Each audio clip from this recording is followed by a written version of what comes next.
15 seconds.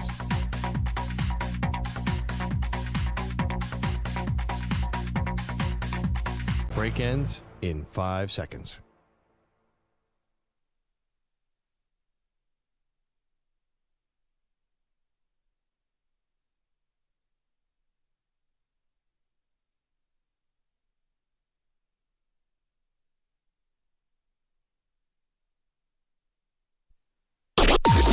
Maggie and Perloff on the Infinity Sports Network. Well, if Aaron Rodgers wants to keep control of the Jets, he's done it. And welcome to the show, Maggie Gray, Andrew Perloff. It's always a dysfunctional mess with the Jets, Pearl, but you add Aaron Rodgers' element to this whole thing, and it's hard not to start connecting dots and trying to figure out what makes the most sense, because the head coach of the New York Jets was fired yesterday, Robert Saleh. And while nobody is putting Robert Saleh in Canton for his head coaching abilities, there's been a lot of terrible head coaches of the Jets, and none of them have ever been fired mid-season. Well, that's all a mistake. Yes, Aaron Rodgers is probably culpable. Yes, Woody Johnson's erratic. But that being said, it's definitely a good day for the Jets fans. They don't think of it this way, taking the temperature of the Jets, like, why would you make this change before this big game? But I tend to be with you. You're a Bills fan. You were immediate reaction. Yeah. No, this was actually, if you pull back and take out the Aaron Rodgers and Woody Johnson of this all, of course, I mean, the guy has a terrible head coaching record. Yeah. The midseason part at 2-3 is unusual. But that being said, I do feel like this team is a tiny bit of a powder cake. Like, they could improve under the new coach. It's possible you get that new coach bump. Now, I know. There's a lot of stats that will tell you that interim coaches rarely make the playoffs, though. That really right, because they're taking over teams that got fired. That had the head coach fired, right. So it's like Rich Bisaccia is one guy famously with the Raiders who ended up taking the Raiders to the playoffs. But obviously John Gruden, that he was not fired for because of the football side. He was fired because of those emails that were racist, misogynistic. They had to get him out of there. So you generally don't make the playoffs, but you're right. This is early enough where you might actually be able to catch this thing and maybe turn the corner and get it going in the right direction. Now, I don't think anyone would say they have a problem with Robert Saleh getting fired. Again, this is not some Mensa coaching genius on the side. This is not Vince Lombardi who just got fired. However, I do think with the why of it all, why was he fired now? And when you start thinking about Rodgers' fingerprints on this thing, because they're definitely there, then you start to wonder a little, if you're a Jets fan or if you're just a football fan, was this the right move? And here's why. The offense is the problem. And it's something that Robert Saleh had been, Perloff, famously hands-off on, to the point where he knew he had to change. And he couldn't just be, I'm the defensive guy and the offense does what the offense wants, because he's in danger of getting fired coming into the season.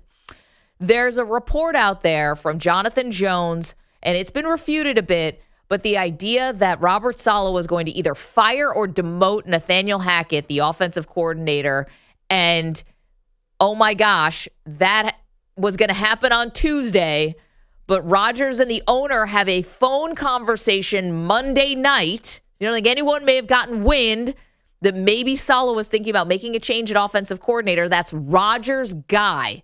We might all think Nathaniel Hackett is terrible as an offensive coordinator, Pearl, but Rodgers loves this dude. And Rodgers is loyal. You're either in or out with Rodgers. And he's super loyal to Nathaniel Hackett. I think he got wind that his guy might get embarrassed or that his guy might get demoted. I think Woody Johnson and Aaron Rodgers definitely talked about all of this stuff on Monday. To me, it just makes the most sense that Rodgers was not happy that his guy was about to get, again, fired, demoted, whatever it was. Yeah, it's funny, and this is just pure instinct. I don't think they talked about it. Really? I just think that, you know, think the owner and the quarterback had a conversation the night before the head coach got fired, and they didn't talk about it? I think Woody Johnson called Aaron Rodgers for a temperature check. I just generally don't think that these strike me as two direct people who talk about things like that openly. I feel like Woody Johnson talks around things and Aaron Rodgers talks around things. I do really think that Aaron Rodgers said, hey, they're going to, honestly, like this is a phone conversation, I assume. Yeah. I don't think they FaceTime. I don't think you want to FaceTime Woody. Yeah, I mean, Woody Johnson not really appearing on camera that much. Yeah, I don't think they were FaceTime. I think it was a phone conversation. It's probably a study, though. Probably a landline. You think so? Yeah, I definitely think so. So Woody Johnson definitely has multiple studies, solariums, sitting rooms. I mean, imagine the mansion he lives in. The man's an ambassador, Maggie. You got to receive people in like a formal dining area. I don't think this actually happened where Aaron Rodgers said, hey, I hear he's going to fire my guy Nathaniel Hackett. Can you fire him? Like how?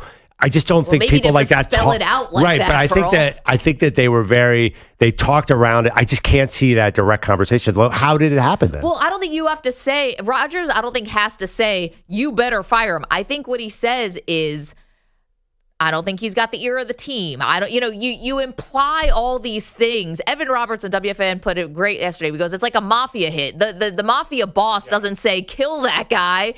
He implies it, right? So, and I think Robert Saleh was the recipient of the hit. I thought Evan put that perfectly because here's the thing and why I said it's about Rodgers and about control. If somebody else is going to come in and have a say or an opinion about the offense, that is something Rodgers has shown going back to Green Bay he does not want. The friction with McCarthy gets fired midseason. Perloff, Rodgers is winning MVPs with Matt LaFleur and still wanted more control of the offense and complained about it. He doesn't want someone coming in, putting in those motions, putting in that play action. He wants to control everything from the line of scrimmage. And we just saw this 8 days ago, with the whole dust up about the cadence and about the audibles. And at the time, I think we all kind of like, it's just a blip, they'll get it worked out. Upon further review, I think that might have been a bigger deal. Not the two guys pushing each other on the sideline, and that got the Monday night game where Rodgers Saleh goes in for the hug and Rodgers pushes him. I don't think that meant a lot. I think the cadence thing meant a lot. You try to take Aaron Rodgers and the cadence is away, what he's been so good at in his career, which is drawing defenses off sides to lead to free plays that's led to 18 touchdowns in his career. He doesn't want someone taking that away from him. I think he believes he can fix this alone, and he doesn't want someone else coming in and mucking it up. Yeah, I that all makes sense, and I understand the history of Aaron Rodgers, but I still think it was Woody Johnson at the end of the day thought this team was going to be awesome, and it's not, and he freaked out and fired the coach. Yeah, I mean, that could be that simple. And also, too, I think someone in his ear saying, hey, this team can actually win, and I agree, because if Rodgers gets his legs underneath him, then the AFC East, the entire AFC is wide open. I think this was more. I think Woody made his mind. I think it's more, and this is just, we're probably splitting hairs. I think he just wanted confirmation bias from Aaron Rodgers. Like he didn't want. I think he's like, well, this is how I feel. I just want to sort of feel out. And I like that mafia hit that Evan Roberts said. Like, they don't say. They sort of say like, yeah, and still that guy's got to go. Like he did. They didn't say. They probably talked around it in some subtle ways. I think he went to Aaron Rodgers for a temperature check, and Rodgers. I just don't see Rodgers being direct with Woody Johnson. Like that is definitely not something that those two guys do. Well, I don't know how the actual conversation went down, but I feel like the gist of the conversation was Rodgers did not give the head coach a ringing endorsement clearly, and I think even more than that. Yeah, but I think questions his decision making and stuff. Don't you think Woody wanted to do this on his own, regardless of Rodgers too? Like you could tell. I mean, let's talk about the London factor. Oh, I think that Woody Johnson was colossally embarrassed by how they lost in London. Yeah. First of all, you lose to a quarterback that you drafted third overall several years ago and failed. He was. Was he here for that? Yeah. Woody? Yeah. Woody's on the team since 1999, 2000. Oh, right. What was Woody gone for a little while? He was gone. But he was there for Sam Darnold? He was gone as the ambassador for Donald Trump, and his brother Christopher took over. But again... He didn't hire Joe Douglas. That's been talked about a lot. He didn't. And by the way, where's Joe Douglas? He's skating on this thing. Because here's Woody Johnson. But yes, Woody Johnson would have been, like, he's presiding over the fact that Sam Darnold, who they drafted... Yeah, he drafted failed. Darnold, but he is... he's openly distanced himself from Zach Wilson. Like he was not in the building. Right. But again, you have that guy who comes back and beats you, right? You had your quarterback who's the future Hall of Famer and the $40 million quarterback, and your savior got cooked by Brian Flores, who the owners probably hate because he has brought this lawsuit against them. Woody Johnson doesn't even know who the defensive coordinator of the Vikings is. He was sitting there with his fancy English people because he's been the ambassador for 4 years and thought he was going to win. He thought Don't forget, Flores was the head coach of the Dolphins, though, and the Jets have hired former Dolphins people. They switch personnel and head coaches. They pass them back and forth like it's the Harbaughs. I think you're overestimating Woody Johnson's sort of hands-on approach here. I think he was sitting with a bunch of fancy people in England because he's big there. Like that's his jam is England, and he thought this team was going to be great. This is a matter of expectations. Yeah. You know, like for example, I have brilliantly lowered my expectations on the baseball front. I know the Philadelphia Phillies are going to lose because the only thing that really crushes you in life is having high expectations and not having them met. If you have consistently low expectations, then you're fine. So Woody Johnson. Wow, we just learned a little more about Andrew Perloff. Yeah. Slash George Costanza over there. I was like, is this your philosophy for life? Yeah. Or sports? It's actually like expectations. I'm being dead serious. Good get philosophy. in the way. I think people would be better off to lower their expectations. Like generally, you just sort of want to take the action and let go. Don't expect the right outcome. You'll be a healthier person. It's very Buddhist if you think about it. But I think his expectations got in the way. I think he thought this is a Super Bowl team. I think Woody Johnson had convinced himself that, man, I got it this year. We got Aaron Rodgers is healthy. We have the best defense in the league. And I think he got all caught up in his head and is crushed by the 2-3 start, which I think is a little silly because the Denver game was pouring rain and they missed a field goal at the end. And this game was really close. And Minnesota's a good team. Like you said, they had Brian Flores is coaching up a storm. I just think that he thought this was a Super Bowl team. So I think that had more to do with it than Rodgers protecting his guy. You could be, listen, we weren't in the room. We have no idea. It's both, I think. I think it's both because here is Woody Johnson. Let's hear from him. Now, the owner of the Jets did not appear on camera. Only wanted to do a conference call. It's the year 2024, but sure. Were there two tin cans with a string tied together? Send the Raven. They want to fax us? Just send a fax. Here's Woody. He said he had to fire Robert Saleh because this is the most talented Jets team he's ever had, and he needs to give them a chance. This is one of the most talented teams that has ever been assembled by the New York Jets. I wanted to give this team the most opportunity to win this season. I feel that we had to go in a different direction, and that's why I did that today. The change that we made today, that I made, I believe will bring new energy and positivity that will lead to more wins starting now. Okay, so sorry, one of the best teams the Jets have ever had. Not the best, pardon me. One of the best teams he's ever had. So you're right, the expectations are super high. The weird thing about the positivity, see, that's another thing to me that points to Rodgers.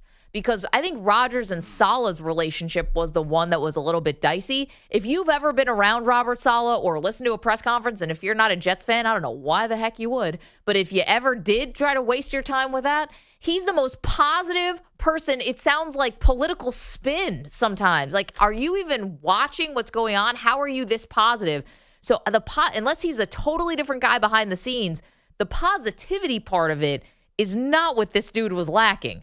The good coaching acumen is what this dude was lacking. And so to me, again, I think that sort of points to Rodgers too, because I don't think they had a great relationship. You know, though, I do watch Jets games. I think Rodgers trusted him. Sorry. It does feel like, okay, I understand what you're saying, Robert Saleh, positivity, but didn't feel like the team was on the same page. And I think that's mostly because Rodgers. Yeah. It felt like there was just sort of almost like sides were pulling against each other within the same building. So maybe if this is not an excuse, but what if Aaron Rodgers gets his way here and now everyone's going to be pulling in the same direction? Because whatever was happening, the other thing too is Saleh, I know, and I think you said it, he's a defensive guy. You watch a Jets game and you're like, damn, this offense is so non-creative. Like at a certain point, the head coach has to jump over to the other side of the ball and say, open this stuff up. Why would anyone think that's going to happen now? It has to happen. That's why you got who was promoted. He's the defensive coordinator. I know, and I just have a feeling like Jeff Ulbrich knows, like, wow, whatever Saleh was doing, I have to be the opposite. I have to tell the offense, and I have to tell Nate Hackett for what it's worth. Like, you got to try something different. Like the head coach has to get in there. That just got somebody fired, in my opinion. I think this is a tough spot. Because you talk about accountability and who's taking accountability for the team getting off to a 2-3 start. It's the offensive side that needs to take the accountability much more than the defensive side. The defensive side is holding up their end of the bargain and then some. Right. So how is the offense actually going to change if Rodgers is the one who's controlling it? And that's not going anywhere. I don't think all of a sudden Rodgers can say, you know what? Let's change everything I've been doing for 20 years. Rodgers, he talks about ego death and stuff like that. This dude's ego is out of control. When it comes to everything, and let alone football, he realizes, he's like, I'm the one who's done winning. I'm the savior of this franchise. You guys don't know jack. You don't know what you're doing. I'm here to run the offense. Like, I think you're going to run into a roadblock if you try to take the control away from Rodgers. Well, explain then Rodgers' late success in Green Bay then. Then how did all of a sudden he get on the same page with LaFleur and have 2 MVP seasons? And he couldn't stop complaining about it, about how much more input he wanted on personnel, right, on offense. It's like he won those MVPs, but you would think that, it always felt like there was tension there despite the fact that he was winning those MVPs. But eventually he played ball and he started running the plays. I think that there's a lot of room for improvement with this team. Honestly, yeah. I think that they could be, maybe they'll just get a bump and they'll be better in the short term. I think this reinvigorates their playoff chances. I do too. I think they're going to respond to this new guy. Totally. I remember him a little bit from Hard Knocks. He seems like a guy's guy, a player's coach. I think this was actually overdue in the sense that Saleh probably should have gotten fired in the offseason. It's not a dig at Robert Saleh. They need an offensive guy in that building. And you're right. They need somebody to control Hackett and Rodgers. They needed a big voice. Maybe it's not going to happen, but somebody's got to do something offensively. You just watch that game on Sunday morning. You're like, oh, my God, Jets, just stay on the field for a few more minutes. Like, do something. And by the way, the Jets, the loss of the Broncos, their offense, like, doubled the offense of the other side. Like, the offense has not been that bad. They were way better than the Broncos in the rain. They just lost. It was a fluky loss. They could easily be 4-2. I mean, easily. That last drive against the Vikings, like, their win probability came close to 50%. Like, they could have easily came down and scored there. Rodgers was getting a little hot. I don't know. I just feel like this team is a lot better than their record. And I kind of blame Saleh. I think they should have moved on in the offseason. Totally. But you could also say they could have lost that game in Nashville. They could have lost that game to the Titans. That was not some pretty Picasso. Wow. But it's early in the season. Except that the Titans really don't want to win football games. You're right. Neither do the Patriots, it looks like. So those wins don't look as good. 855-212-4227. All right, that was the big news from yesterday, and obviously it involves Aaron Rodgers. If it was just about the Jets, but Rodgers and him trying to do this late career, winning a Super Bowl, that's what makes this interesting. And the one part of this that we have not touched on yet, which we will, is what does this mean now for Davante Adams? Does this change anything about a possible Jets pursuit of the Raiders' all-pro wide receiver? We'll get into that. We've got news out of Las Vegas on the quarterback front. We've got great debate today. I think it's not even hyperbole to say we've been waiting for this great debate our whole lives. This is the one we've always really wanted to do, and we're doing it today. I'm excited. That happens 8 o'clock Eastern time. If you want to weigh in on Aaron Rodgers, what you think went down with getting his head coach fired, does he have any fingerprints on this at all? 855-212-4227. It's Maggie and Perloff. You're in a 5-minute break.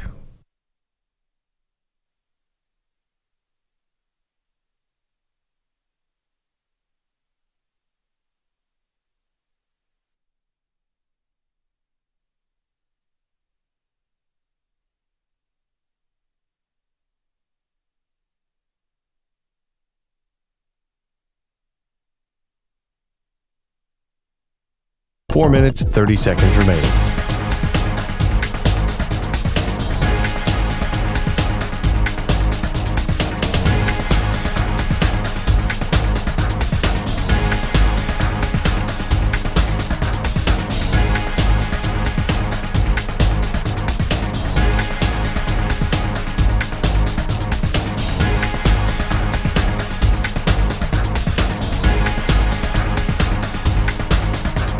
Four minutes remaining.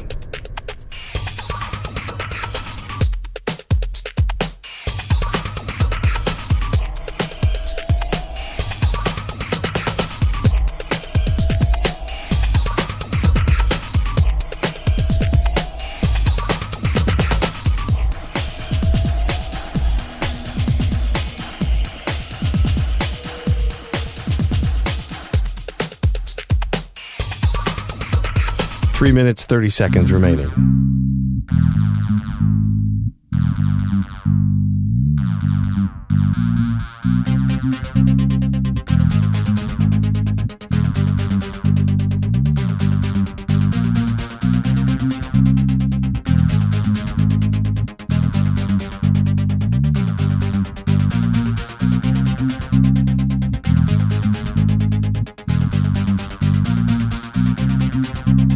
Three minutes remaining.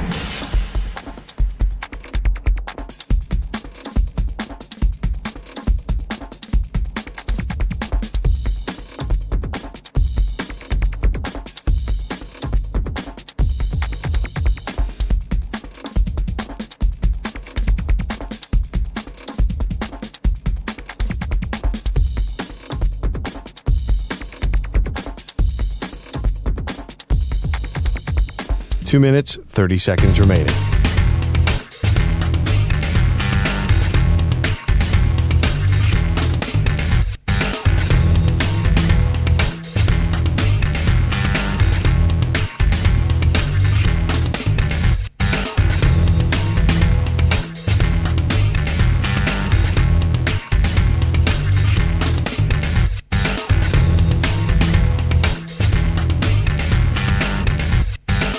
Two minutes remaining.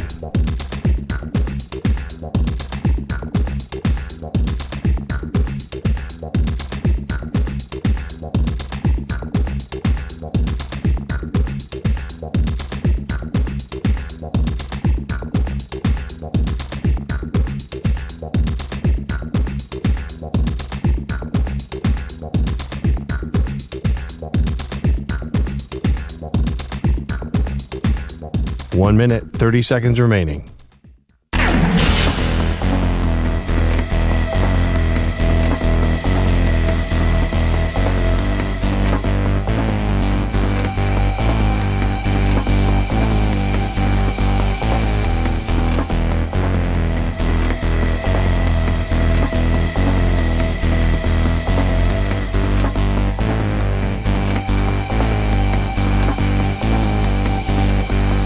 One minute remaining.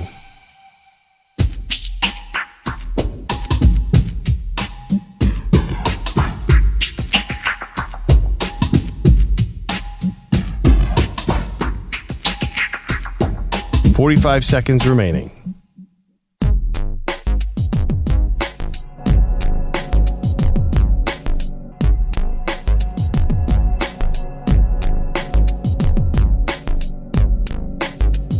.30 seconds remaining.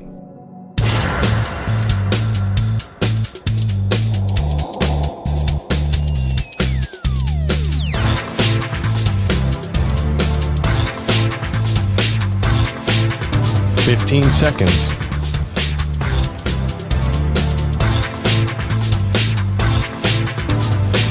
Break ends in 5 seconds.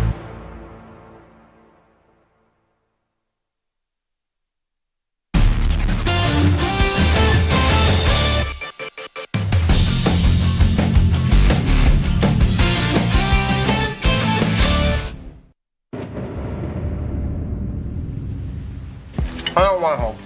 Hope is killing me. My dream is to become hopeless. When you're hopeless, you don't care. And when you don't care, that indifference makes you attractive. We were just getting deep in the break here. Yeah. Welcome back to Maggie and Perloff Show. I was saying there's such a thing as systematically lower your expectations in a healthy way. That doesn't mean settle for mediocre. That means see reality for what it is. Woody Johnson probably is walking around thinking, I am sitting on a Super Bowl roster and I just need the right man to turn the key and we're going to be marching down Broadway. I just think that that's probably a ridiculous way to view the Jets if you're the owner. Well, definitely. And that's why he fired Robert Saleh yesterday, right? He says this is one of the best Jets teams ever, which is like, no offense, guys. How big of a compliment is that? I mean, it's been over a decade. Sorry, EJ. But those teams were really good, those back-to-back AFC championship teams. But ever since then, it's been terrible. So I'd hope this is one of the best teams you've ever had. You've got Aaron Rodgers at the helm. But, you know, you're talking about expectations.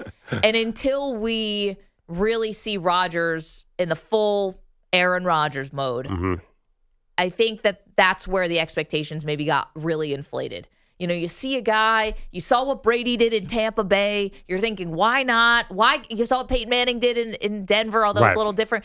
Why not? Matthew Stafford, why not? Why can't this be the latest iteration? And so far, you know, listen, the plans got derailed. Tore his Achilles, you know? Well, here's the problem. He's working his way back from a major injury. There's this thought out there, at least I have it, and maybe I'm naive, that eventually Rodgers is going to recover fully from that Achilles and he's going to be himself. I think it might be next year. I actually am starting to think, I don't see Rodgers slowing down. I'll bet you he plays 2 more years because he wants one more taste of what it's like to be a healthy quarterback.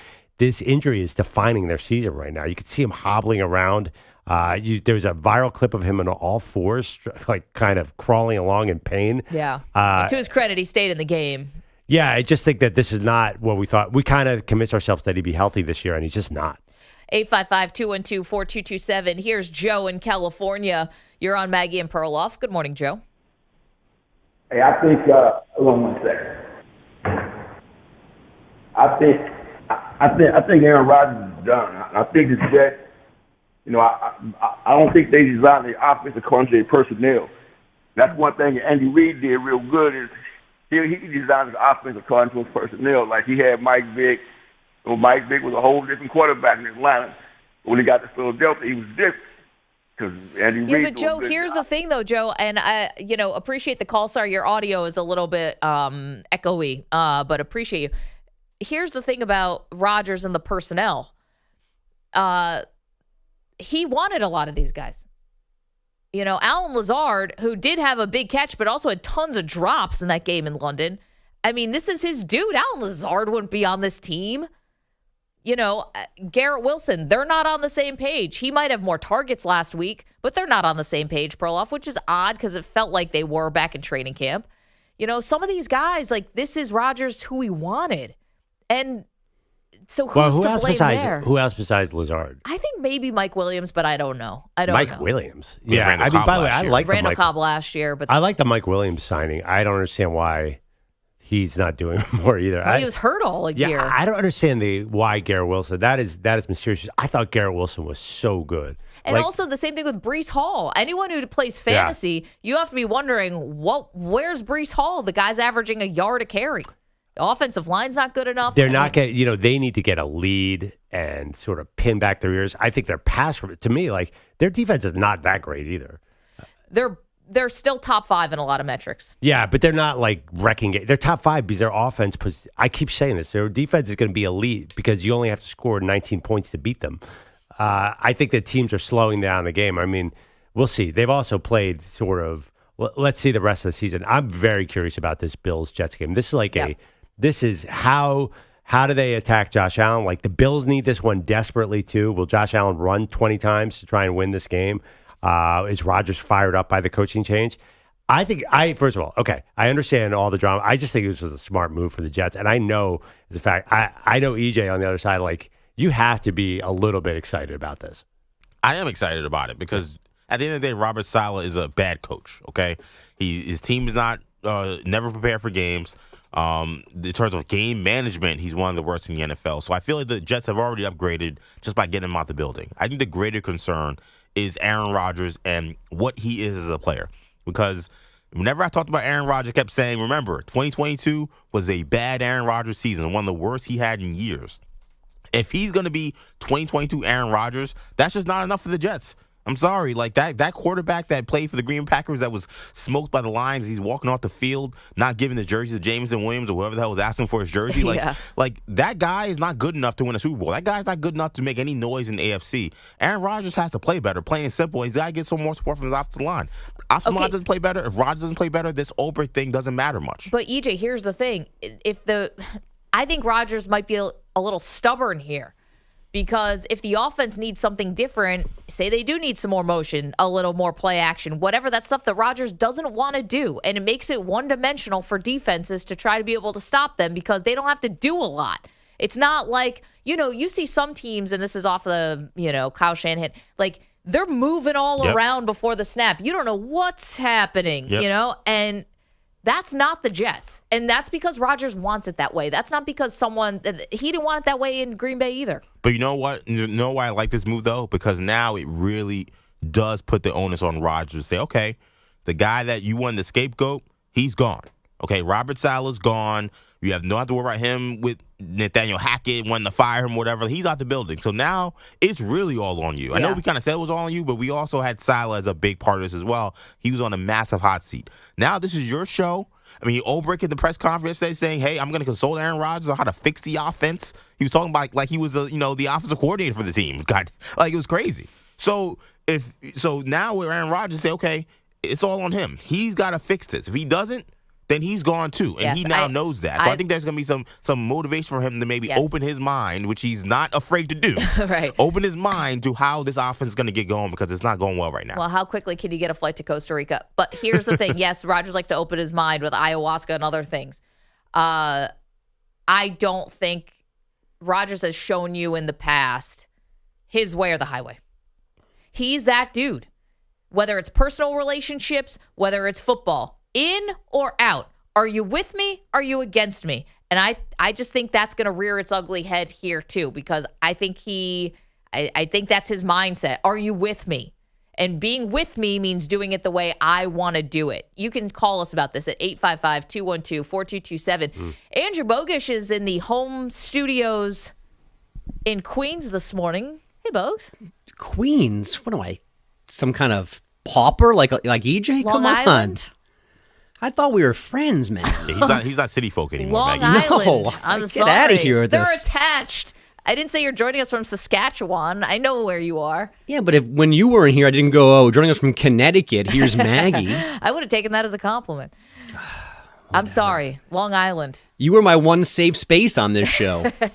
Perloff barely knows my name, but now that's out the window, too. Well, Perloff at least has gone out to see you in parts unknown. Yeah, I guess.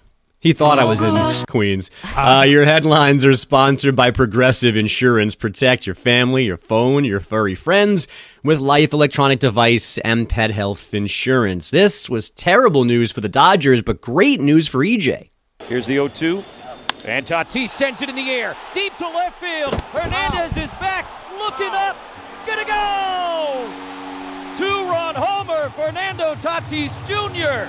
And it is a 6-run second inning.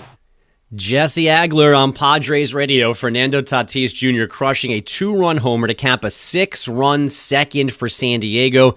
Tatis is up to 3 homers in the series, one shy of the DS record. Is your lead still infinity here, EJ? This is crazy. Well, Maggie got one because Teoscar hit a grand slam yesterday, so. Which should count for more than one. You It hit doesn't. a grand slam. It definitely doesn't. No. So this is our our postseason home run draft that we did, and whoever's guys hit the most home runs gets to be king for a day.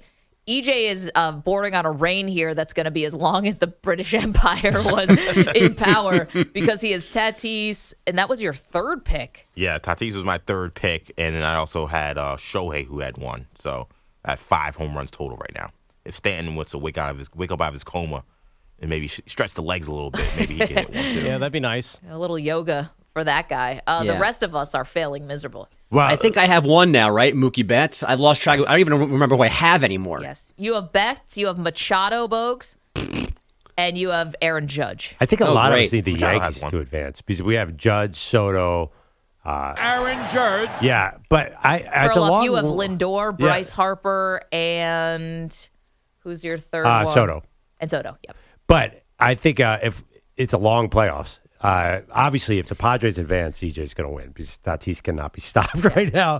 But if by some miracle the Dodgers figure this out, there's a lot of baseball left. Is there anything about this Tatis run that you can't really embrace because of the PED suspension? Because we kind of forget he was the face of baseball before Shohei really kind of became what Shohei became. He was the face of baseball? Who's one of them?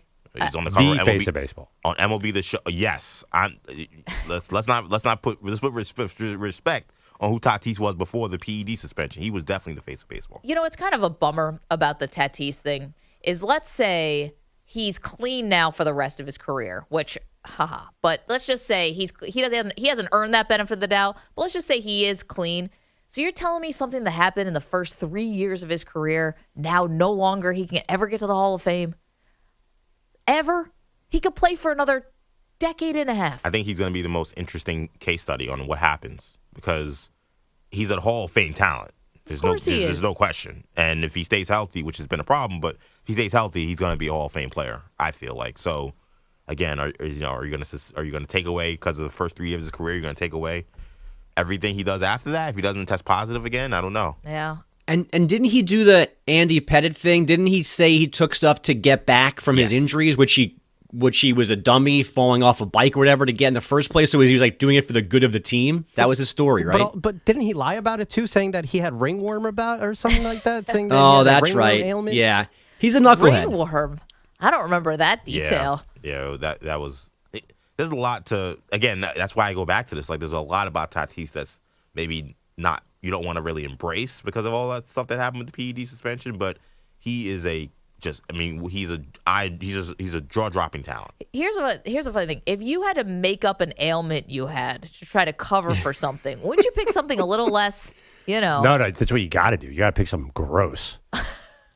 So that people don't ask any more questions about it? Yes, like ringworm or hemorrhoids. Like, no, but like nobody asks another question after you say something like that. Yeah, you can't be like, I had this ailment. It's like made my boobs too big. It's like, tell us more about that. You're right. It would lead to more questions. Yeah, I mean, Maggie, if you say your prostate hurts, Maggie, you can take whatever you want. Yeah. No, everyone's backing away slowly once I start talking about my prostate. Thank you, Perloff. It's so funny about that. I mean, you guys will admit, like Fox or who does the World Series, Fox, right? Yeah. They're dying to see the Dodgers get through this, right? Because we've had the Padres have had success. They need. I know you're saying that Tatis is a big deal, but Shohei is the biggest game. Oh no, he's the biggest. And I want to be clear. This was all before Shohei came in and really took the league by storm. Because I'm really literally in the article. Tatis wants the next face of baseball. Like that was his. That's what we were saying about him.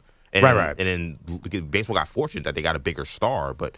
Again, it's almost like I kind of forgot how great Tatis is when he's right, and he is. You can't pitch to him right now. I did see the ratings are way up for this NLDS. Yeah, it's on great. Fox. Also, the catch that Tatis made in Game 1. You're talking about Profar. No, the Profar catch. No, but Tatis made an unbelievable catch too on this crazy line drive that got smoked to the outfield. Yeah, Game 1. He's must see. So they have this 6-run second inning. They don't score again. As we've already mentioned, Teoscar Hernandez hit a grand slam for LA, made it a 6-5 game. It stayed that way the rest of the night. 4 innings of near perfection from the San Diego bullpen.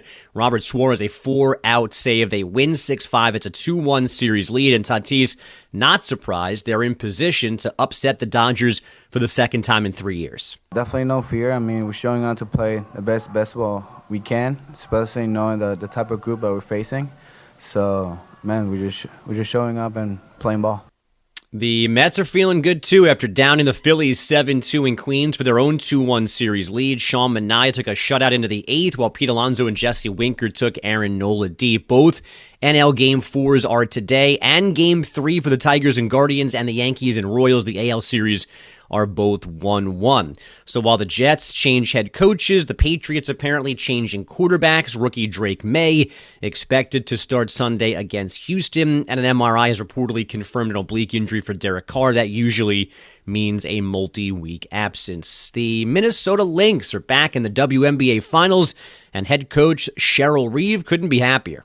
It's just been a really special group, and the number of people that have reached out to me to tell me how much they enjoy watching them play and they do things the right way and that we're rooting for them. And so I just overwhelmingly felt proud. Her team raised to a 21-point second-quarter lead, then held off the Sun 88-77 in their 5th and deciding game in Minneapolis. The Lynx franchise has won 4 titles, but this is their first finals appearance in 7 years.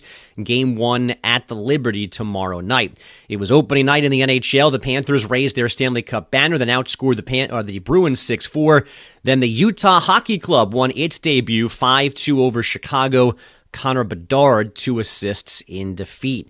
The NCAA Division I Council approving yesterday changes to the transfer windows. The winter window is cut to 20 days starting the Monday after conference championships in football. The spring window is now 10 days in mid to late April. This applies to FBS, FCS football, plus men's and women's basketball. And former Liverpool manager Jurgen Klopp has a new job as of January 1st. He'll be Red Bull's head of global soccer. No actual coaching, just overseeing the strategic vision of all of their teams around the globe. Guys, back to you. I'm telling you, this is the new job description. You know, it's like general manager of a basketball team or global what. Like, you just got to basically be the big picture idea person, and then you probably will have a job for the rest of your life. No one wants to be the day-to-day execute guy. That's us. We're coming in every day doing a show, right? Ham and eggers, that's what we are. That's the expression. Just hard hat, lunch pail kind of people. It's like we should all be top of the trees. Like, hey, this is what you should do. Yeah, I mean, I think you need to win a bunch of titles to get to be that. Details, Perloff, details. To get to that big picture thing. By the way, you guys notice ESPN is shoving a lot of Connor Bedard down our throats. That's my team, right? I get that bandwagon.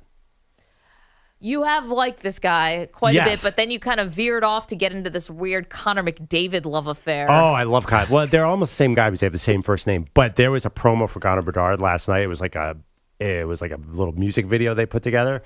It's exciting. I seem to remember you saying that you're a diehard Oilers fan because you went to one game where McDavid was playing. In Las Vegas, by the way. Right. Yeah, which with was Saleh. Awesome. Yeah. Yeah. Which you did nothing for. You just tagged along. Yes, but you'd heard all those things about the Las Vegas pregame show, and it lived up to the hype. Then Connor McDavid looked like a child playing his little kids in hockey. It was amazing. I think ESPN is definitely trying to push Connor Bedard as the next one.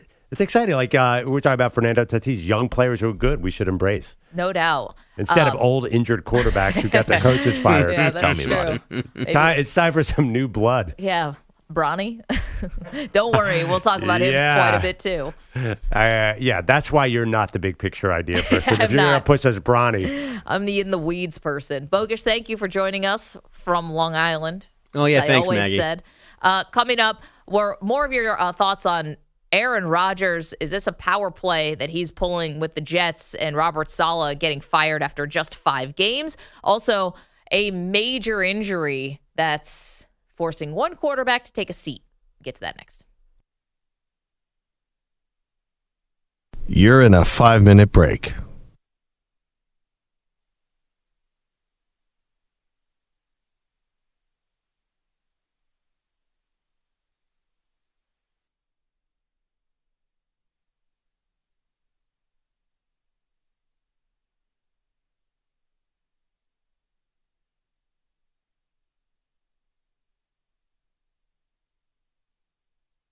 Four minutes, 30 seconds remaining.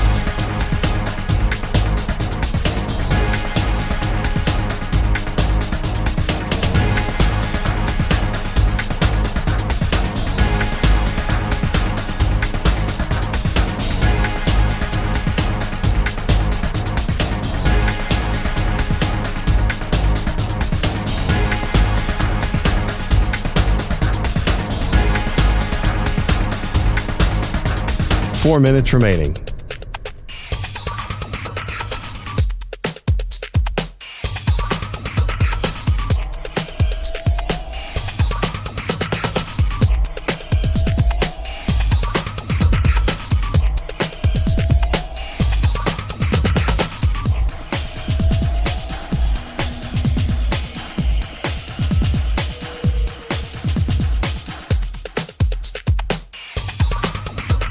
Three minutes, 30 seconds remaining.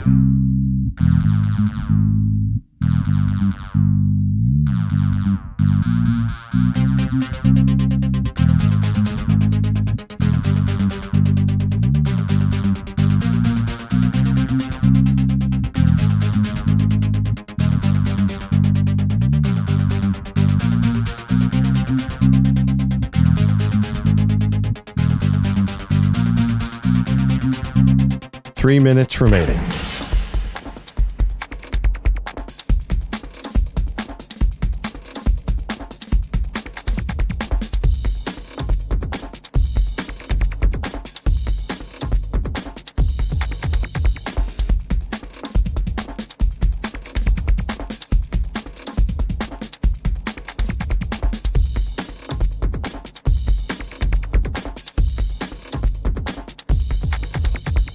2 minutes, 30 seconds remaining.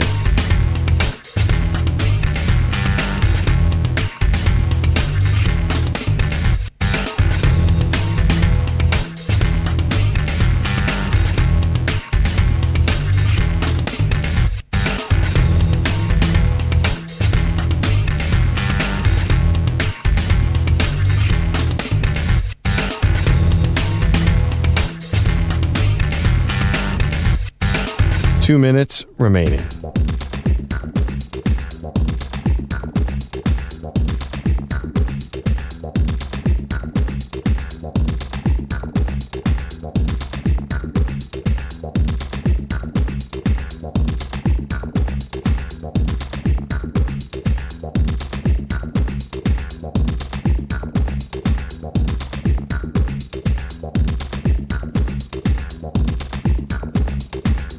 One minute, 30 seconds remaining.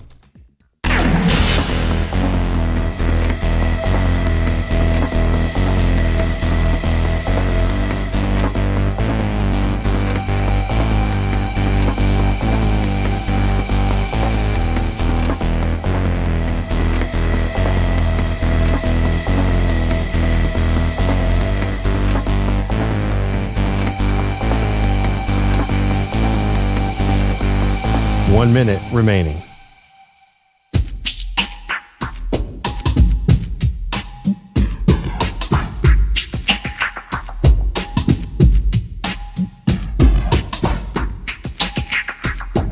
.45 seconds remaining.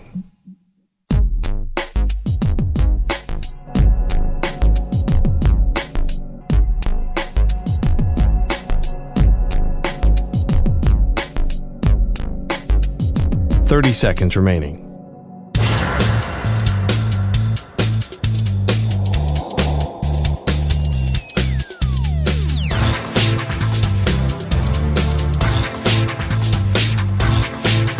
.15 seconds.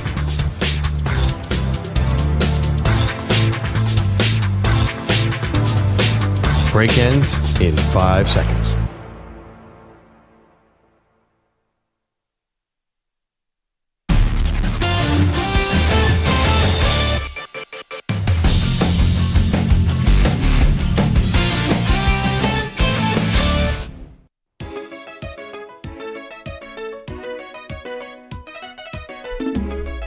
Welcome back. Maggie Gray, Andrew Perloff, and you. Get to Derek Carr's injury in just a moment, but Scott is in California. Big-time Viking fan. Scotty taking victory laps. You're 5-0 as the Vikings head into their bye week. Hey, guys. Good morning. Love you guys. You're the best. You know, I got to stick this Viking flag somewhere, and I think last week Professor Perloff told me that Darnold was itching to throw turnovers. Well, he threw one.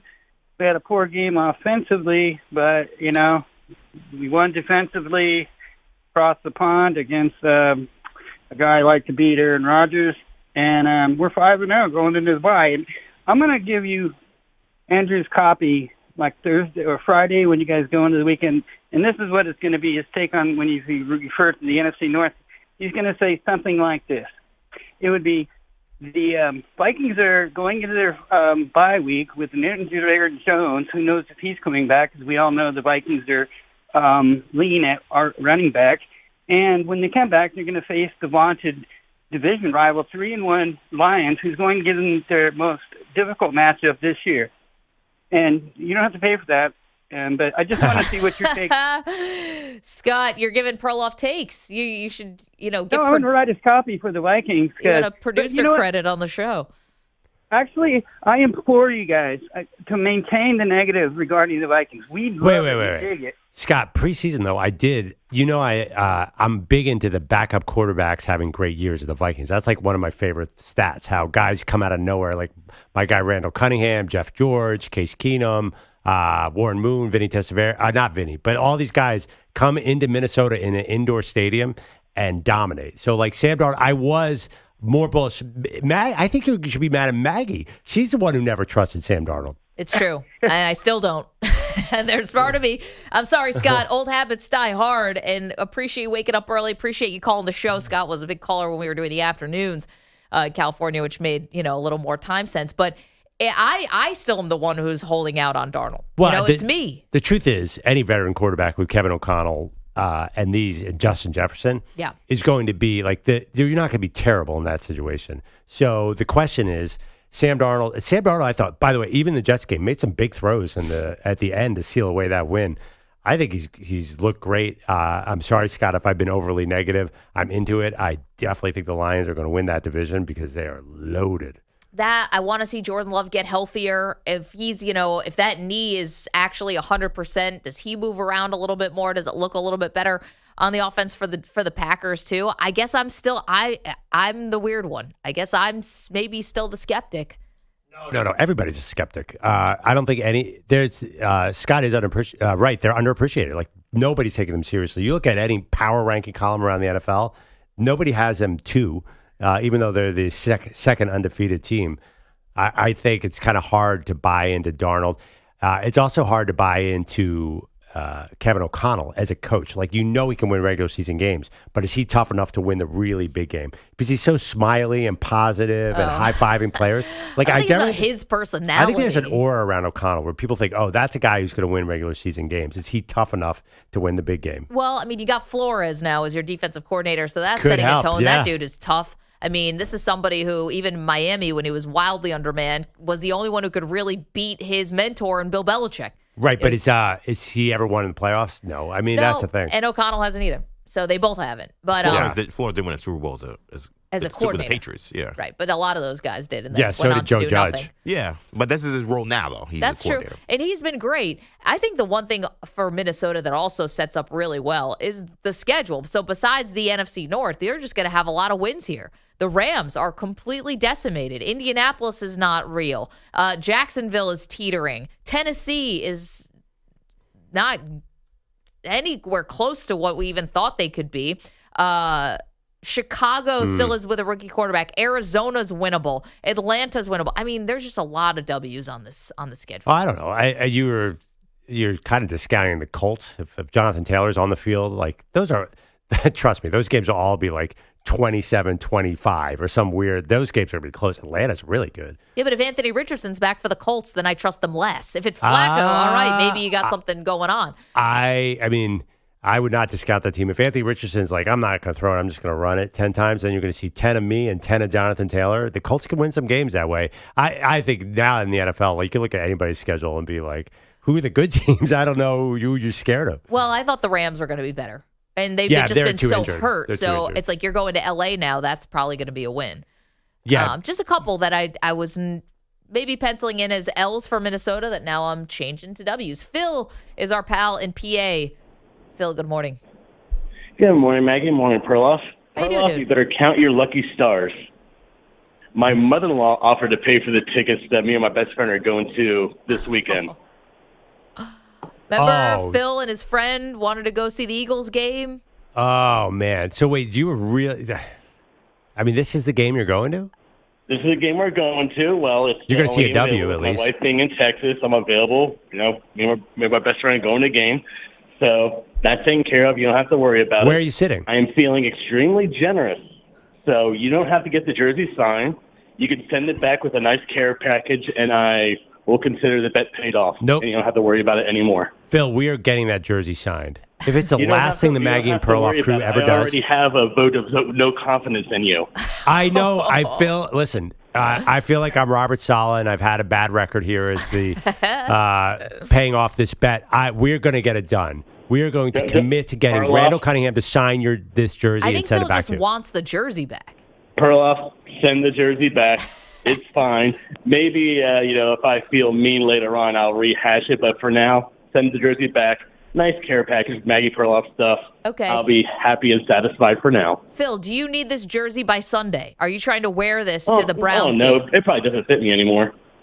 Okay. Well, you can just send it back, whenever. It's fine. So, do you have another jersey? We can sign jersey? a Maggie and Perloff shirt for you. That one we can get signed. Well, I have lots of jerseys, of course. I'll probably wear Brian Dawkins' authentic game-worn jersey or whatever, but yeah. Do you have a Brian Chef's Dawkins kiss. game-worn jersey? Yeah, it's in the closet, dusty, but I'll find it. That thing should be framed. Yeah, I don't know if you want to wear that. I would wear the cheap one. You don't want to spill beer on a game-used jersey. Well, maybe I'll wear the Reggie White one I was going to send you instead of the Cunningham one. Oh, man. How you're speaking pro. Dude, you are... Yeah, I know I'm making you drool right now, but it's okay. Dude, don't even say it's not the beautiful Kelly Green Reggie White, is it? No, it's white with the Kelly Green lettering. Oh. Perloff's going to need a minute. Yeah, that is a work of art. The white Reggie White jerseys are beautiful. Phil, have fun on Sunday. Yeah. Hopefully you'll get a W. I will. Just send me over to EJ so I can give him my address, and then you could just send me, the package, whenever. You got it, Phil. Put you on hold right now. We failed. Failed as a show. No, we did not fail yet. No. I absolutely refuse to accept defeat here. We are getting this dumb jersey signed. Like Robert Saleh, sometimes you just got to take the L. We're not going to Jeff Ulbrich. We're sticking with the plan. Maggie and Perloff.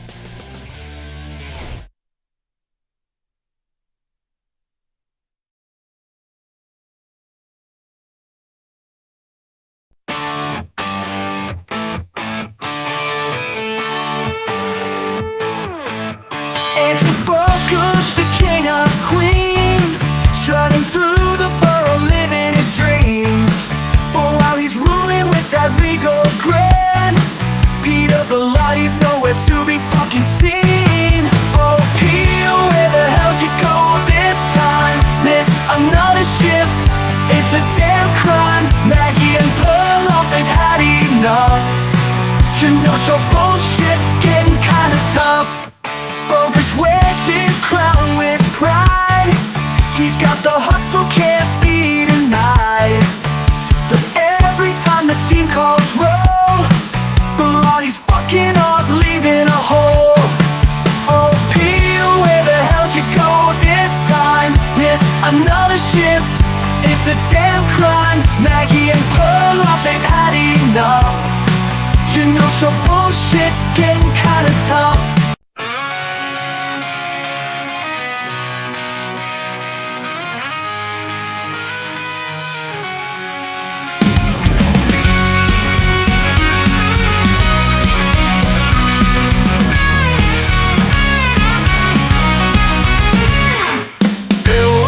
The show today, his story's kind of gritty.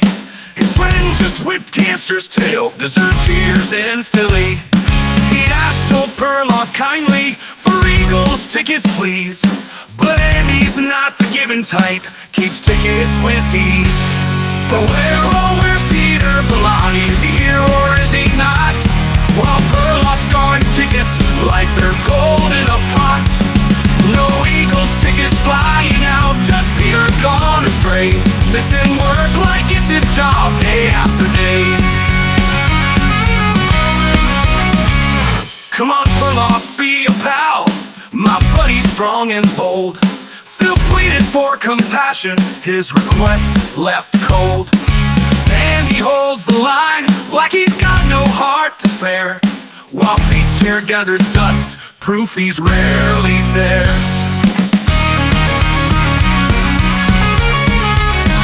Come on, Perloff, be a pal.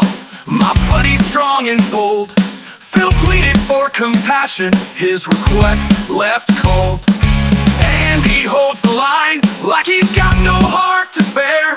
While Pete's chair gathers dust, proof he's rarely there. Where's Peter Belotti? Not on time or on the air. While Andy's playing gatekeeper with hardly a care. In the booth, it's just chaos. Pete's absence is the norm. He's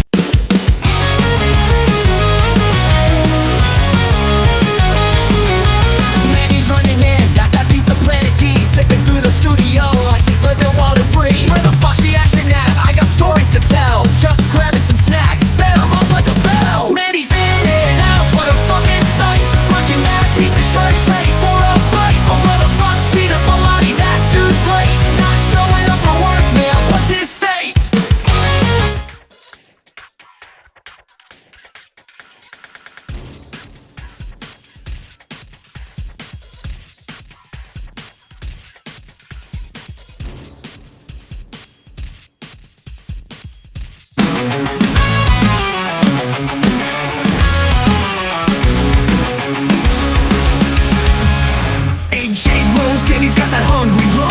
Sitting down for breakfast like a king in a nook. Give me that croissant and make it fucking nice. And don't forget that fresh squeezed OJ is my vice. He's just ordering big, what a fucking sight. Big box on record. Oh, yo. L.O. Man, he's got a whip full bass swinging with flair. Behind the glass, he's waving it in the air. Now that's bright yellow, could do some harm. If he's not careful, it'll raise the alarm. EJ sitting close, looking a bit tense. He knows one wrong move could be at his expense. Man, he swings wild like he's aiming to score. EJ's ducking low, getting ready to hit the floor. Oh, maybe put that bat away. Someone's bound to get hurt today. Peter Belotti's missing again. So much for counting on our old friends. Break ends in 5 seconds.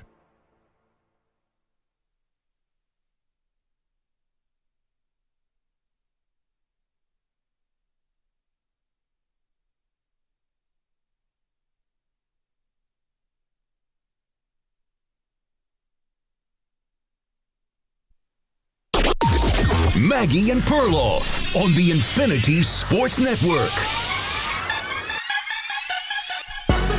We get back to Aaron Rodgers, the Jets, more dysfunction. What does the firing of head coach Robert Saleh mean for the pursuit of Davante Adams, if anything? What does it mean for the immediate turnaround? We're going to see one from the Jets, Pearl. Big game against Buffalo. Much bigger game for the Jets, though, than it is for the Bills, I get the sense. Oh, I don't know about that. Really? I mean, if the Bills lose, they go to 3-3. And the Jets are 3-3. But this is going to be a dogfight in the division throughout the season. Miami has fallen off until Tua gets back. That's not really posing a threat. And the Patriots, who we're going to talk about right now, just made a major change. The Patriots are not a very good team. Right, but I'm just saying it's a huge game. For Buffalo goes to 4-2 and the Jets go to 2-4, then it pretty much seals the division. I mean, I'm sorry to say that, but like, there's no one's going to catch them. Patriots are the worst team in the league. The Dolphins are not far off. No, but the Bills have a really tough schedule, and they're obviously going to play again at the end of the season. They always split. We talked earlier about having realistic expectations for your football team, and if you have too high of expectations, you're setting yourself up for failure and for disappointment. The Bills always split with the Jets. They usually lose the game in MetLife Stadium, then win the game in Buffalo. But they always win the division, like always. Yeah, but if it's going to be, I bet it's going to come down to when they play each other later in the year. I feel like this could be the death knell for the division if the Bills win this game. And by the way, that's a big if. Share your instant reaction what was the first thing you said when the Jets news came out that they fired Robert Saleh? New coach bump. You're nervous. Definitely. The Bills will lose to Zach Wilson. They'll definitely lose to Aaron Rodgers. So that's why I think this game is actually important. If they can survive this little new coach bump, and take advantage of a hobbling Rodgers. I'm not sure Rodgers is going to get healthier. I think this is it for the division. This should be lights out. Yeah, I don't necessarily see it that way because, again, they're going to face each other Sunday, December 29th. And if they split, which I expect, the Bills have a much more challenging schedule than the Jets do. I call that a little Josh Allen-y. And also, Josh Allen coming in totally banged up. I know Rodgers is too, but what's going on with Josh Allen's brain? Oh, my God. This is the AFC East. Come on. Let's say this division for what it is. It's always been like it's either the Patriots win every year or now the Bills. It's kind of a hot garbage division. Well, I mean, I'm not going to disagree with you there, but I mean, I don't know. Miami had a good beginning of the season last year. I'm not going to fight you on the AFCs. I just think this is a much more important win this is a much more important game rather for the Jets than it is for the Bills. The Bills go to 3-3. The season's not over. The Jets need this because they just made this colossal change. I hear what you're saying. It does feel like a little extra weight because of Allen's concussion and the fact that the offense looked so bad, 9 for 30. Yep. That was very alarming. The worst completion percentage of anyone who's thrown 30 passes ever. That was bad news. So I'm going to be honest. When the schedule came out, though, and I saw 3 straight road games, at Baltimore, at Houston, at the New York Jets, I kind of mentally prepared that they could go 0-3 in the stretch anyway. And that was before any of this Rodgers' knee got banged up or any of that stuff. But the 9 for 30, there's no way you could have seen that coming. No, I mean, Josh Allen's terrible. probably the second best quarterback in the NFL, second, third, fourth. That was an unprecedented bad thing, and all your worst fears came to fruition. Like the receivers just could not get open. Nope. And it turns out not having Khalil Shakir really, he was the key to the whole offense, which is why they should be definitely looking at Davante Adams. And now this may be an extra special moment here for Buffalo if they were actually going to go after Adams, because maybe the Jets are in a little bit of turmoil right now. You do have a little bit of distraction. Maybe you're trying to see if the dust settles on the new coach before you decide to go make any big personnel moves. I mean, the GM's still the same, so I don't know why that'd be true, but you can't deny, what happened with Robert Saleh yesterday, whether we think he's a good coach, terrible coach, doesn't matter. The entire organization gets upended when you make a move like that. Well, if you think they're competing with the Jets for the division title, then maybe you try to give up a third-round pick for Davante Adams if you're Buffalo to keep him out of New York. I love playing defense like that. I mean, listen, I feel like every fan is saying the same thing. Like, why is my team not giving up a third-round pick for Davante Adams? I think it's the money. The money is a big part of it, and that's something we don't, because we think the salary cap is some kind of figment of our imagination. We're fantasy football players. Yeah. We're not actually running a cap. No, and nor should we have to think that way, right? Also, we don't know if Davante Adams is going to come into the building and say, give me new money. Then that is scary for an older wide receiver. Coming up later this hour, the future Hall of Famer Larry Fitzgerald will join us. We'll get his thoughts on Davante Adams and get his thoughts on Robert Saleh as well. Let's go to our pal Rich is in Chicago. Wants to talk about a situation that kind of went a little under the radar, to be honest, Rich, and that's what's going on with Deshaun Watson in Cleveland. He just settled that latest allegation from a woman who was accusing him of some really terrible things, sexual assault and the like. He settled that, Pearl, which means she's not going to be giving any kind of, I don't want to say testimony. She's not going to be meeting at all with the NFL investigators. So if the Browns were hoping to get out of his contract by some sort of clause that, if he got accused of something like he did before again, they could get out of his massive contract, that's no longer on the table. That, Andrew Brandt, who was a sports business insider, told us that was never going to happen anyway. Right. They paid her to go away, basically. And so take that away. The Browns were never, there's no easy pass. They're stuck with Watson. Rich, what's your thoughts on the Browns, dude?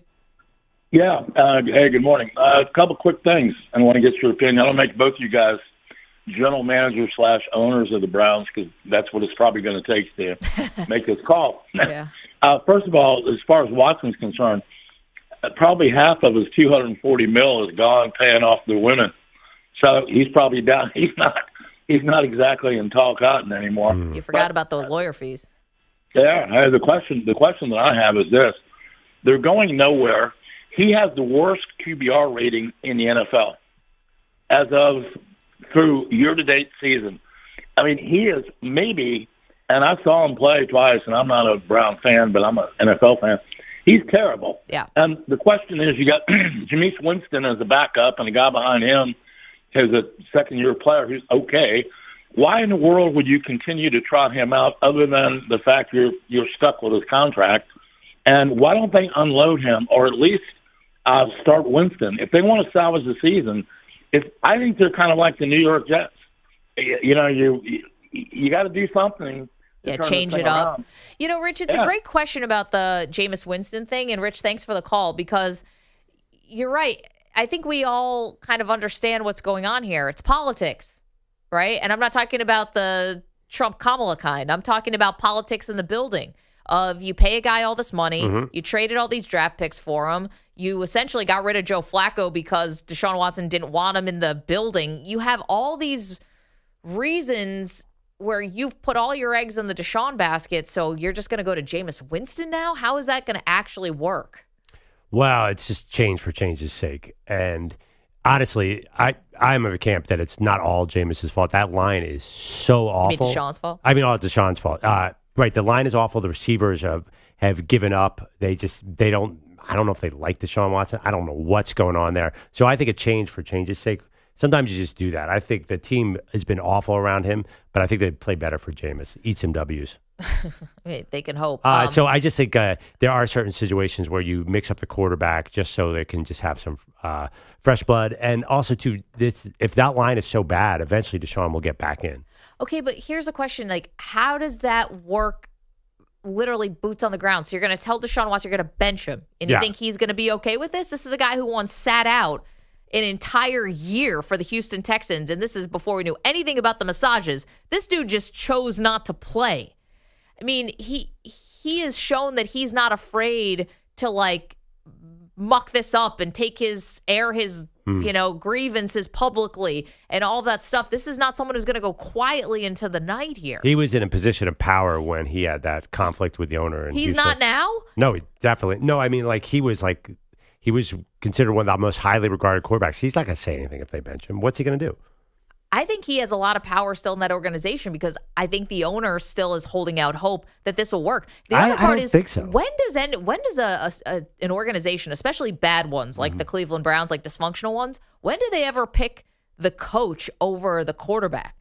Wouldn't it's not about it. Stefanski be the guy who has to pay for this? No way. I think that they're seriously going to consider cutting him this offseason and taking the huge Russell Wilson-like cap hit. In fact, if I had to bet one way or the other, I'll bet you that happens. And I'll bet you Deshaun, by the way, goes to a different team and plays much better. I think the whole Cleveland thing is messed up. He does not have chemistry with Stefanski. The team around him they're either hurt or bad. Right. They can't keep Njoku on the field, who's arguably one of their better players. Nick Chubb is going to, by the way, Jameis will come back and then Nick Chubb will be there. Things will look better. I don't think he has the leverage that he did in Houston. I think if they bench him, he just has to sort of sit there. Man, I just think we've been watching football a long time. We've been doing this for a long time. So I can't remember a time when a highly paid quarterback was the one who paid the price, not the coach. Russell Wilson. But Russ was at the end. Deshaun's at the end. He's not, though. He's got in the his lowest 20s. No. I believe you. I'm just saying it doesn't. Deshaun Watson's definitely still in you his could 20s. probably be right, but I'm just saying He's 29. he doesn't feel that way. That's I know. I wasn't arguing about your fact. I'm just saying he can't be. He's in his 20s anyway. It's totally different. I think first of all, the fire of Kevin Stefanski would be crazy. The guy clearly can run a team. I just think Deshaun's on the same page. The line was hurt all season. You just need change for change's sake. Deshaun will get back in. Play Jameis now. You need to try something. And then how are you getting Deshaun back into the game? So let's say Jameis will get hurt. No, but what if Jameis goes in and starts winning games? Then go with Jameis. Interesting. What's the difference? What difference does it make if he's playing or on the sideline in the big picture? Listen, I know. I just think he's going to make a big stink. And I mean, honestly, he is in no position. I don't think anybody would be listening to him, even in the building. They're terrible. They are, but they put a lot of investment. A lot of people stuck their necks out for him. And I don't think those people like to be embarrassed. They'll always say, we can fix it. We can change this. We can change that, as opposed to benching the star. The reason why Russell Wilson got benched was much different. That was because they owed him some guaranteed money that they didn't want to pay. That was because they traded major draft capital for Sean Payton. There was a different dynamic. I mean, Cleveland, Andrew Berry and all the front office guys, they don't live in a bubble. They can hear what's going on. But I don't think they're safe. No, I know they're not. But that's why I don't think that they're going to try and protect their bad decision by playing Deshaun anymore. They know that they're the laughingstock of the league right now. They're not oblivious to this. I think that they're going to make a change. Let's go to Mark's in Ohio. Hey, Mark, what's up? Hey, I think Deshaun Watson really just wants to crawl back into his snake hole, and I think they're playing him like capital punishment. They think he deserves it, and they're more than happy to let him embarrass himself and tarnish his football name because they feel like he deserves it. Yeah, but Mark, they're the ones who paid him. Yeah, they're the ones who tried to revitalize his reputation. They're the ones who, and thank you for the phone call, they're the ones who have said he's a great person. That was years ago. When's the last time they said anything like that? That was 3 years ago. Perloff, this is what they've done, though. They've put so much of their public resources, everything, behind Deshaun Watson. So now they want to leave him out to dry, as Mark said, to have him get hurt and lose games? That'd be going against their own interests. I have not heard them say anything nice about Deshaun Watson in maybe 2 years. It doesn't matter. They said all that nice stuff when they signed him. Yeah, I do not I do not see the public investment in Deshaun Watson. Does anybody, do you see a Haslam or anybody saying, wow, we're really happy to have Deshaun Watson as our quarterback? I haven't heard anybody say anything nice about him in at least a calendar year. And look how bad it had to get for them to actually try to. I don't even. I think it's gotten that bad. I don't even think they're distancing themselves from him, to be honest. They've already made their bed. They have to own this. They all have to own this. You can't let them off the hook now. Can I say one somewhat hot take on Deshaun Watson? Yeah, go ahead. I don't think he's looked that bad either.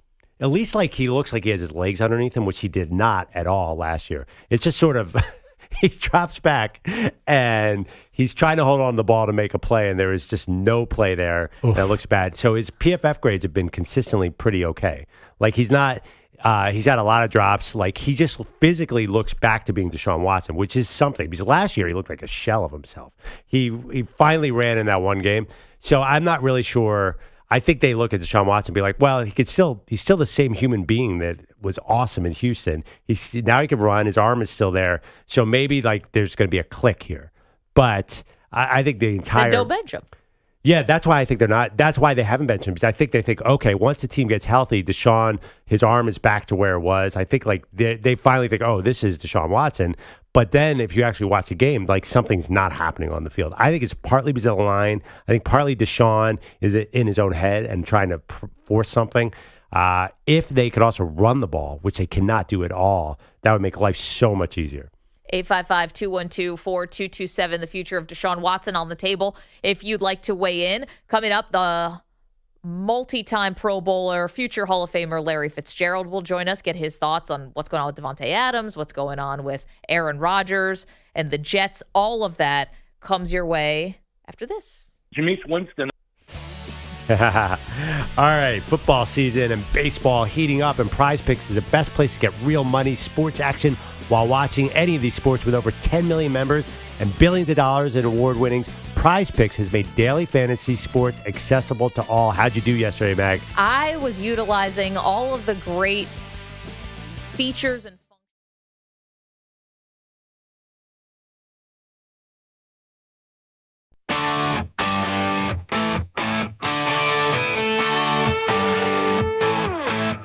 Andrew Booker's the king of Queens.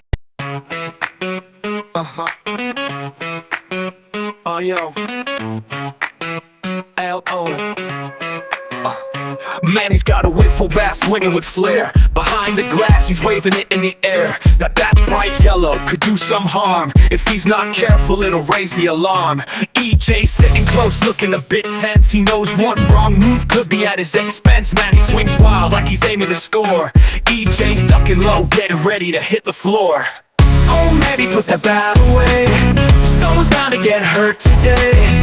Peter Bellatti's missing again. So much for counting on our old friend. Man, he's in the zone like he's up in the plate. But one wrong swing and it could seal EJ's.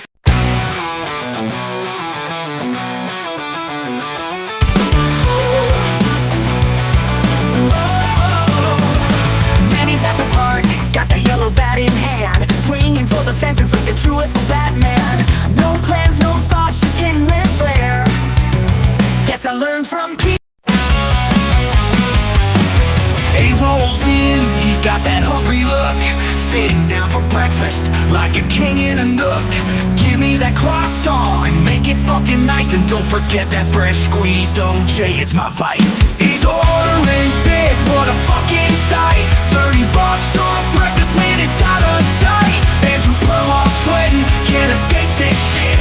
Off the bed, now he's begging, it's a hell of a fit. 2 eggs on the side and don't skimp on the cheese. I want it all fresh, make me weak in the knees. And that fresh squeezed OJ, I want a fucking glass. Pour it high and mighty, let's make this breakfast last. He's ordering big, what a fucking sight. $30 on breakfast, man, it's out of sight. Down by the docks, the workers unite, saying we won't move till the deal is right. Cargo stacking, ships ain't rolling in, but where's Bellotti, not seen again. Bellotti's on strike, won't show up today. Out with the dock crew, he's gone away.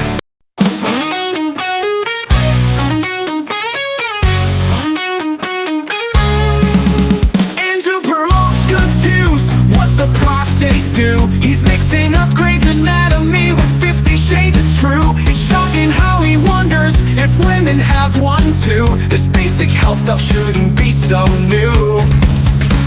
Some wild scene from a crazy book. Just learn the facts, give a proper look. Prostate's not a 50 Shades or Grey's Anatomy.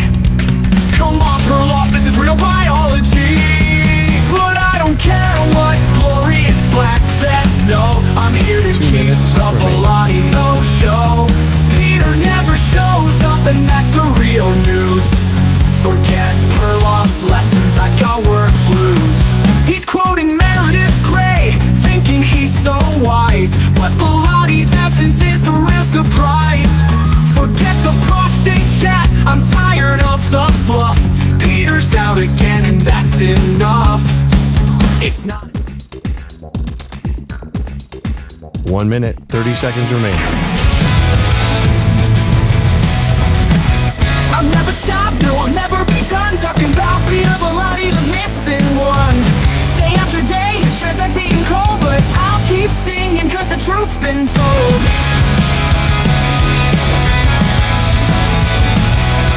Oh yes, man, you say I've lost my way, but I don't care, I'll talk about Peter all day. You think it's a problem, or maybe that's true, but I'll never quit, I'm stuck like glue.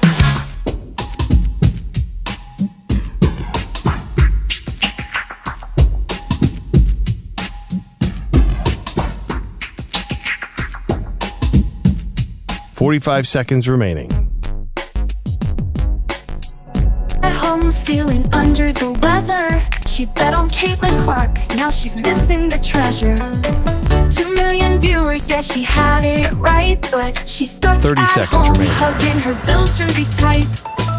EJ and Bogush, they're living the dream. Free egg muffins, now that's a winning team. But Maggie's coughing, she's out of the show. Peter Pilati, now where did he go? Oh, Maggie's sick in the closet, hugging those Bills while Perloff collects on his bed with pearls. But forget all that, there's something more dire. Where's Pilati? Has he just retired?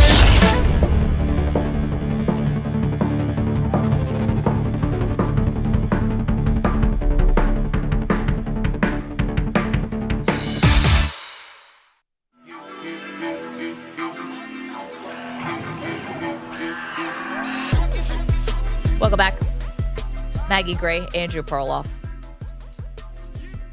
All right, it's our pleasure now to welcome a man who is second all-time in receptions in NFL history, second all-time in receiving yards in NFL history, sixth all-time in receiving touchdowns. He's the All-Pro, Larry Fitzgerald. He's joining us on behalf of DraftKings. They're offering a free-to-play Pink'em pools. Every NFL Sunday in October, DraftKings will donate $1 for the first 20,000 entries every week going to the Larry Fitzgerald Foundation to fund breast cancer research and support. Larry, thanks so much for your time today. Maggie and Perloff, we know this is a topic that is near and dear to you. I'm doing great. And I'm just honored that, DraftKings will stand, toe to toe with me as we battle breast cancer. For people that are listening, if you want to go to DraftKings.com/Pink'em to submit your lineup, that's all you got to do is run it through the month of October. I lost my mom to breast cancer years back. My executive director, Danielle Frost, has battled breast cancer. So it's affected so many people in my community. And, for the rest of my time on this earth, I'm a fight to eradicate it so men and women can live long, prosperous lives. Larry, I got to say thank you. My mom is also a breast cancer survivor. We know that this is so serious and is so important for people to get screened. It is so important to keep the research dollars coming for this. And it's everything. So thank you again. And so sorry about your mom. Larry, when you look at the landscape right now of the NFL, the Cardinals are coming off of this amazing come-from-behind win. You just told us that you were at the game. What were you thinking about as they're coming from behind? Well, they had a couple plays that happened that, Kyler had an interception. They had to block field goal for a touchdown. There was things happening that I didn't necessarily think were indicative of how the game really was being played. And they were in that game. They were physically in that game. And I really think the weather had a lot to do with that. The Cardinals practicing in this every single day, right? And you think about San Francisco, it's a pleasant place. It's nice.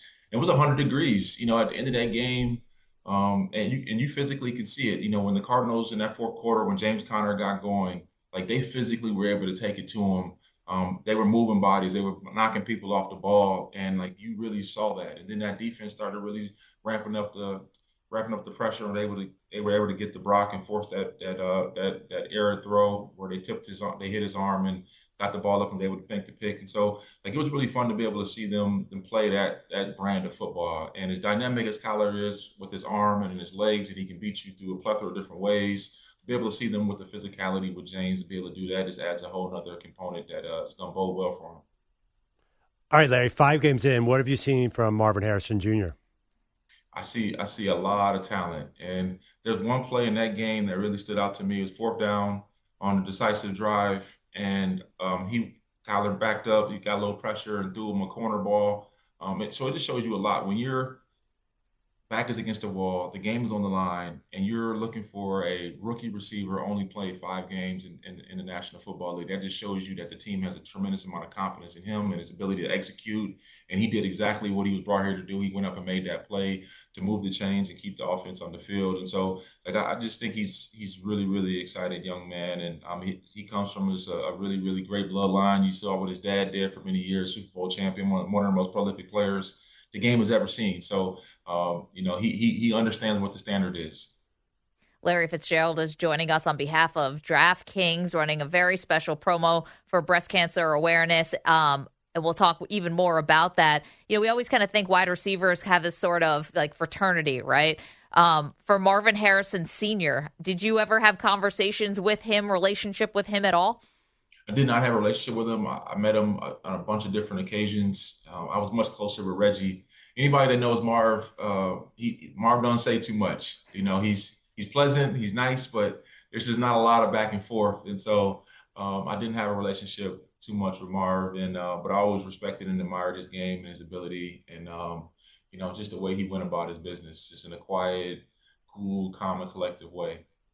Speaking of the wide receiver fraternity, obviously, I'm sure you're keeping tabs on what's going on with Davante Adams.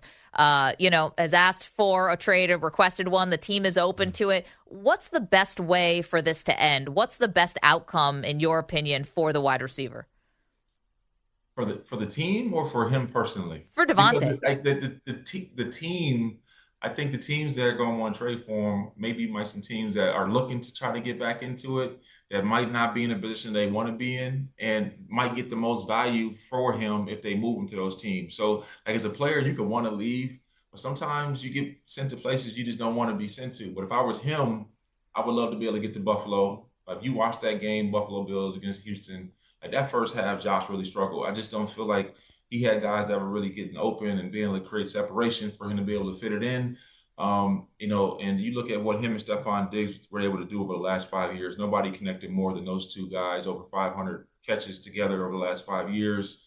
And so if you were able to bring a guy in who could solidify, as a number one dominant receiver that Josh can count on for the rest of this year, for years to come, I think that's really a good situation. And another one that I think would be great, and I don't know if Davante would really appreciate this because of the way the system is run, but you put him in that Baltimore Ravens system, you think everybody's up at the box. You got 8 men at the box all game to be able to stop Derrick Henry and Lamar Jackson. And you add him one-on-one, oh, man. It could get real ugly over there, man. It could get real ugly. Larry, when you look around the NFL, you have obviously Marvin Harrison Jr., Malik Neighbors coming to the league this year. You look at college, you got these freshmen, Ryan Williams, Jeremiah Smith. Are wide receivers better today than they were back in your day? No, I wouldn't say they're better. I think they're getting the opportunity to play earlier. And I think you look at just how systems have changed. Even I'll go back 20 years, everybody was running a pro-style offense. Now everybody runs a spread. Like, if there's not 3 receivers, I don't know what percentage of college play calling would have 3 receivers on the field, but I would probably say it's probably in the 70 to 75 percentile, where you have 3 guys on the field. And I would probably say, 40%, there's 4 receivers on the field. So it gives the opportunity to have more players on the field, which gives you more opportunity to showcase your ability. And I think there's just more opportunity for guys to go out there and play at an earlier age. Larry Fitzgerald is joining us. Very, very special that DraftKings is offering a free-to-play Pink'em pools every NFL Sunday in October, and DraftKings is going to donate $1 for the first 20,000 entries every week. It goes to the Larry Fitzgerald Foundation to fund breast cancer research and support. Larry, obviously there was some news today that Robert Saleh, the head coach of the New York Jets, was just let go. Now, you, as far as I know, I went back through every season. You've never had a coach fired mid-season when you were at the Arizona Cardinals, but you've certainly played for coaches who are on the perceived hot seat. How did that impact any of the teams that you were playing on? Yeah, I mean, obviously I've had some rough years, and like you could feel like the energy wasn't there. But to do it in week 5, man, I just feel like that's premature in my opinion. I mean, the Jets are not by any means out of the competition, in that division. I mean, look, Miami is hurting. Buffalo dropped the game. They've got 2 losses on the year.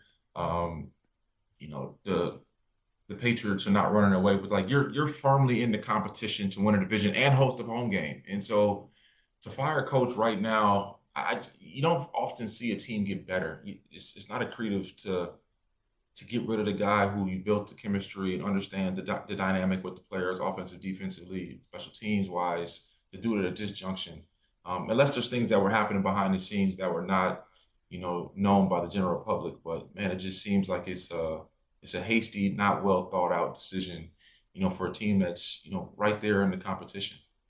Larry, does Aaron Rodgers have to take on an even bigger leadership role now that Saleh has been let go?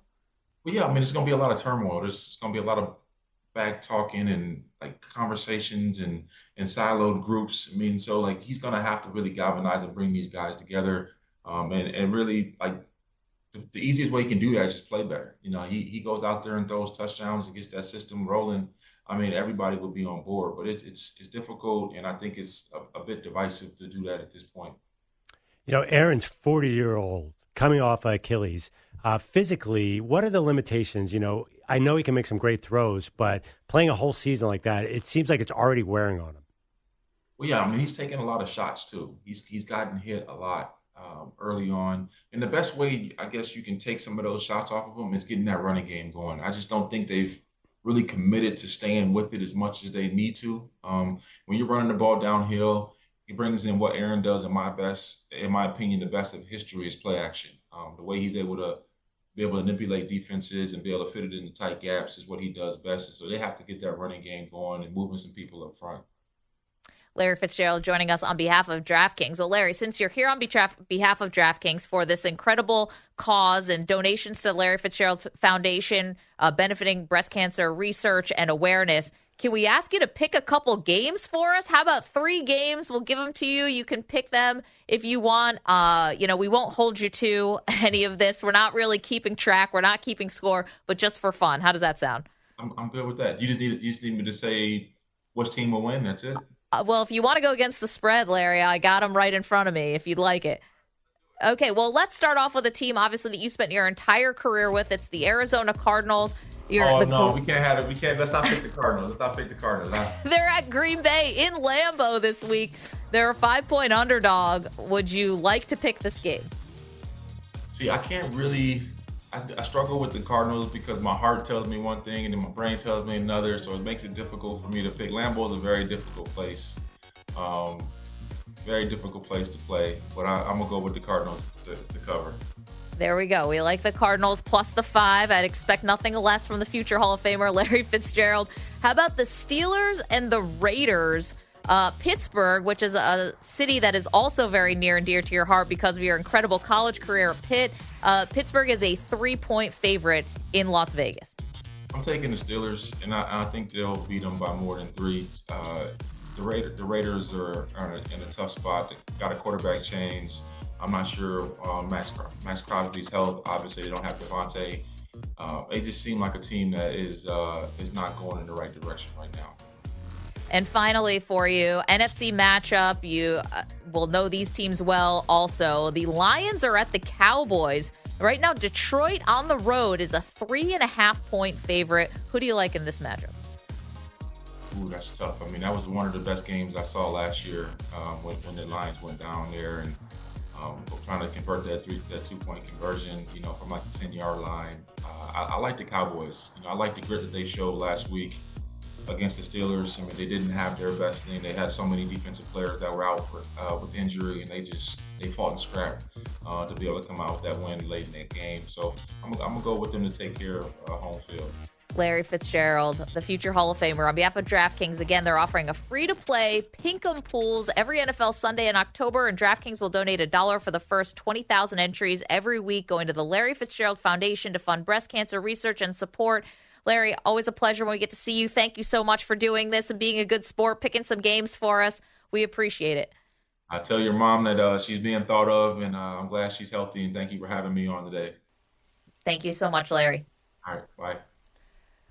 We turn now to headlines. Andrew Bogish joining us from the home studios in Long Island, New York. Good morning, Bogues. Oh, thanks, Maggie. Appreciate that. Headlines are sponsored by Prize Picks. Football season's here, and Prize Picks is the best place to get real money sports action. Download Prize Picks, use code M&P, and get a $50 credit instantly when you play $5. Must be present in certain states. Visit prizepicks.com for restrictions and details. It was the Mets' first home game in 16 days, and Pete Alonso got them going early.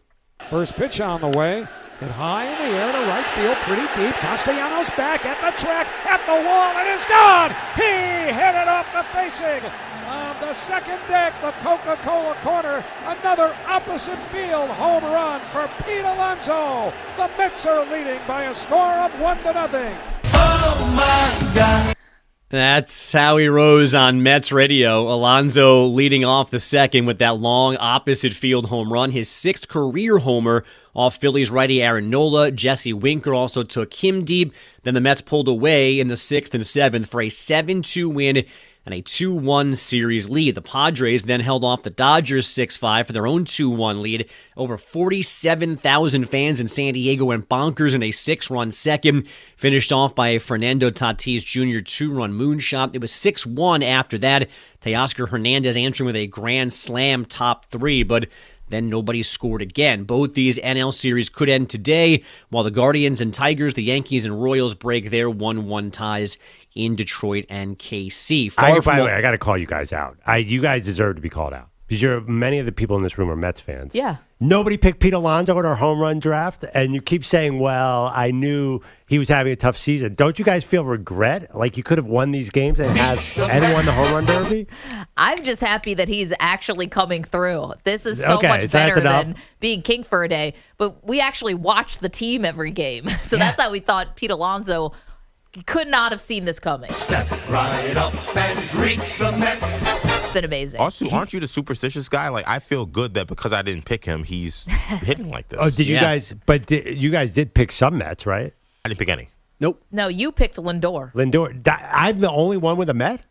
Is that really true? Yeah. Yeah, because Alonso got to game 1 in Milwaukee 3 weeks since an extra base hit, not even a double. But have you guys been paying attention to the MLB postseason the last 15 years? Whatever happens in the regular season means 0.0. Well, it's not like Pete Alonso has this great postseason track record either. It's not like we have any kind of history to rely on. Up until 1 out in the 9th inning, he was still awful. Basically awful and useless. So this is a very recent surge from Pete. Also, he almost... Is this a new song? He botched catching a foul ball in foul territory. If the Mets had lost that game in Milwaukee, Pete Alonso wouldn't be able to show his face in New York ever again, let alone be the hero that he now is, up there with Grimace and Jose Iglesias and Hawk Tua. And Rally Pimps.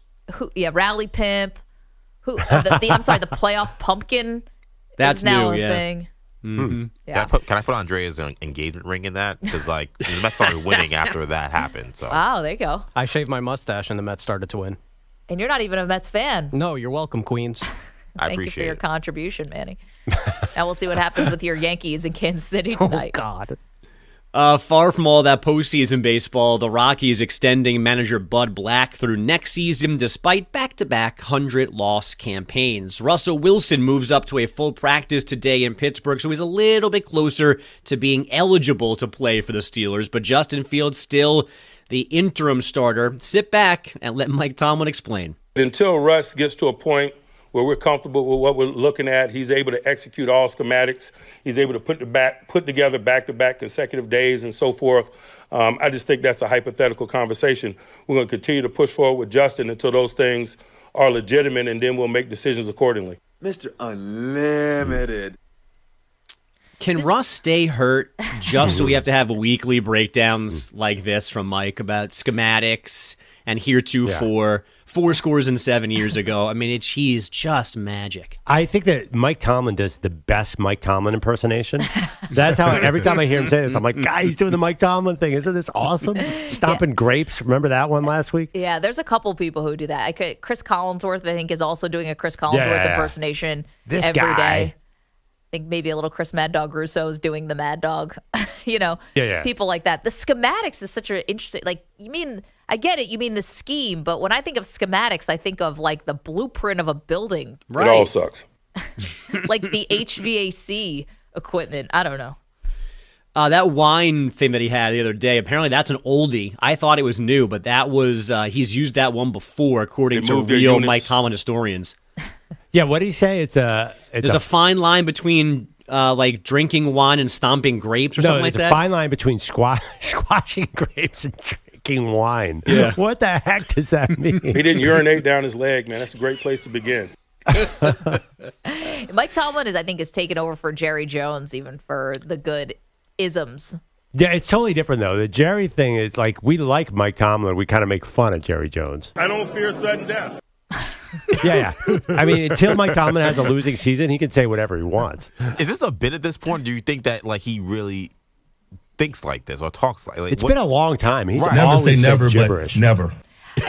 When we're going to finally find out is when Mike Tomlin is eventually retired, and like a lot of coaches, he goes into the media and probably replaces Bill Cowher or whatever, another Steelers head coach, and then we'll see if this is how he really talks. I don't know. I saw him sit down with Dungy the other day, who hired him. He's pretty good. I mean, he's pretty smooth if he wants to talk, but he's a little bit boring. Like, this is the most exciting thing about him. To shoot a hostage, if you will. Yeah, he is not. He's like, you know how Rex Ryan's kind of a character? Like, yeah. Tomlin is not like that in real life. He is conservative and, just doing his thing every day. I don't think he has a life outside football. Sleep fast? Is that what he said? We got to sleep fast. Well, it's one of those things where if you play for him and then he starts saying these things like, I'm sorry, do you want me to stay or go? Like, I don't know what the grapes thing means. Does that mean I'm in trouble or am I getting praised? I'm confused. Good coaches never say anything, right? That's like about saying, you ever try and, if you actually put what Andy Reid says down on paper, it makes absolutely no sense but ever. For the players, I think you have to know. I don't think Belichick minces words when it comes to them. If Tomlin's doing any of this stuff behind the scenes, if I was a player, I think I'd be very confused. It is no. This is pebble in my shoe. It's an art to do this to the media. Like, coaches are like, I'm sure he's super proud. He's like, I went out there and confused everybody. Like, that's not what he's like behind the scenes. He's just doing this for the media, like Belichickian style. Maybe.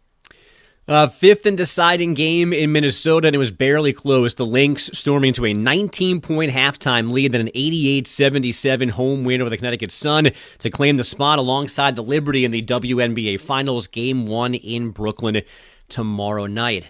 Now let the magic of NBA preseason action wash over you. Number 1 pick, Zachary Risachet, who I had to be reminded was an Atlanta Hawk, had 18 points in 23 minutes in his preseason debut last night. Those Hawks outscoring the Pacers 131-130. Real hockey last night in Utah, the debut of the artists formerly known as the Arizona Coyotes, now called the Hockey Club, and things went very well. Nick Schmaltz up top. Sergachev a blast. They score! Tipped in front. Barrett Hayden. 3-0 Utah. And that 3-0 lead became a 5-2 win over Chicago in Salt Lake City. Barrett Hayton scored that goal. Dylan Gunther had 2, including the first in team history. And USC basketball star Juju Watkins reportedly signing a multi-year extension with Nike. We don't know the dollar figures, but it's said to be one of the richest deals in women's basketball. Watkins originally signed with Nike as a high school senior 2 years ago. Guys, back to you. Bogusch, thank you. What's at stake this weekend in college football? We'll get to it next. It's Maggie and Perloff. You're in a 5-minute break.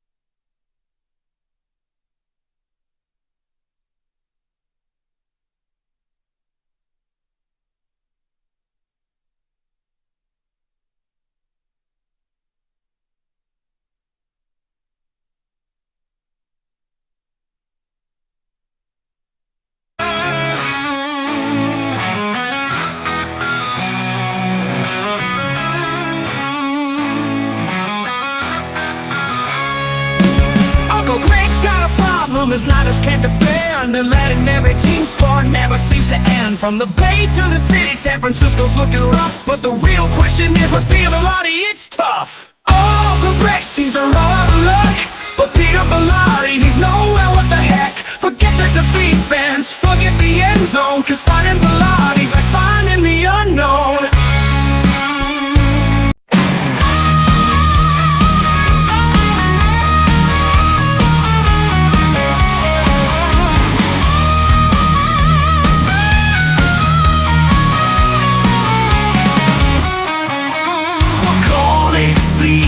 So peaceful and fair, Bolero's playing the wind in the air.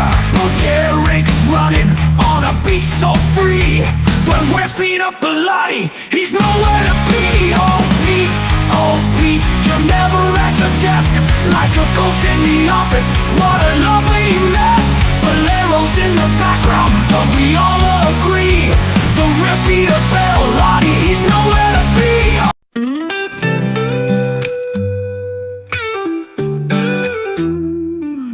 Boogers came home, kids were throwing a fit, dropping F-bombs, talking real slick. He's scratching his head where they learn all this. Must be the TV, but something's amiss. He's calling the sitter, what's going on? My kids are cussing like they're in a rap song. But wait, here's the twist, here's the real deal. The story ain't about what you think or feel. It's not the kids, it's Peter Bellotti.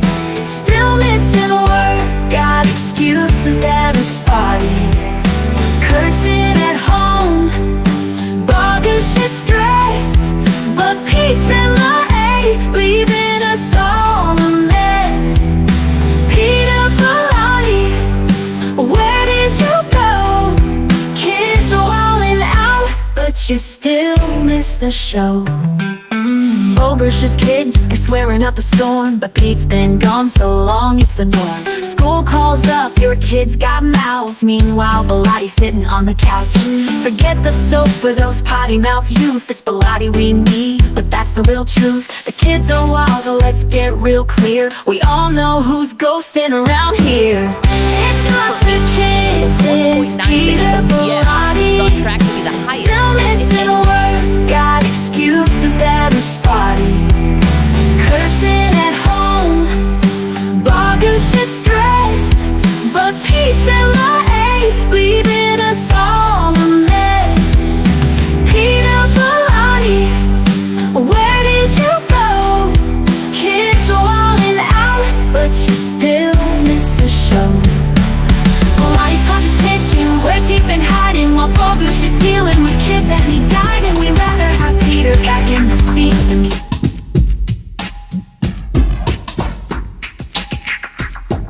45 seconds remaining.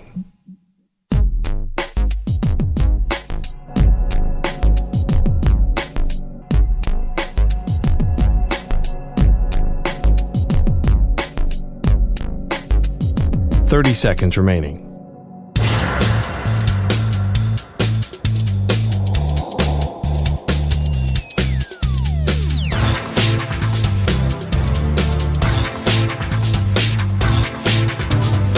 Seconds.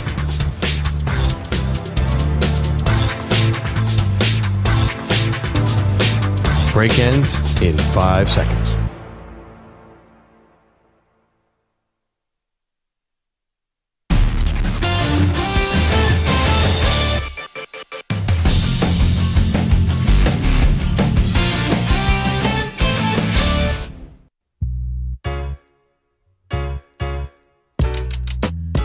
Welcome back, Maggie Gray, Andrew Perloff.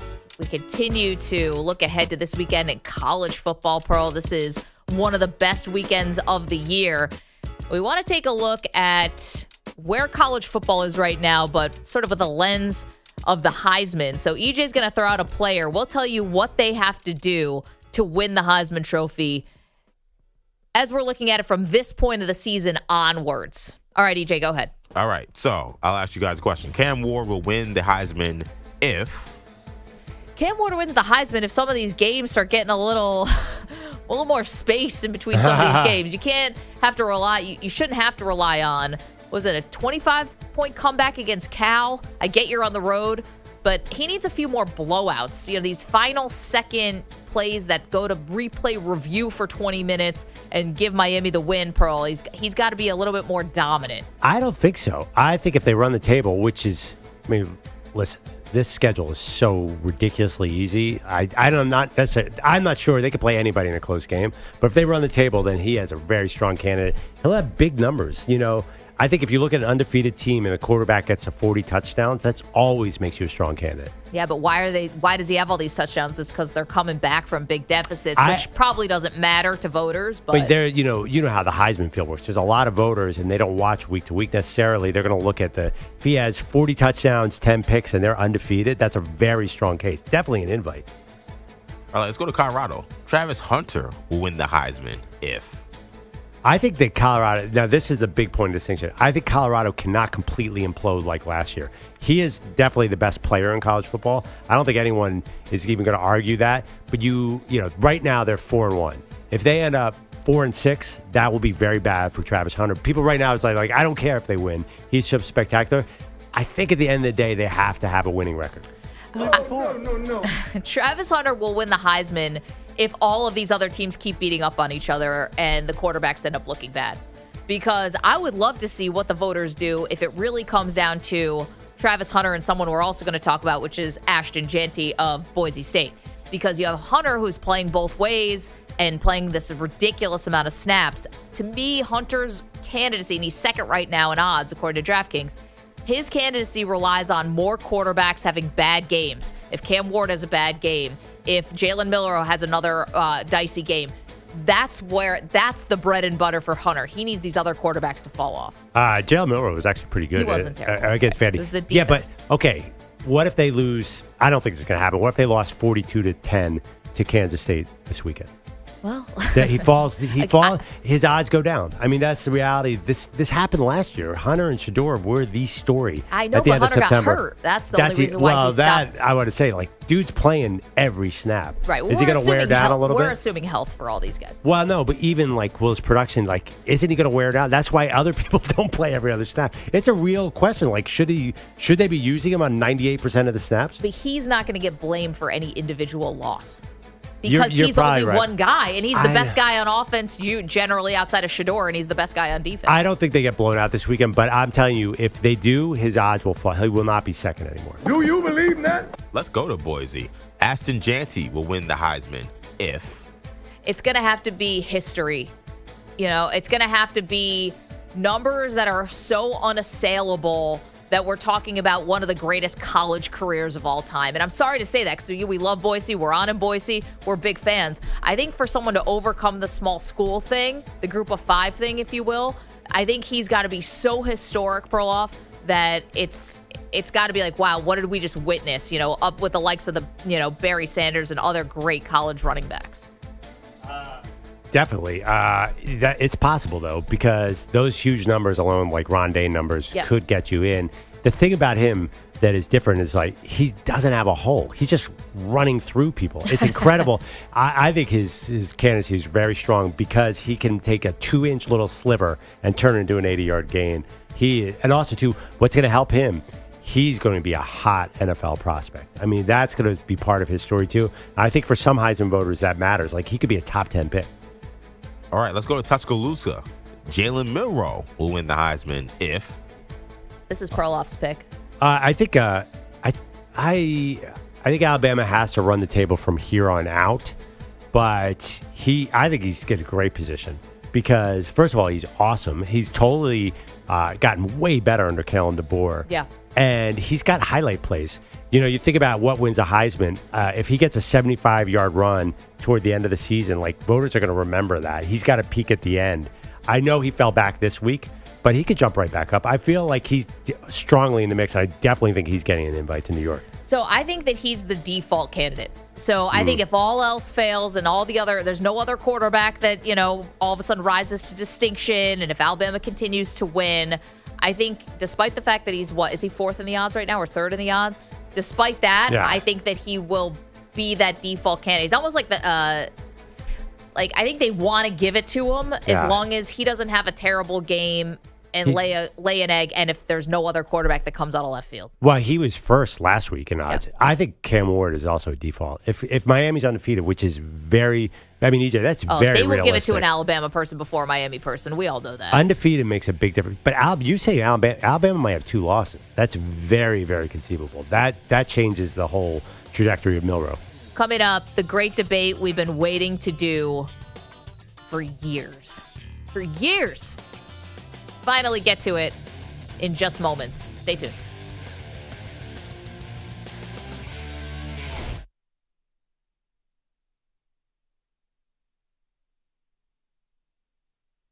You're in a 5-minute break.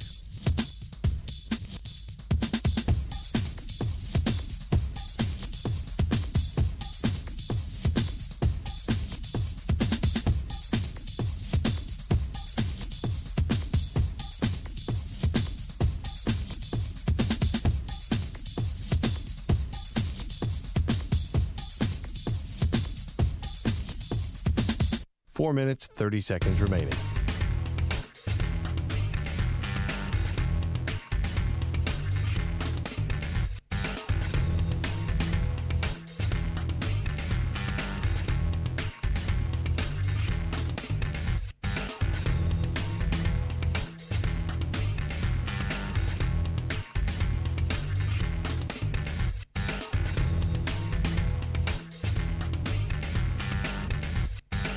Four minutes remaining.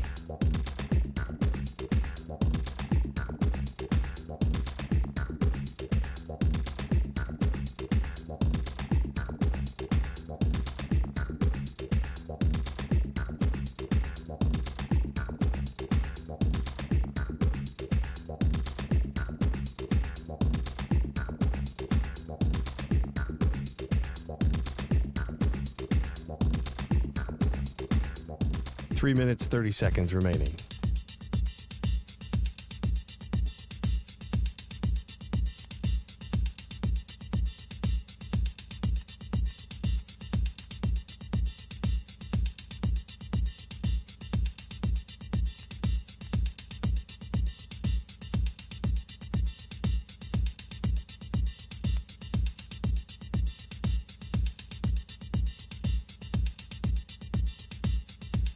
Three minutes remaining.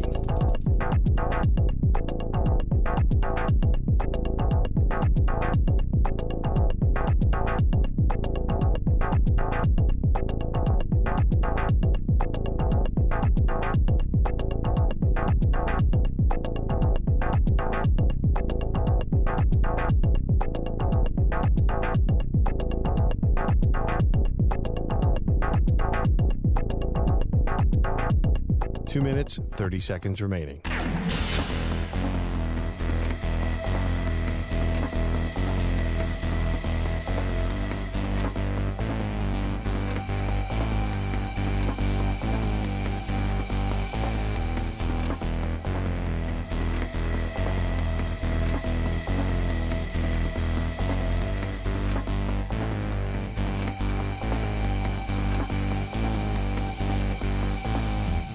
Two minutes remaining.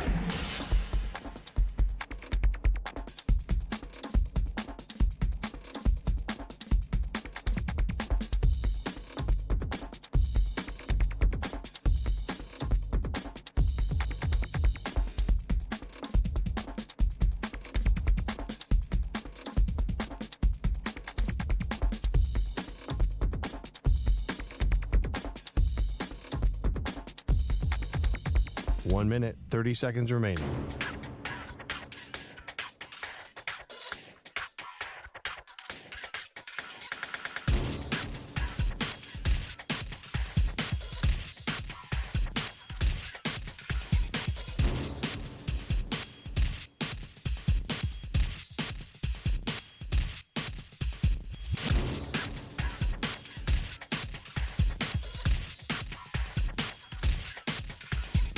One minute remaining.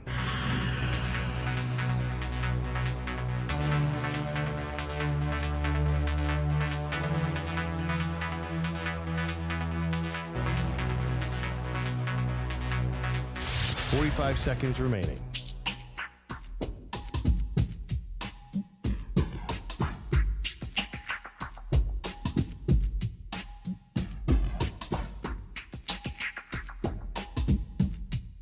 30 seconds remaining.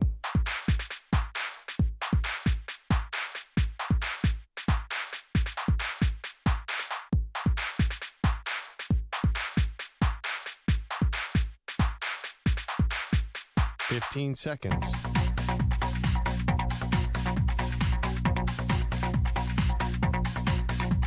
Break ends in 5 seconds.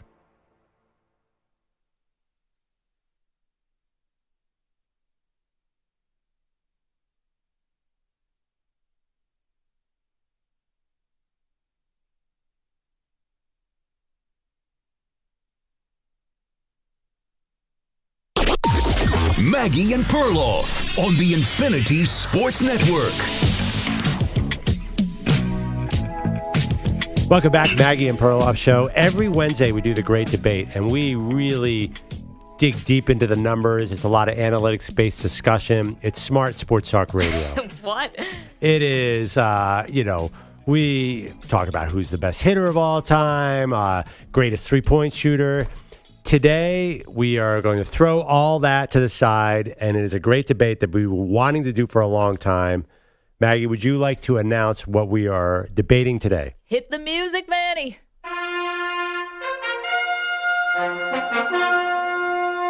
The Great Debate Series.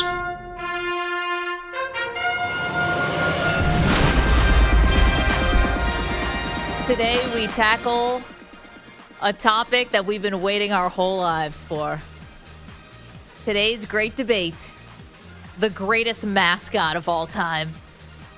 Yes! We've wanted to do this. Is it silly? Yes. Does that matter? No. It's never stopped us before. Yeah, I am so psyched about this because I'm from Philadelphia. I'm a Philadelphia sports fan. There's two things we do well. We boo Santa Claus and we make amazing mascots. For some reason, my city has all the best mascots. So I'm actually, can I dive in and get started? Because this is such an obvious answer. Wait, do we want to talk about any parameters here? We gave no parameters. This could be someone in a suit. This could be an actual animal. Anything you want as far as a mascot. I'm sorry, continue. Yeah, greatest mascot. It's obviously the all-time GOAT is Philly Fanatic. He's a Jerry Rice of mascots. Philly Fanatic. And, I was thinking about this. What is the Philly Fanatic? Does anyone know? Is he a dinosaur? Is he a dinosaur? I think he's a loser. That's what I think he is. But in this age of slick marketing and everything, he's nothing. It looks like a third grader made this costume. He is so funny. And if you're at a Phillies game, he is like a comedian in a big green furry suit. Let's hear a clip of him getting into it with Dodgers manager Tommy Lasorda. Tommy, he's out there as the Philly Fanatic has a stuffed mannequin of a Dodger, and Tommy's trying to get that Fanatic close. You see the physique of the of the mannequin. Tommy's a little bit hot, I think. Is he's going to move that over now? Look at him go. Now he says, "You don't make fun of me or my ball club." The Philly Fanatic keeps on sticking his belly out with Tommy Lasorda's belly, the late Tommy Lasorda. And then afterwards, I couldn't play it, but Tommy curses out the Philly Fanatic in the post-game press conference. That big green bleeping mascot.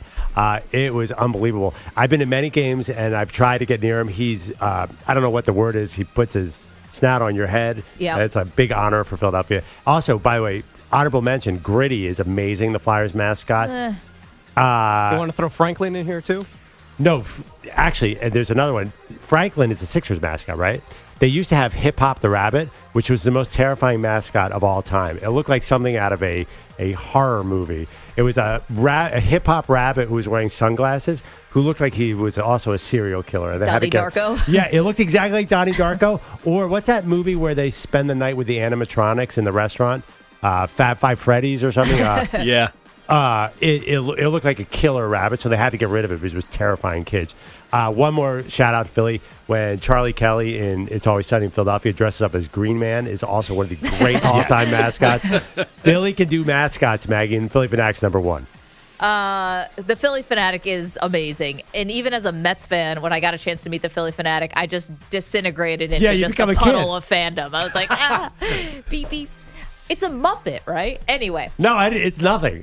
You're right. It's closest to a dinosaur anatomically, but it's not really a dinosaur. Yeah, I'm not getting dino vibes from it. There's too much feathers. I don't know. Anyway, Bogish, I think you have to go next, right? Who is the greatest mascot of all time? This is our great debate today. So you know me, I thought, until you didn't know where I lived. I like to go a little off the beaten path, a little weird. I thought about the St. Joe's Hawk, which I am very familiar with. So is Perloff. This bad boy has to wave at least one wing through the entire athletic event it is at. People have tried to put tires over it to make it stop, but that's too small.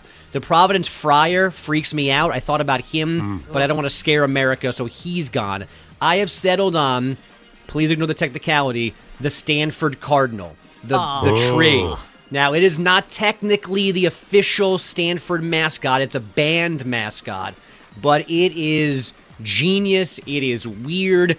I didn't know that whoever is in the mascot, who's ever in the suit, gets to design the suit, and then those suits go into like a museum or something. You suck, Bogus. This is amazing. I love it. It's wacky. It's bizarre. It's unique. Give me the Stanford Cardinal tree thingy. I just Googled the Providence Friar, by the way. Thank you, Bogish. I'm not going to sleep tonight. What does he get up on the microphone and say, the end is nigh? This is the creepiest mascot I've ever seen in my life. It's this friar with this horror mask. It's why I don't go to the Big East tournament at the Garden. I don't want to be near him. By the way, Bogish, we're doing a best mascots of all time, not worst mascots of all time. It's a tree that spins around. It's so lame. Was there not a barrel that was available or some kind of silly object? Best is a subjective title. It's memorable. Yeah. So silly. Okay, EJ, go ahead. All right, so I wanted to kind of annoy Perloff with this one because he always talks about annoying millennials living, like the world didn't exist. I do. Before I'm sorry about that. Kids these days. Right. So I could. You guys aren't kids anymore, by the way. But I know, go ahead. right? But so I thought about the San Diego Chicken, who I talked about last week. There are questions about his background, so we moved off from him. I could have done the homer pick, which is Sebastian Ibis. I love Sebastian. We've tweeted back and forth. But I'm actually going to go even more new school. Yes, man, we have tweeted back and forth. He's laughing next to me. I'm going to go with Ellie the Elephant, the New York Liberty mascot, who I think right now is the young OG, the young GOAT. And here's a clip from NBC New York. Just like every arena needs a locker room, every team needs a mascot. And this one knows how to twerk. Let's get it. Ellie the Elephant is the mascot for the New York Liberty. She's a hair-flipping, rump-shaking elephant at the center of a season that's seen more than a dozen sold-out games and record-breaking attendance. Queen of New York, you have been called. You, that's right, you. From the jaw-dropping moves to that signature Ellie style. The ponytail is always ponytailing. Ellie is an icon. She okay? twerks? She twerks. Wow. She was hanging out with Justin Timberlake before his show the other day. I can't wait to see Ellie tomorrow. Doing a sound check. Manny, when I told him I was doing Ellie, he was so excited because forget about the fact that there's a championship game happening. Ellie's going to be there. That's the most important thing. I mean, Who needs Sabrina Ionescu when you got Ellie the Elephant there at the She game is a tomorrow? complete Can I bring rock something star. up? So there's obviously another elephant, which is Alabama. And it's just different because the trunk for the Alabama elephant is like down to the ground, where Ellie's is really short. is that a female thing maybe? A female elephants or shorter know. trunks? I don't know. I'm not sure. Not definitely an animal guy here. But Ellie's awesome. I mean, the fact that non-sports fans like my fiance loves Ellie as well, I think she's crossing over. So I'm going to go with Ellie, who may be a champion by next week, as my best mascot. Can I get a little controversial here? It's interesting. It's the Liberty. Aren't you trying to expand into a male audience? And that felt like a very sort of female-driven promo we just heard there. About the twerking? You don't think twerking? No, just like, oh my gosh, I love your ponytail. It felt like that was targeted towards little girls. If you, Well, I'm not going to stereotypes there. Probably, but I mean, who was twerking for? That ain't for women. I don't know. The whole thing just sounded a little too precious. Like I would present this like this is a killer sport. Sabrina Ionescu. I felt like that was like for kids. Here's the killer elephant. No, that's what's great about Ellie is that she's It's a fly. stampede. She's a fly girl. Like she's a fly girl. She wants to look good. She's trying to press the men or women, whoever. Like she's all about swag. I'm looking at the pictures of her. Like she looks like she's more interested in entering the arena than actually playing. Like she could be on Flatbush Boulevard, or Flatbush Avenue rather, with anybody else out there. Like she's a real Brooklynite. All right, we're doing the greatest mascots of all time. Manny, go ahead. When I was a kid growing up, among the first mascots that I saw and all the blooper reels, putting in VHS tapes, that's right. And the mascot that always stuck out to me was the Suns gorilla. Oh, yeah. He was first seen in the winter of 1980. That's unfathomable to me that 1980, that history started before 2000. So the fact that he's been around, he's one of the first mascots that we've seen, always dunking the ball, some super crazy dunks. I got the Suns gorilla. Suns gorilla is awesome.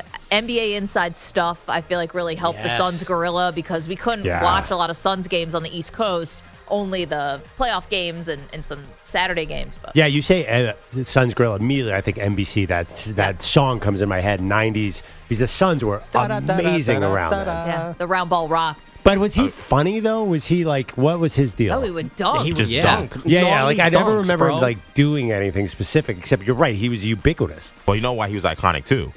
He was in NBA Jam. Right. You could unlock him in NBA Jam and play as a Suns gorilla, and he was the best player. Which he could do anything. Probably why you put him over Benny the Bull, the Bulls mascot, who also dunks. I mean, he's also awesome. His thing, but no, the thing with Benny the Bull, though, he just dumps popcorn on a random fan, and then he runs away. That's Benny the Bull's shtick. Get out of here, man. Stole it from the Globetrotters. Or maybe they stole it from him. Suns gorilla is a great one. Yeah, you're right. Maybe the Globetrotters have been around since 1928. Stole it from Benny the Bull. I don't know. We're all taking from each other. Well, those all were very cute, guys. Nice job. Oh, here comes where Maggie wins again. But the real answer, because I have one of the costumes on today, is the Oregon Duck. And I happen to own a duck suit because I lost a bet. That's not important. If you're watching on youtube.com/InfinitySportsNet, twitch.tv/InfinitySportsNetwork, or on X at Maggie Gray, I've put the duck suit back on. Quack, quack. Now, this is not the actual Oregon Duck, whose name is the Duck, by the way.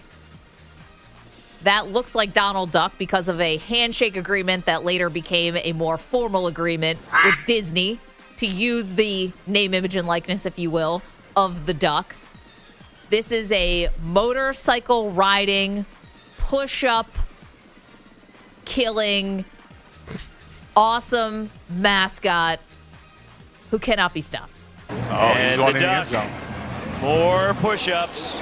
546 push-ups now for the Duck. That's how many points they had. He turned it to sit-ups. That's a workout today. That is a workout. Of all the Oregon people today, the Duck is probably going to be the most tired.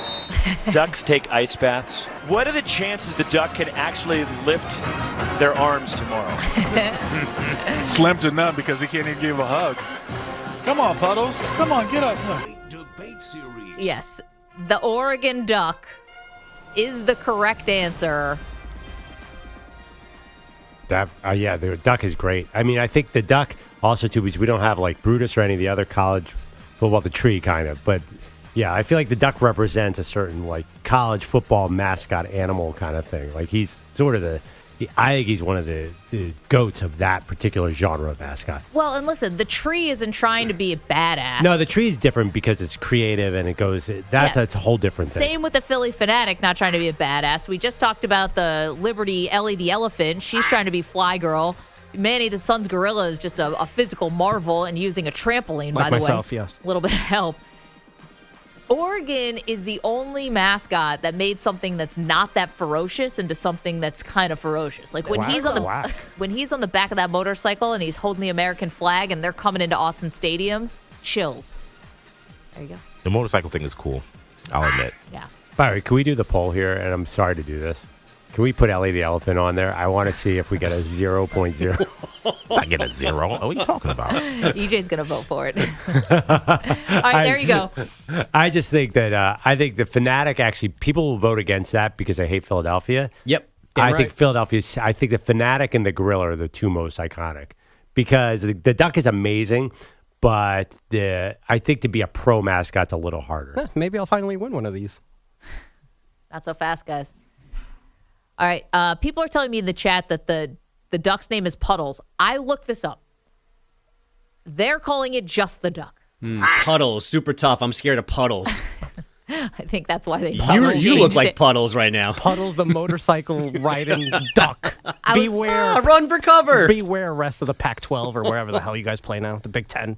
I just find it interesting today. First of all, I was going to get up on the table and do some push-ups, but I'd rather not embarrass myself more.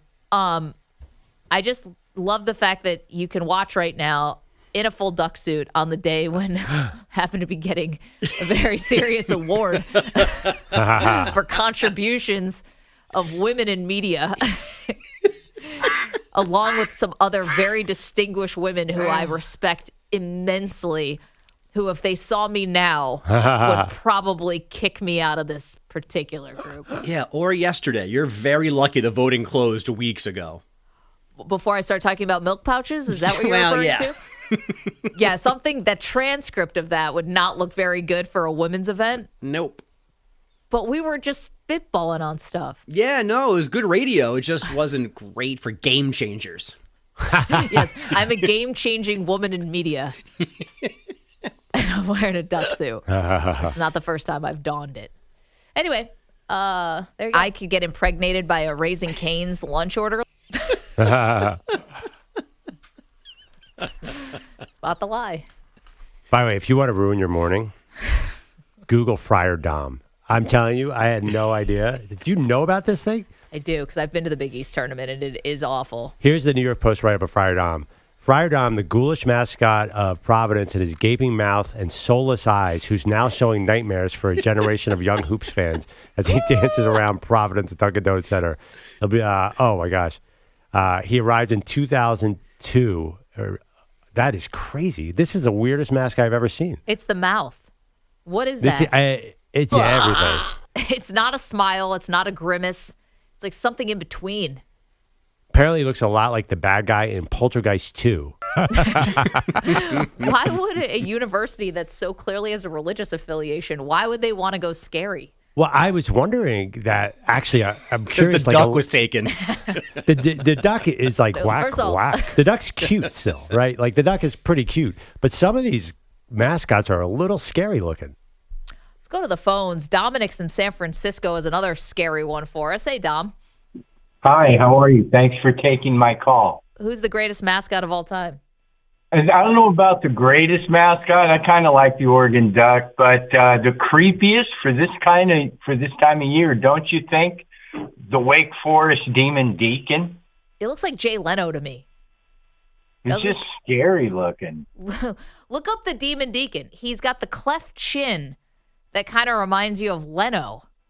No? And like the hair coming out the sides. I mean, I don't think Leno wore a top hat. I'm talking about the real live one, not the picture of the logo. Dom, thank you very much. It looks like the Demon Deacon actually rides the motorcycle. So he's got one on the duck. Like the duck is just on the back. He's actually driving it. I'm looking at these pictures. Yeah, that feels super dangerous. That's what we were talking about before. I was like, why would you want a costumed person driving a motorcycle on a field with like cheerleaders and people? Wow. Old, attendants on the field. Can you see out of those things? Aside from the un-PC-ness, just everything that goes on in Florida State has always amazed me that like nobody's ever gotten hurt in that pregame. Oh, with the horse? The chief and the horse and the flames and the people and everybody. It's like, well, how come the horse doesn't freak out? And it's, that is definitely not getting into our greatest mascot list. But I think that's another category, most dangerous mascot. And by the way, your duck on the back of the motorcycle, that could fall off pretty easily. Like, it's not easy to balance yourself wearing these things. 855-212-4227. So there you go. The greatest mascot of all time. Got some good ones in the chat as well. People seem to like the USC Trojan. Iconic. Can I throw the New Orleans baby into the scariest costume? Oh, that one is so scary. But it's like part of the... That's great. Why is it so scary? They put those on the king cakes and stuff. Delicious. Why is it so scary? I'm curious if anyone's going to call him with live animals. So in the chat, Kevin gave us the Texans Longhorns and Bevo and I guess Coyote of the San Antonio Spurs. But that's another good one. That's a mascot. Yeah. He's a good one. There's Uga, there's Ralphie. I feel like the NBA ones are a little underrated. Like the Rocky Mountain, whatever that thing is for the Denver Nuggets. Yeah. He's hilarious. He gets like no that love. Sir Purr. Yes, that's his name. How can we forget Sir Purr? Yeah, Thank you, Robbie Anderson. The crowd interactions he has is always. What's the line that Robbie Chosen Anderson says? What's that? Goes, what's that bear doing? Yeah, what's that bear doing? You play for the Carolina Panthers. Why the is there mascot. a bear wearing our jersey? What's that bear doing? Oh, it's the best quote ever. Sir Purr, like, brr. It's great. It takes them 5 minutes to get it. 855-212-4227. Okay, lots more to do. Bogus will have updates for us in just a moment. You can weigh in, the greatest mascot of all time, and then we get back to Aaron Rodgers. Is he helping the Jets or hurting the Jets if he was involved with Robert Saleh's ousting?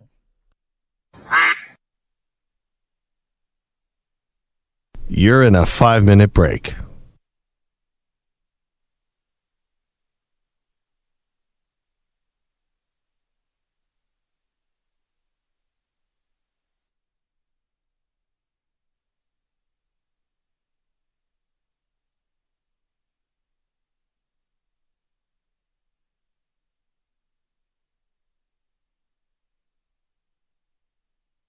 Four minutes, 30 seconds remaining.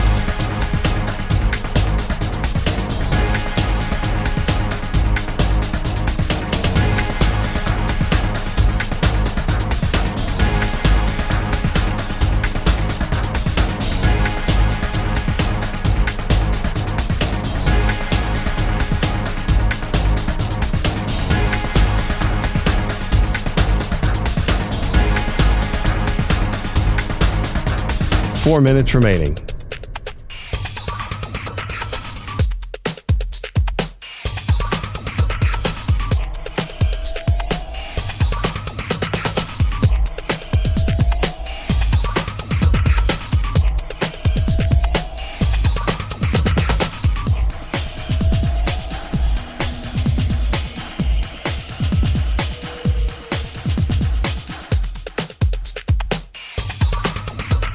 Three minutes, 30 seconds remaining.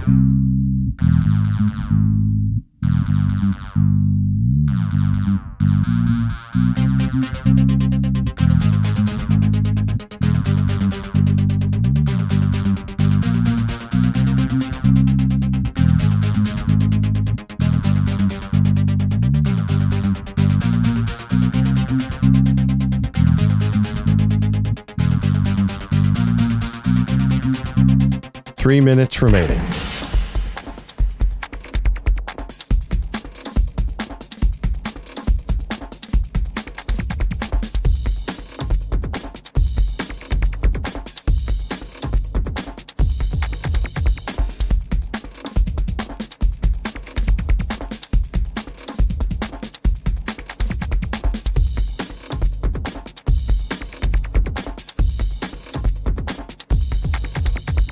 Two minutes, 30 seconds remaining.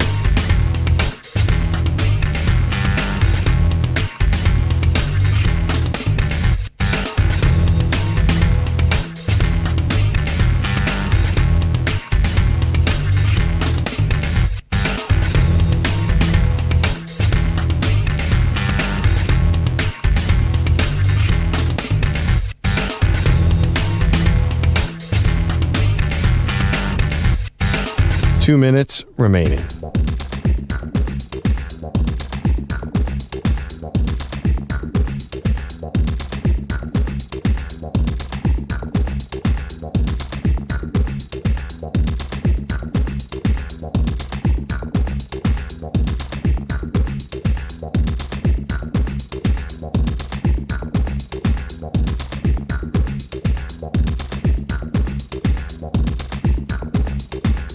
One minute, 30 seconds remaining.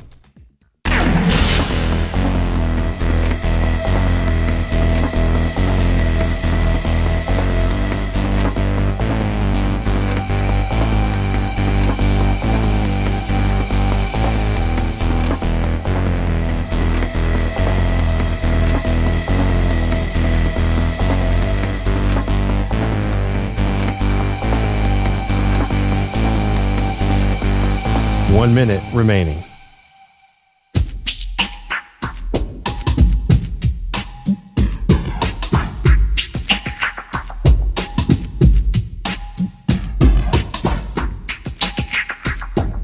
45 seconds remaining.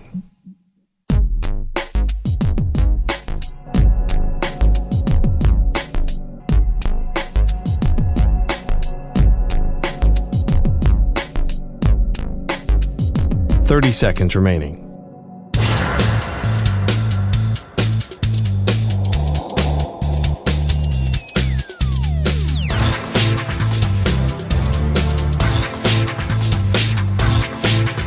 15 seconds.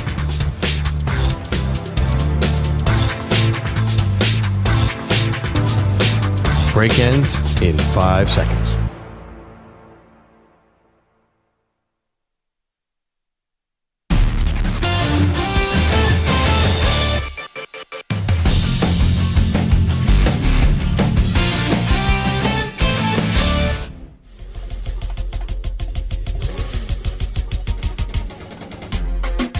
Welcome back, Maggie and Perloff. Great Debate Wednesday. Best mascot in all of sports.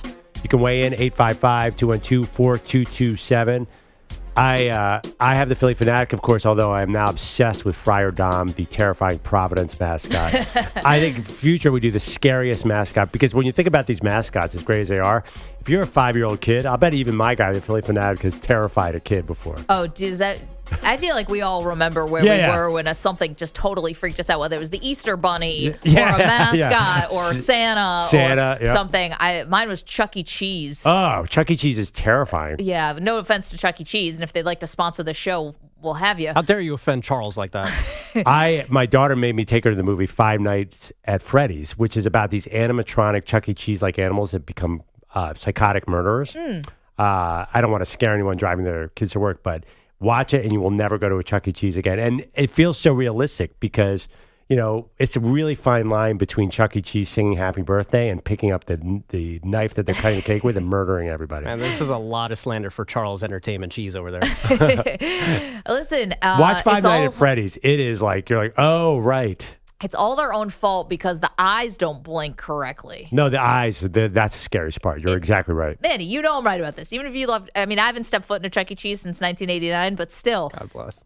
The eyes don't blink at the same time. I think the eyes also don't blink at the same time for the New Orleans baby. The baby is super creepy. But, you know, to be honest, though, at least that's a New Orleans thing. It's a nod to cultural heritage as opposed to, what's it, Friar Dom? This guy's nothing, like, they just invented that in some kind of marketing company. Well, he's a friar. I mean, I know, but that's the look closer. isn't anything. They created the mask. Might be better than the Stanford Cardinal. Yeah, that was Bogus's pick. Who picks a tree? Well, I mean, why is it Stanford Cardinal in the first place? They were probably something. Has that always been that? Why? I was wondering, somebody called about the Demon Deacons. Demon Deacons. That's a really cool name. Like, how did that ever get started? I'm going to do a deep dive here. All right. Well, while you do that, let's head to William, who's in California, wants to talk about his favorite mascot, the USC Trojan. If you're wondering why we're talking about this today, we'll get to the Jets, Robert Saleh, all that. We've been waiting to do this mascot thing for a minute. William, what's up? Well, good morning. It's more of a mascot incident that you guys kind of touched on. This is many, many, many years ago, and our youth organization, along with a few fathers, including my dad, took us to a game at the Coliseum. This is Southern California, and it was a game between the Trojans, who were the powerhouse, big-time powerhouse, and my dad's Cal Bears. And anyway, we got there, and, the Trojan players all ran out on the field, with the band was just blaring. And there was the Trojan mounted on top of this beautiful white horse called Traveler. I don't know what the Roman numeral was at the time. But if you know the Coliseum, it's got a track all the way around it. Yeah. This horse took off on the SC side at full gallop. And, and the Trojan fell off the horse. Oh, no. And, I mean, he not only fell off, he was down for the count. So there was a lot of attention paid there. They had to get the ambulance out onto the track. Oh, my gosh. And the game was stalled for at least a half an hour. Oh, my goodness. Yeah, falling off a horse, William, is no joke. Yeah. No, I mean, it was some pretty serious stuff that happened, but you were talking about the mascots, and I just remembered this incident, that happened. Oh, that's when mascots, when things go wrong, William. Thank you for the call. Yeah, it's when you're working with a live animal, Pearl, something could happen. It could startle the animal. Always wondered, like, are they at college games? There's a lot going on. What if one of these animals freaked out? I don't think, I was just looking up if there been any incidents like that. I have not found too much. Purdue Pete, according to Ray, very creepy. And I looked him up. He's not wrong. Yeah, no, we quickly morphed into scary. Can I make a quick complaint about my high school mascot? I don't know what your high school, what was yours? We were the Patriots. So I went to Lower Merion High School, home of Kobe Bryant, and we were the Lower Merion Aces. Okay. Except for some reason, a bulldog was our mascot. What should have been a deck of cards? I think so. Like, why would you go with a bulldog? Like, they just ran out of ideas, and they're like, well, let's buy this bulldog guy and have him run around. Yeah, you should have been an ace. Like, a card. I mean, but that's not that interesting. It's one thing for the Aces who play in Las Vegas. It's another to be. Do they have a Pennsylvania. mascot? What are they? Probably the Aces. I don't know. They're probably the Bulldogs. Anyway, it's a small personal thing, but I feel like high school mascots generally about 30% of them are Bulldogs, and like it's a very common mascot. We were the Terriers, my high school. I think it's it's like pre-made stuff. You know what I think so. About high school? I don't know if you guys had this where you guys grew up, but in a lot of high schools, you'll see like a team just appropriate a pro or college like logo, but just put it in their own colors. And I'm like, come on, you can't come up with something original. I literally live in a place that does that now. Oh, it's the worst. I do. Which pro team? Not pro team, college team. Yeah. I live in a place that's about maybe 40 minutes from Rutgers University. So the high school, I live in a place called Basking Ridge. They call themselves Ridge, and it's just the Rutgers R, just in a different color. But I kind of like that. I think it's kind of cool. I've seen this in Connecticut, Fairfield High School, Fairfield University. I think it's nice. You have like a little bit of a connection to the local university. Yeah, that's kind of weak. So there's a shout out to Cardinal Hayes in the Bronx, but like they used to just take the Arizona Cardinals logo, and their colors are red and yellow too. So it was like, this is basically the Cardinals logo. Like, you guys didn't do any work. I don't mind that. Russ is in California. Russ, the greatest mascot of all time is who? It's got to be the Raider Nation. Are you talking about the black hole people? Like the black hole people. I mean, I'm not talking about Las Vegas. I'm talking about the originals from Oakland. Yeah. Yeah. You're talking about the people who dress up. Oh yeah, for sure. Quick story, real quick. So I brought a couple buddies with me and their kids. They're not Raider fans. They came in all spooked. They're scared. They go on the black hole. They were done. That was it. Every new crowd I brought in, their kids, especially their kids, were scared. My kids, I've always brought them. They were never scared because I raised them as Raider fans. But the black hole. Russ, who do you think's tougher, the black hole or Eagles fans? Oh, of course the Raiders fans. All right. Wait, I thought you were going to go Raider Nation, the black hole, or the Dog Pound, Cleveland. They're cute. Raider Nation. I'm going to go, Russ, I'm with you, Raider Nation. Scariest fans. I mean, it's definitely Philadelphia, just like on a human level. Well, I just think exactly. I think the guys in the Raider Nation, I could be wrong, because I've heard it's kind of scary. Like, they seem like there's some nice guys underneath all that terrifying garb. Philadelphia fans will fight dirty. Philadelphia fans aren't even in a costume. Yeah. They're just in some Brian Dawkins jersey ready to kick some ass. Yeah. 2.7 alcohol level. Something to throw. Let's go. Do you remember when we did the draft in Kansas City and we met one of the guys from the Raider Nation? You and I have photos he was with him. Lovely. Prince of a guy. Didn't they steal Stu? They did steal Stu. We couldn't find Stu for many hours after that. And Stu was, quite frankly, never the same. But that guy was great to us. Rich in California. Hey, Rich. Yeah, there's the old KGB chicken. Name is Ted Gianoulis. Rich, we really slandered the San Diego chicken so much last week, and thank you for the phone call, that we almost couldn't bring him back. Slandered or discovered the real truth about the San Diego chicken? You decide. Open your eyes, Maggie. Everything we said about that mascot last week was so wildly wrong. Just not even close. I said I thought the chicken got Me Too'd. No. Thought he was some kind of Russian operative. No. We were just so off base. He was just old and retired. Yeah. Bogush has headlines for us. Keep them coming, by the way. Greatest mascots of all time. What's up, folks? The Florida Panthers did a lot yesterday. They signed one of their key cogs, Carter Verhaeghe, to an 8-year extension worth $56 million. They raised their Stanley Cup banner. Then they posted a 6-4 win over the Bruins on opening night in the NHL. Verhaeghe's pumped to be sticking around. To be a Florida Panther for this long already is a huge honor for me, and to even extend it longer, I mean, I'm just so grateful for the organization to believe in me and Bill to believe in me.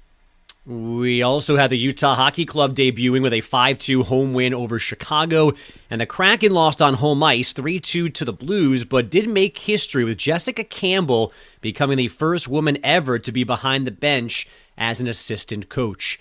As you guys have already mentioned this morning, someone was losing their job yesterday at Jets headquarters. Robert Saleh was reportedly preparing to fire or demote offensive coordinator Nathaniel Hackett until owner Woody Johnson fired Saleh instead. Now, because they need more bad news, the Raiders have reportedly lost D-tackle Christian Wilkins indefinitely following Liz Frank's surgery on his left foot. Shiloh Sanders will be back Saturday when Colorado takes on K-State. He broke his forearm, had surgery, and miss their last 3 games. The Padres led the Dodgers 6-5 after 2.5 innings last night in Game 3 in San Diego. Nobody scored again, partly because the Padre bullpen allowed just 1 hit over the final 4 innings. I think Mookie Betts is confident facing elimination later today. I think no win or loss today, tomorrow's a new day. So we know it's going to be a fight. Every game's going to be a fight. So we just got to turn the page. Get that guy a mascot. I mean, come on. I mean, I get it, you know. They almost came back last night. Almost. Look, you got to give Mookie a break. He almost thought he got robbed again of a home run. That was so weird. He It was doesn't like know running what's in the going on infield. anymore. Like, He doesn't know what's up, what's by the down. pitcher's mound. That was a crazy game. This whole series has been crazy. Manny Machado gets hit in the back last night as he's running to second. It basically broke the whole inning open. And I still don't know how that's allowed. Well, he can't see. It's not interference if he's running away from the ball. But if you the way I look at the replay is he sees Freddie Freeman make that play, and then he goes to his left on the infield grass to be in Freddie's way. And to me, that you can't do. If you just get hit by a throw, that's fine. But you can't change your base path to affect the play, and he absolutely did. Yeah, he kind of ran a little out of the base path, but he was on the grass. He was on the infield grass because he knew that's where the throw was going to be. How hurt is Freddie Freeman, by the way? The announcers, like, even if he wanted to stand up, he couldn't stand up on the throw. I didn't realize it was that bad, but that was painful. Well, another time, too, he jumped to catch a throw, and he came down, he landed, and he immediately picked the leg back up and took, 5 or 6, limps away just to, and you could see him, breathing through the pain. And I assume they can't move him to DH. He's a Shohei, right? Right. Yeah, but even running the bases is hard too, and that's his that's his lead foot when he's hitting. So there's no way he's anywhere close up even 80%. This is one of those performances where I think, regardless of how he plays, you got to kind of give him some respect. Yes. If they lose the series, you say, all right, that guy gave it his all because he should not be out there. What else you got, Bugs? So the Dodgers lose, the Phillies lose. They're in a 2-1 hole as well, a 7-2 final at the Mets. Aaron Nola charged with 4 runs on 5 hits over 5+. That included homers from Pete Alonso and Jesse Winker. All 4 series on the field again today. The Guardians and Tigers, the Yankees and Royals now in Detroit and KC, tied at a game apiece. And the Minnesota Lynx are in the WNBA Finals for the first time in 7 years after taking their decisive Game 5 with the Sun, 88-77. Nafisa Collier with 27 points and 11 rebounds. Quick turnaround. Game 1 with the Liberty is tomorrow night with Ellie in Brooklyn. Guys, back to you. Bogus, thank you so much. I know Manny's really excited. Yeah, but I'll be there with Ellie. I got tickets. Game 1. Let's go. Do you think Ellie's going to make it up to where you're sitting? Absolutely not. She's too good for that. Well, I had a friend that went to a playoff game, and Ellie was in the upper deck. I couldn't believe it. I was a little surprised. I got to be honest, that upper deck, it's at Barclays, right? That's right. Ooh, that's a little scary. You know It's what? a little vertical. It is a little vertical, but you know what? You're going to have to man up, put some icy hot man up, and, it's the only time that we'll see finals basketball in the borough of Brooklyn, so...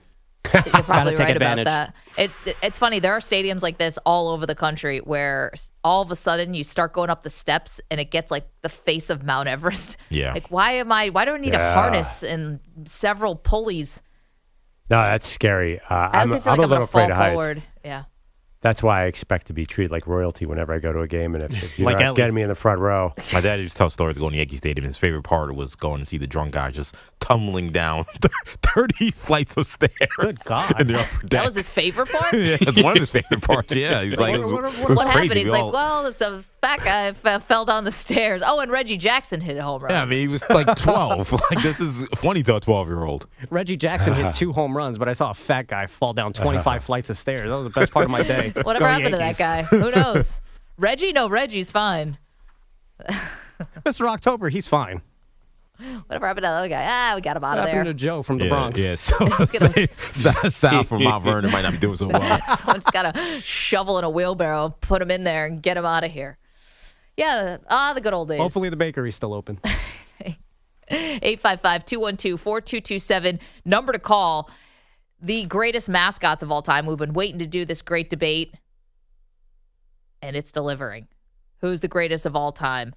You're welcome to weigh in. Coming up at the top of the hour, we'll talk to award-winning author Ian O'Connor, who wrote that book about Aaron Rodgers, knows him better than anybody. We'll get his take on what Rodgers' role may have been in the firing of Robert Saleh, and then what do they do moving forward. So much to do. It's Maggie and Perloff. You're in a 5-minute break.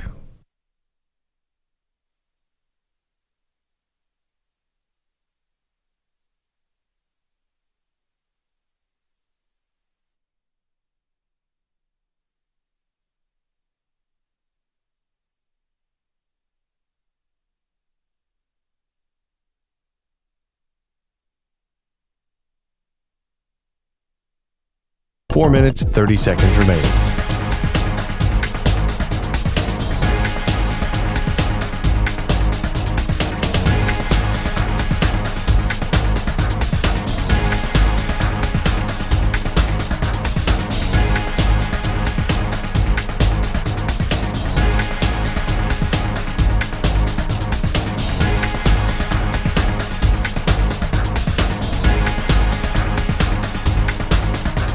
Four minutes remaining.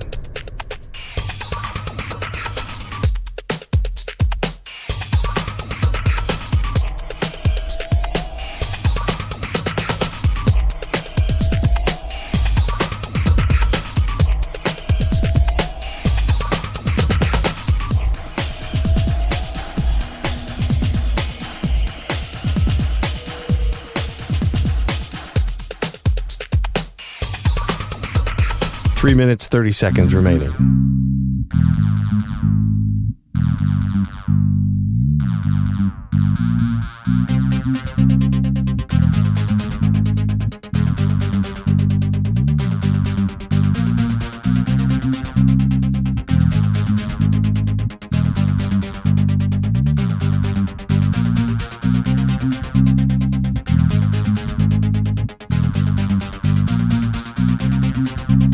Three minutes remaining.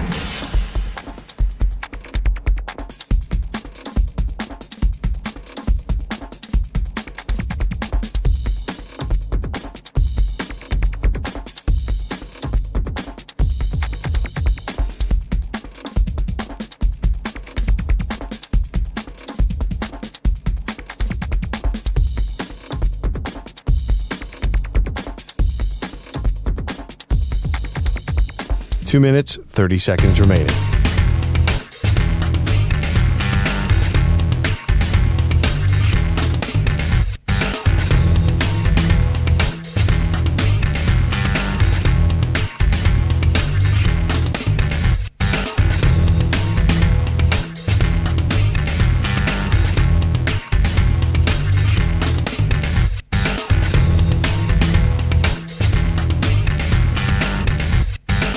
Two minutes remaining.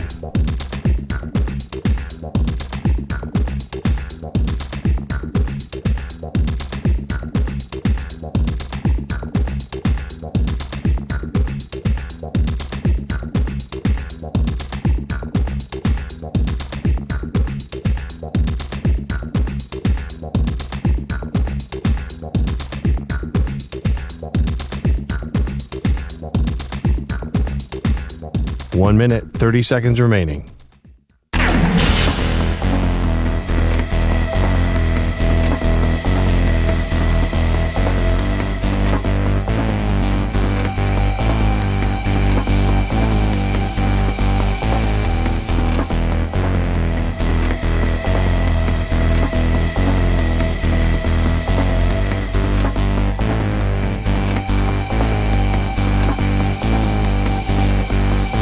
1 minute remaining.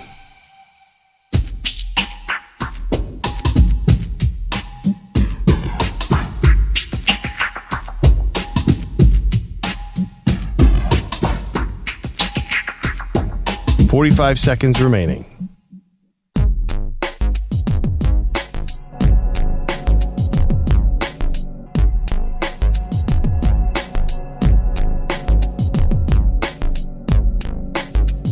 $30 seconds remaining.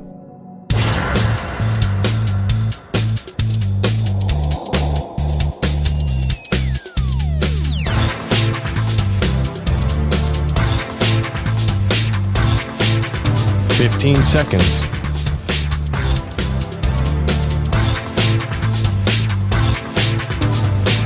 Break ends in 5 seconds.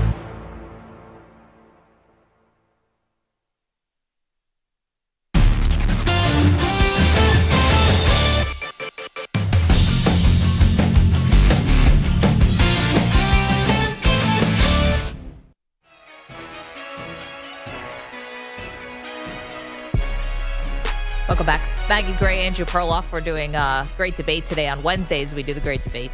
He's the greatest sports mascot of all time. Now, someone called in and said Raider Nation, right? Like the people in the black hole. And some in the chat didn't love that. YouTube.com/Infinity Sportsnet, Twitch.tv/Infinity Sports Network. Who was it? Someone said pretending it's Halloween and dressing up is not a mascot. Well, isn't that what all mascots do? I guess we went with ones that are like officially sanctioned. You know, like Manny, you did the Phoenix Suns gorilla. I went with the duck from Oregon. Perloff went with the Philly Fanatic, obviously. EJ went with Ellie the elephant of the New York Liberty. Bogish went with the Stanford Cardinal tree. So, like, is that guy who has the silver mohawk and wears the Eagles stuff, is that guy a mascot? Or like Fireman Ed? Yeah, no. Fireman I mean, Ed. those are like super fans. They're super fans. But then again, they do paid appearances much like mascots. There are a few of those kind of super fans out there that are kind of team sponsored. I think it's close enough.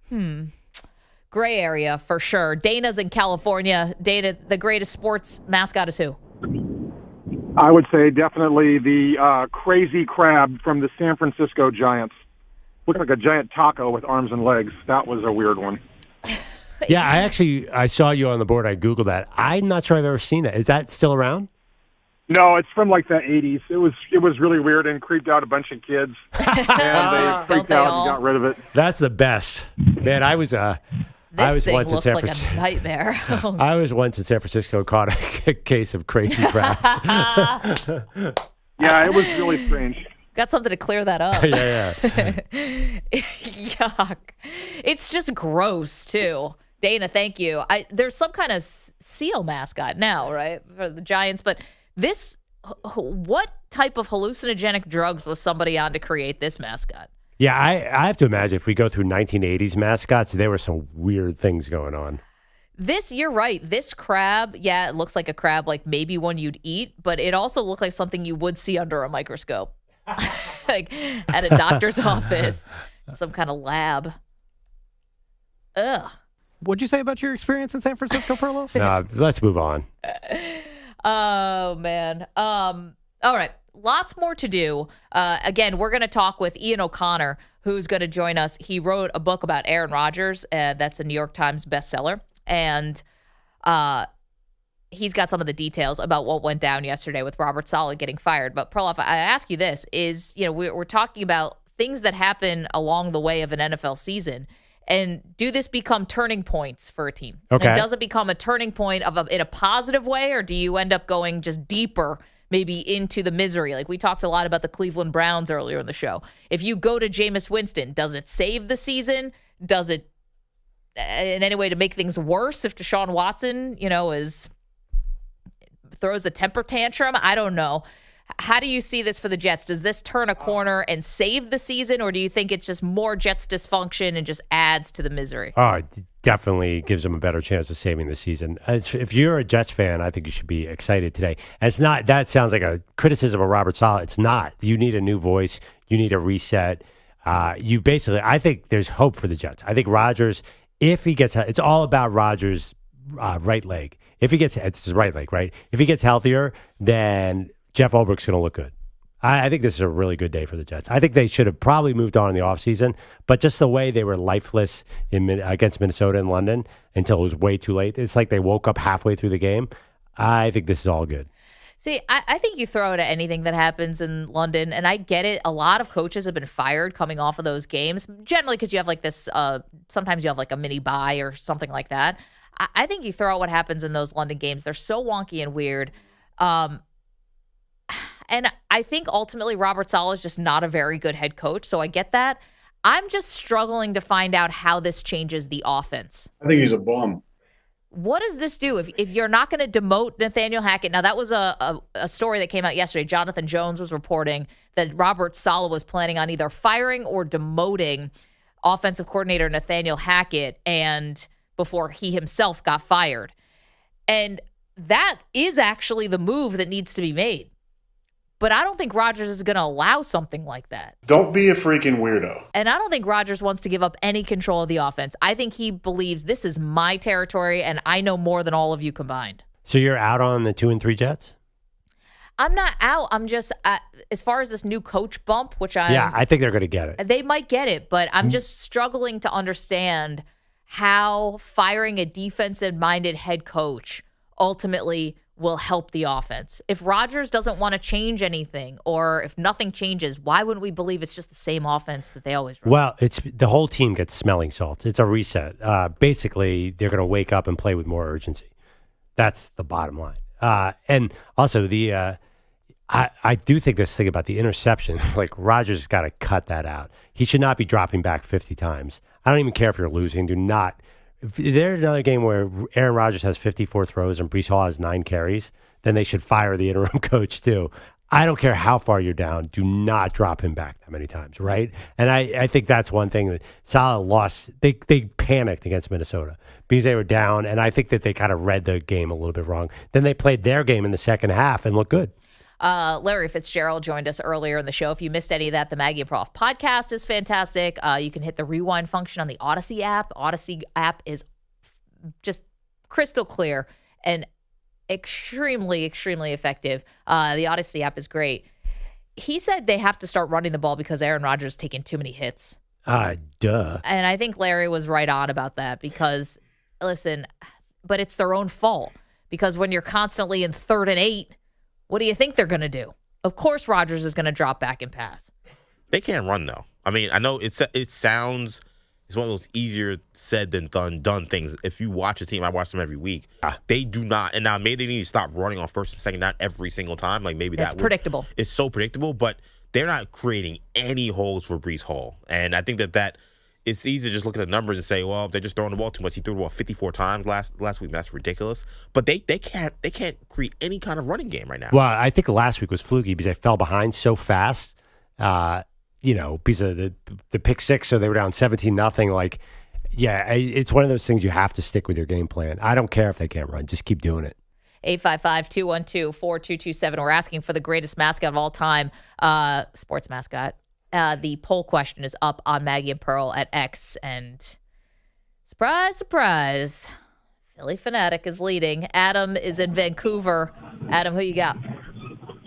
I got to go back to the old Vancouver Grizzlies days and Super Grizz when he would propel down from the ceiling, jump off a trampoline and try and do a slam dunk and fail miserably a lot of the times. It was great entertainment for the kids. He'd miss the dunk?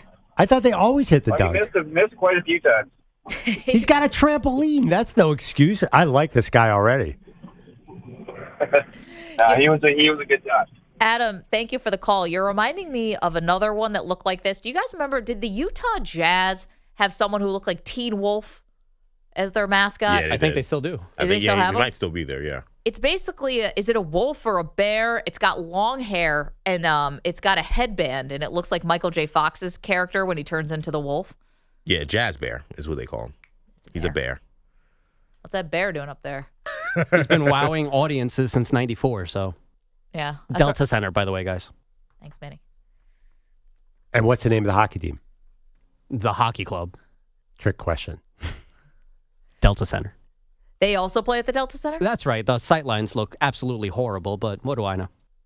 I'm excited for the Utah Hockey Club. Let's get a little fresh blood in here. Manny has a nickname for them. I'm going to deep dive on NHL mascots. There's some interesting ones. What do you call the Utah Hockey Club? The hockey club? THC. Heady play. Sounds for the weirdos and the coffee drinkers. They'll appreciate that. Why would you call it whatever? Wouldn't you put a U in there? UHC? Take hits from the ball.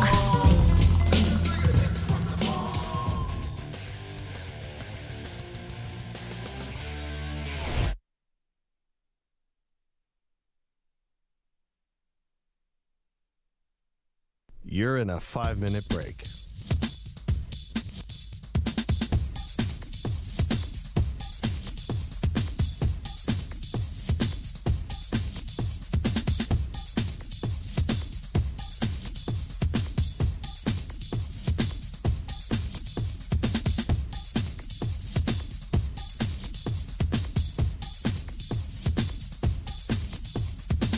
Four minutes, 30 seconds remaining.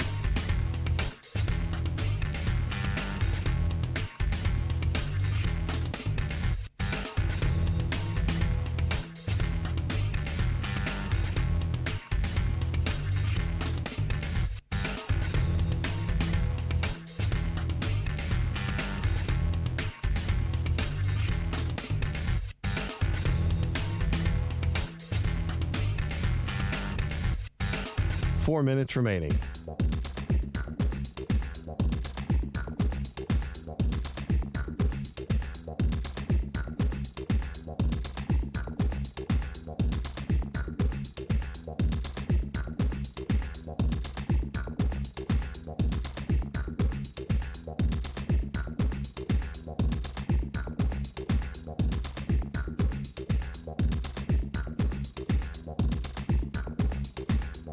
Three minutes, 30 seconds remaining.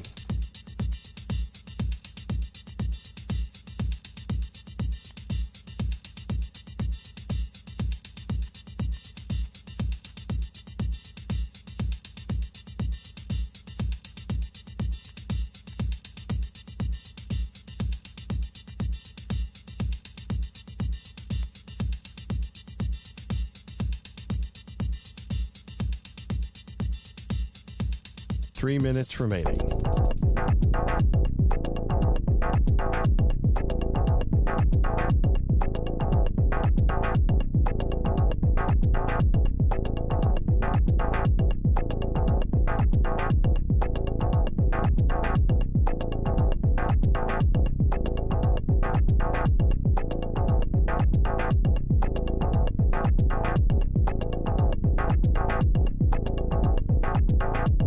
Two minutes, 30 seconds remaining.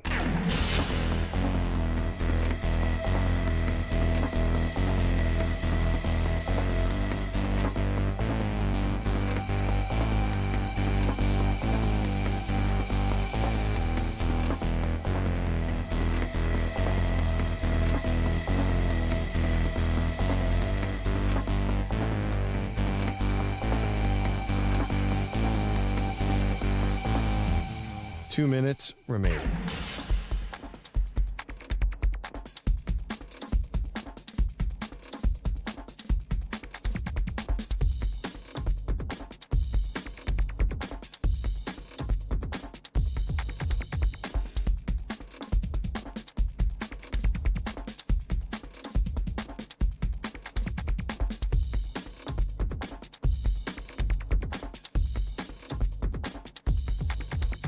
One minute, 30 seconds remaining.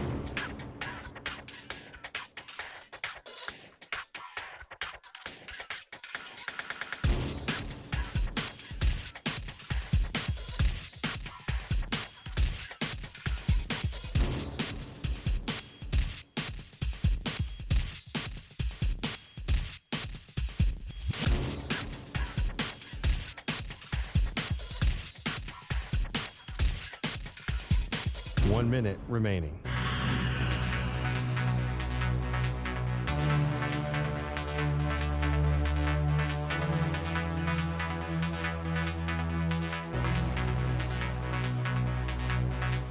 Forty-five seconds remaining.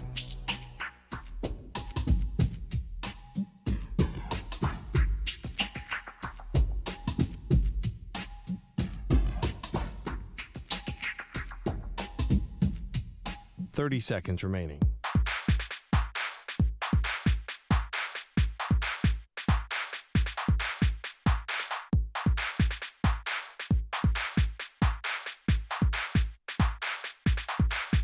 Fifteen seconds.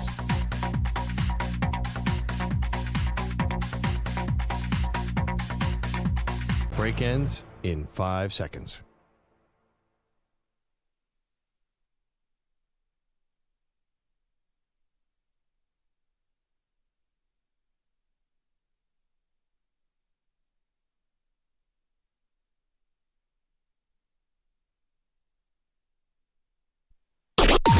Maggie and Perloff on the Infinity Sports Network.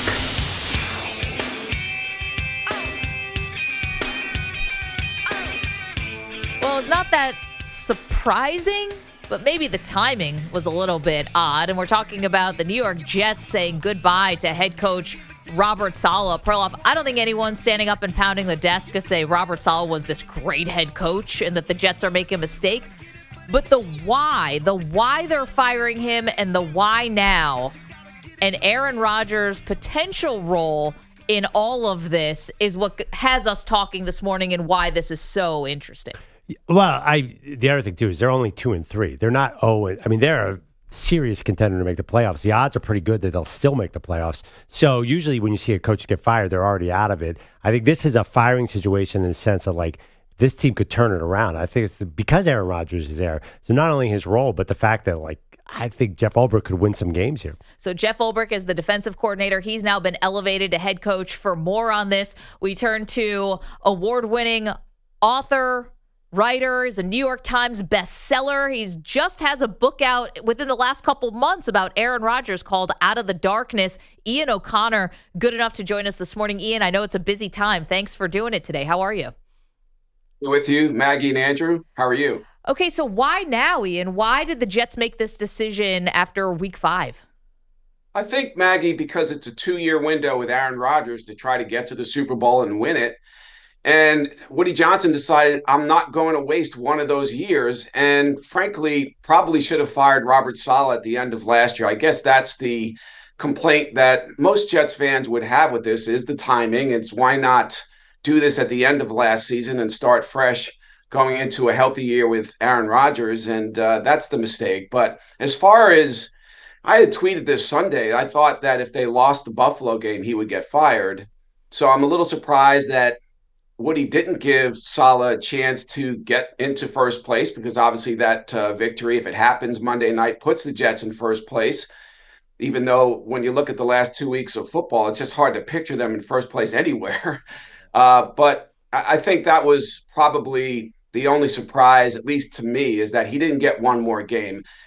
Arguing or complaining that Robert Saleh didn't deserve to be fired is ridiculous. The guy was a bad head coach here for 4 years or 3+, and his record is what it is. And so he earned a firing. It's just the timing I think you could quibble with. Ian, why does Woody Johnson think that Jeff Ulbrich gives the Jets a better chance in the short term? Just to change anything, Andrew. I think I don't know. I felt like I personally could not listen to another Robert Saleh press conference. And this is change for the sake of making a change and trying to send a jolt through that organization. And the best way to do it, you're not getting rid of the quarterback.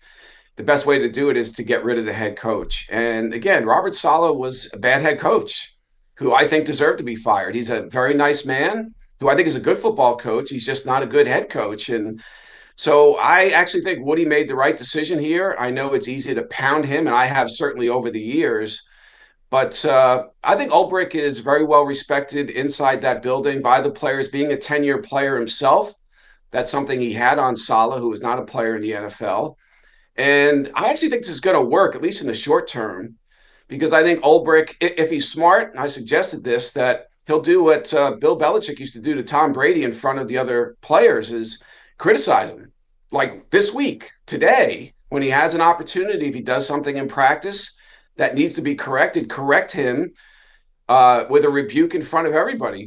I think that would earn not only the respect of a lot of Jets players, but also Aaron Rodgers himself. So he shouldn't be afraid to coach him in a severe way, really, because he has not played good football. He was great against the Patriots.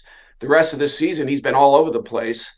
So I think that would be a smart move on Ulbricht's part.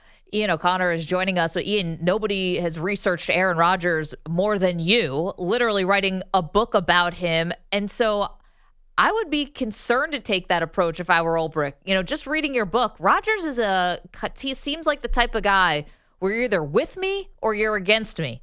And he also seems like the kind of guy who might feel like he's smarter than a lot of his coaches, especially on the offensive side. Like, hey, this is my territory. This is my expertise. Why do you think he would respect Ulbricht more when it doesn't seem like he respected McCarthy at the end? I don't know about Matt LaFleur. Even though he won MVPs with LaFleur, he was always complaining about wanting more power in that over the offense. Why would he respond well to Ulbricht?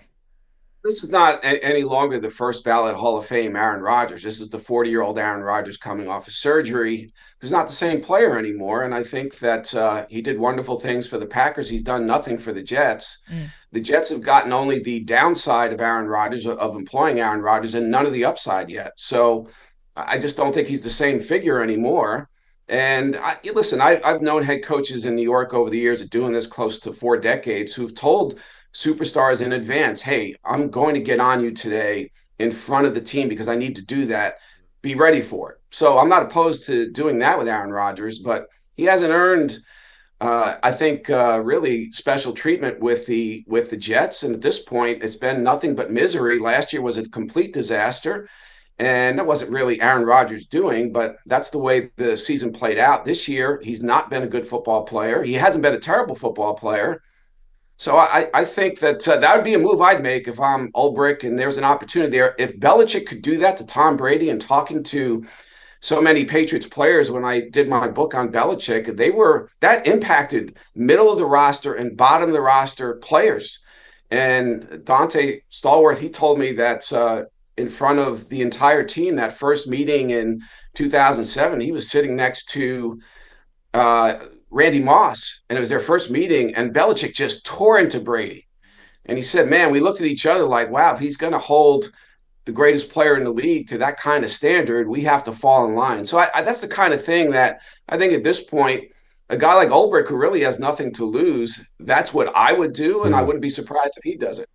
Ian, can you help us sort out fact from fiction? A lot of speculation, a lot of rumors about what went down yesterday. 2 things. Did Saleh get escorted out of the building by security? And was Saleh wanting to demote Nathaniel Hackett part of this storyline?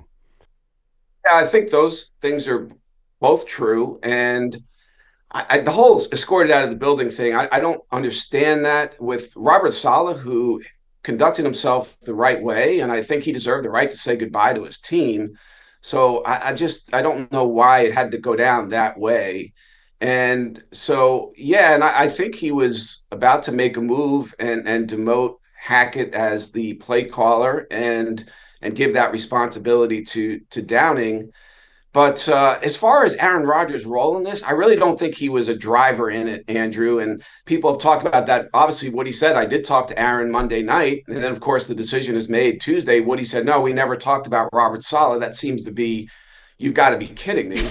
But Aaron told me for the book that he established a very close relationship with Christopher Johnson, and that he felt that no matter what happened with the Jets, he would have a lifelong friendship with Christopher. He did not say the same things about Woody. So I think if he had a conversation, I'm sure he expressed his opinion in recent days about Saleh and the coaching staff.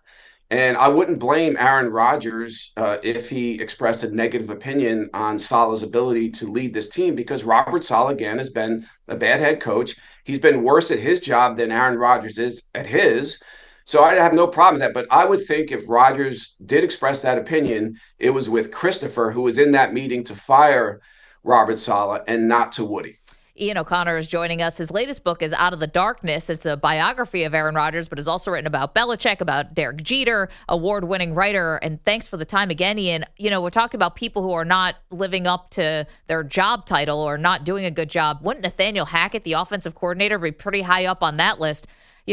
Do you think there will be a change at offensive coordinator? And do you expect any changes in the Jets offense? Because let's be fair, that's the side of the ball that has been underperforming, not the defense. I think Todd Downing will end up calling the plays, and given his performance in Tennessee, I'm not sure that's the greatest idea either. But the Jets, again, have to try something different.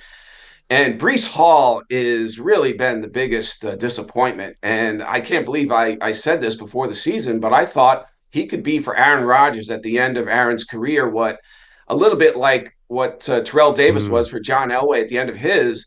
And Breece Hall has been awful. He just can't get anything going. I understand part of it is the offensive line, but whoever it is needs to find a way to get him going, or else this team won't make the playoffs. I think Aaron can't carry a team anymore like he did in Green Bay, so he does need some production from the running game.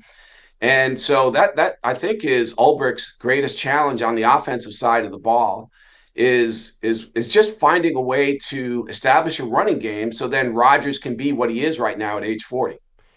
If you look ahead, maybe to even next year, there's already odds out on who the next Jets head coach will be, and Ben Johnson, the Lions offensive coordinator. I was thinking about this. Ben Johnson will probably have his choice of jobs.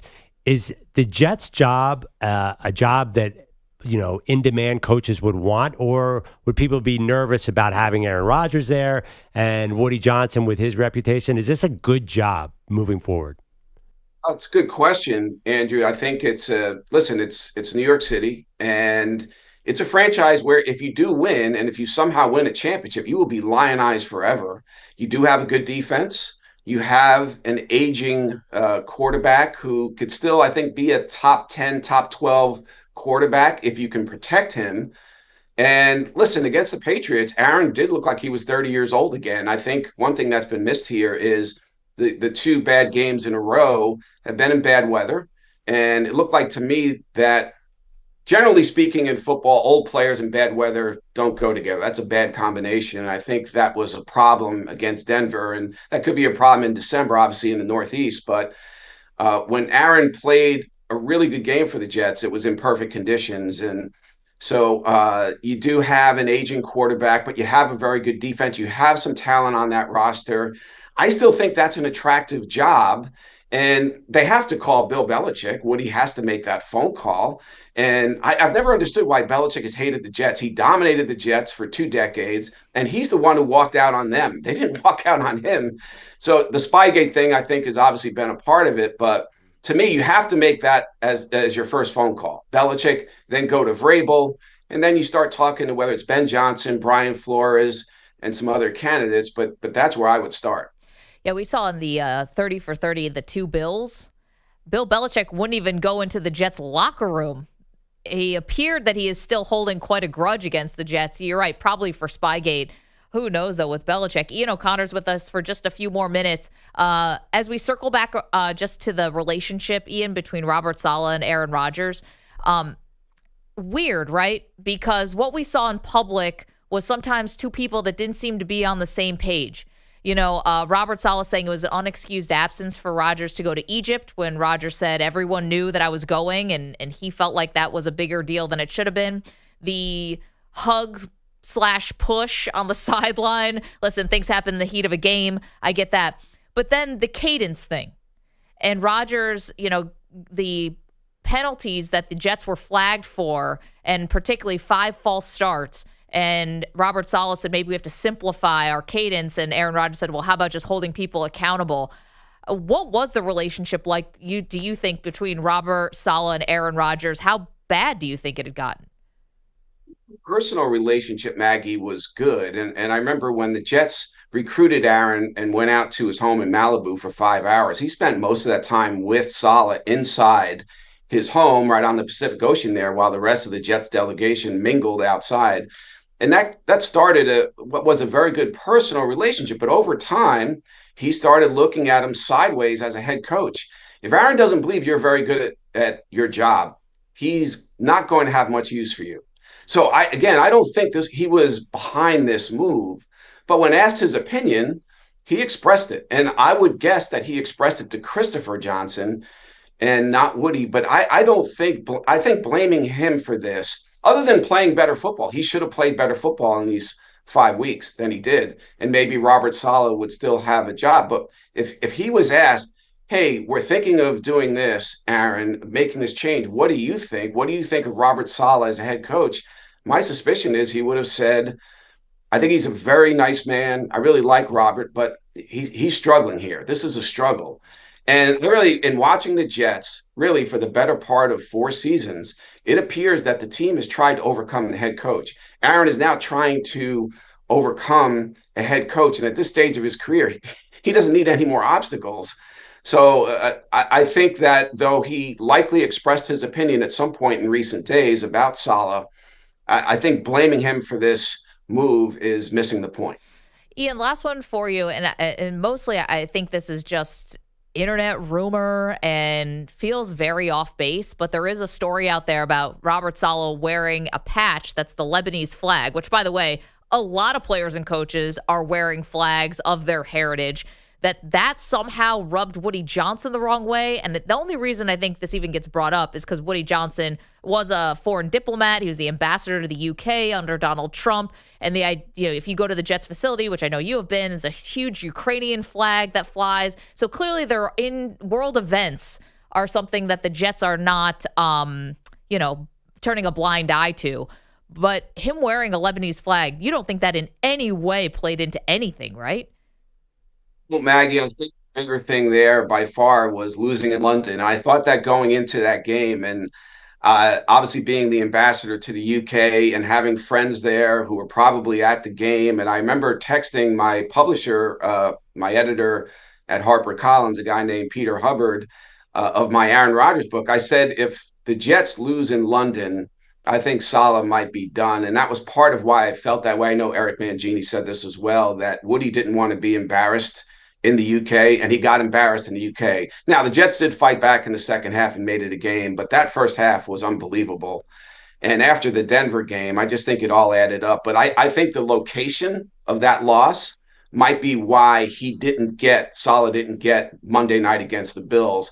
I don't think the Lebanon flag issue was really a factor in this decision. Ian, can't tell you how much we appreciate this. We know it's a super busy time. Never a dull moment when it's New York and when it's the Jets. The book is called Out of the Darkness. It's a must read. Ian, thanks so much.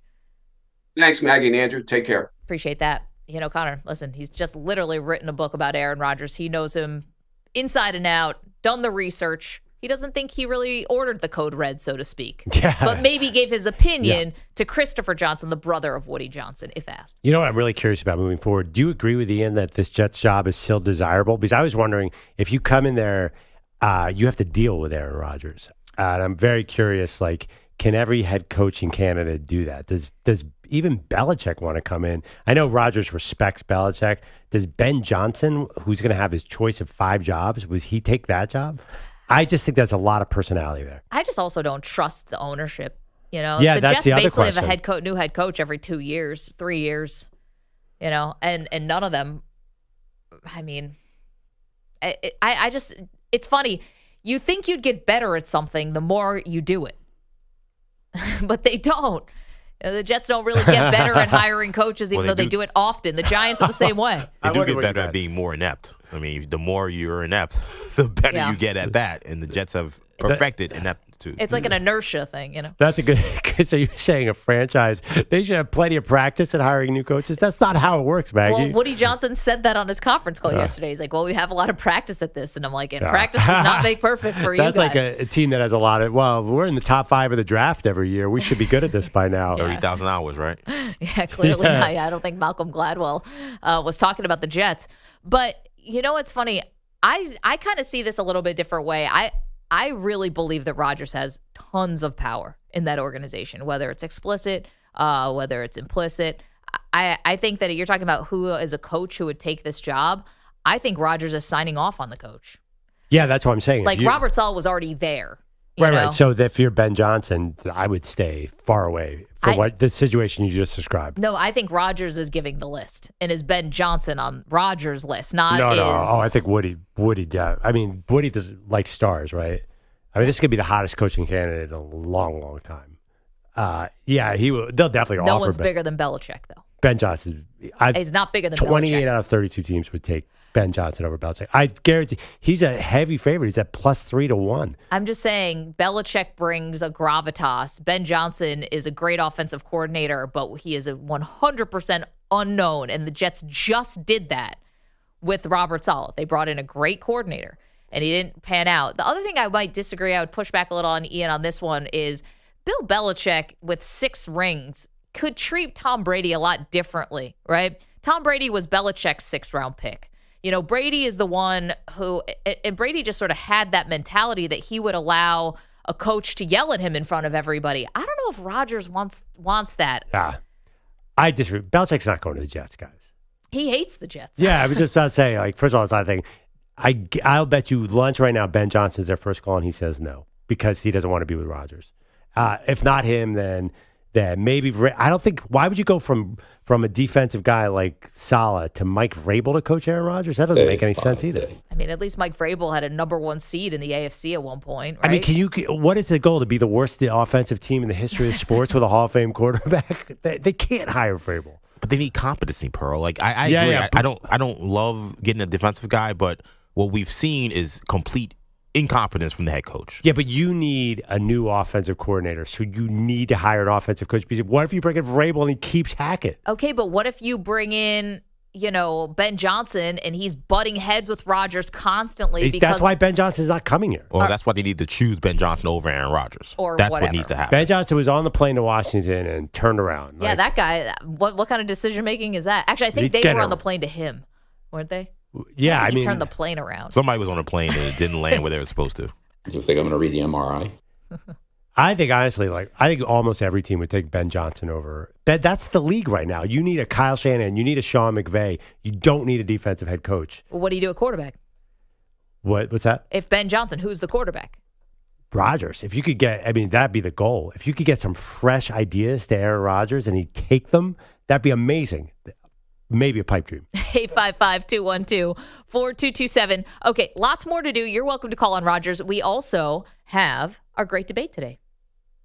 Who's the greatest sports mascot of all time? We'll give you our picks next. Maggie and Perloff. You're in a 5-minute break.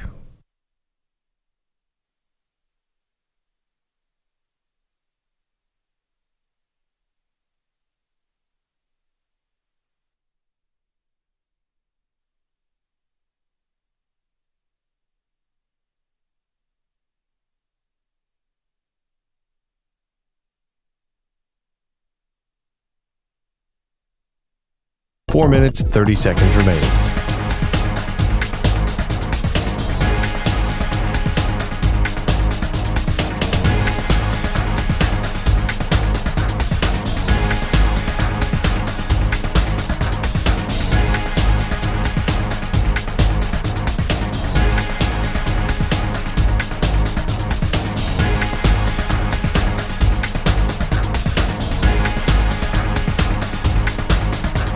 Four minutes remaining.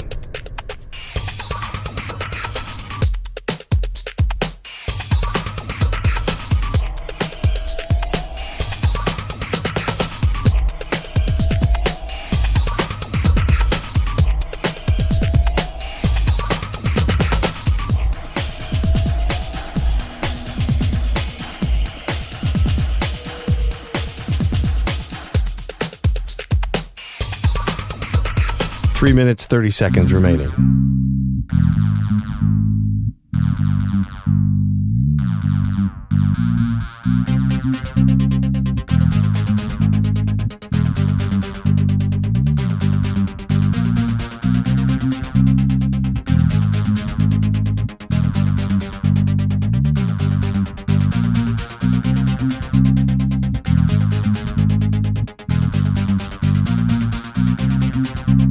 Three minutes remaining.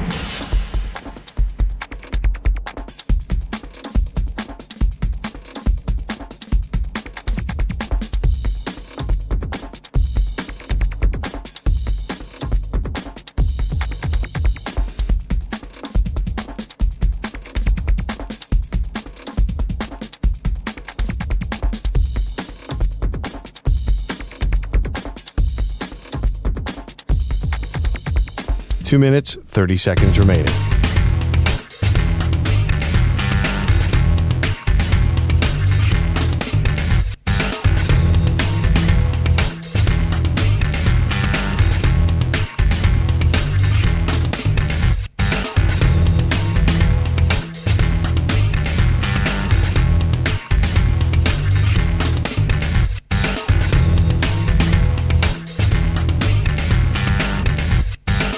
2 minutes remaining.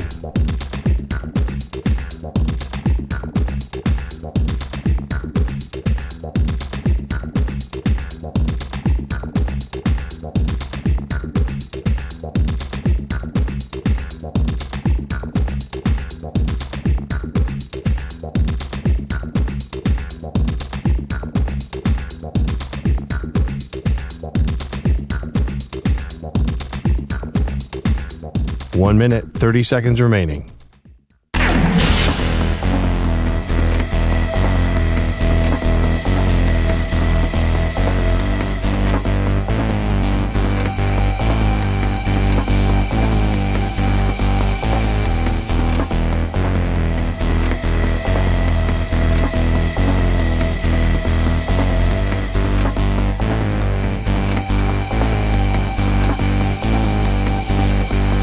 One minute remaining.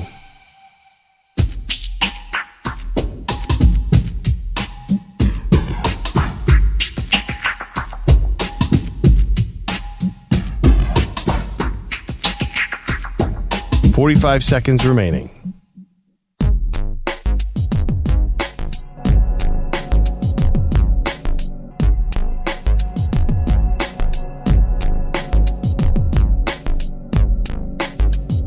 .30 seconds remaining.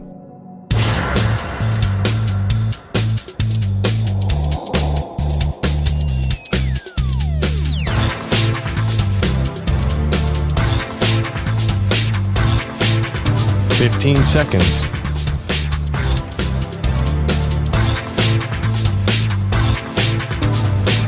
Break ends in 5 seconds.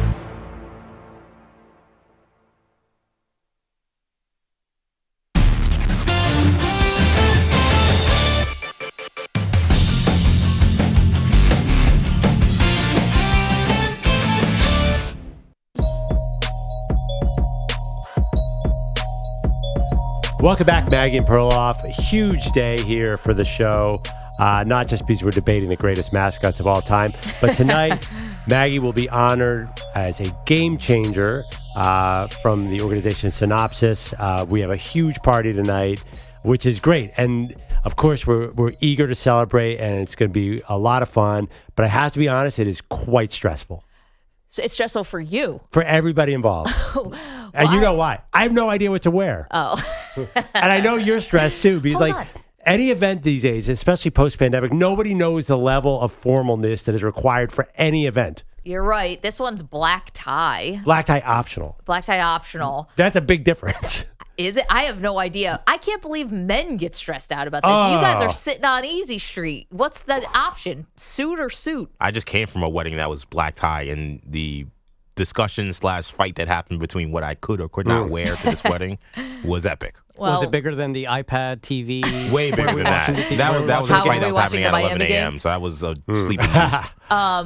Well, yeah, I mean, no New York Knicks jerseys probably fall under black tie. The big question was, could black and white Jordan sneakers apply to this? Oh, definitely. In the year 2024, 1,000%. That's what I thought. Well, and then, the other part, too, is you weren't in the wedding. And You're I was injured guest. also. And So you're hurt. I needed good footwear, but there was concern. But I'm sure there were other different. It's black tie. There were definitely the Penguin Nikes there, right? Yeah, I was actually looking to see if there were other people. I think maybe only one other person I saw was wearing like black sneakers, but like I wasn't the only one, which was good.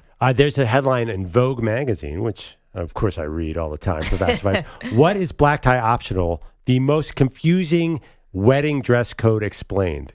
So it is definitely. Also, things have changed. People don't wear ties anymore. That's not true. A thing anymore. I don't even think young people know how to tie them. People don't wear anything with a button or a zipper anymore, and that I'm all for. So, okay, how about it? So I have no idea what to wear. How about you, Maggie? Have you been stressing about this? I got everything done. I'm all picked out. I got my things all done. My dress is ready to go. You won't even eat an egg McMuffin because of this dress today. I won't. I know, that was crazy. Would that really make that big of a difference? No.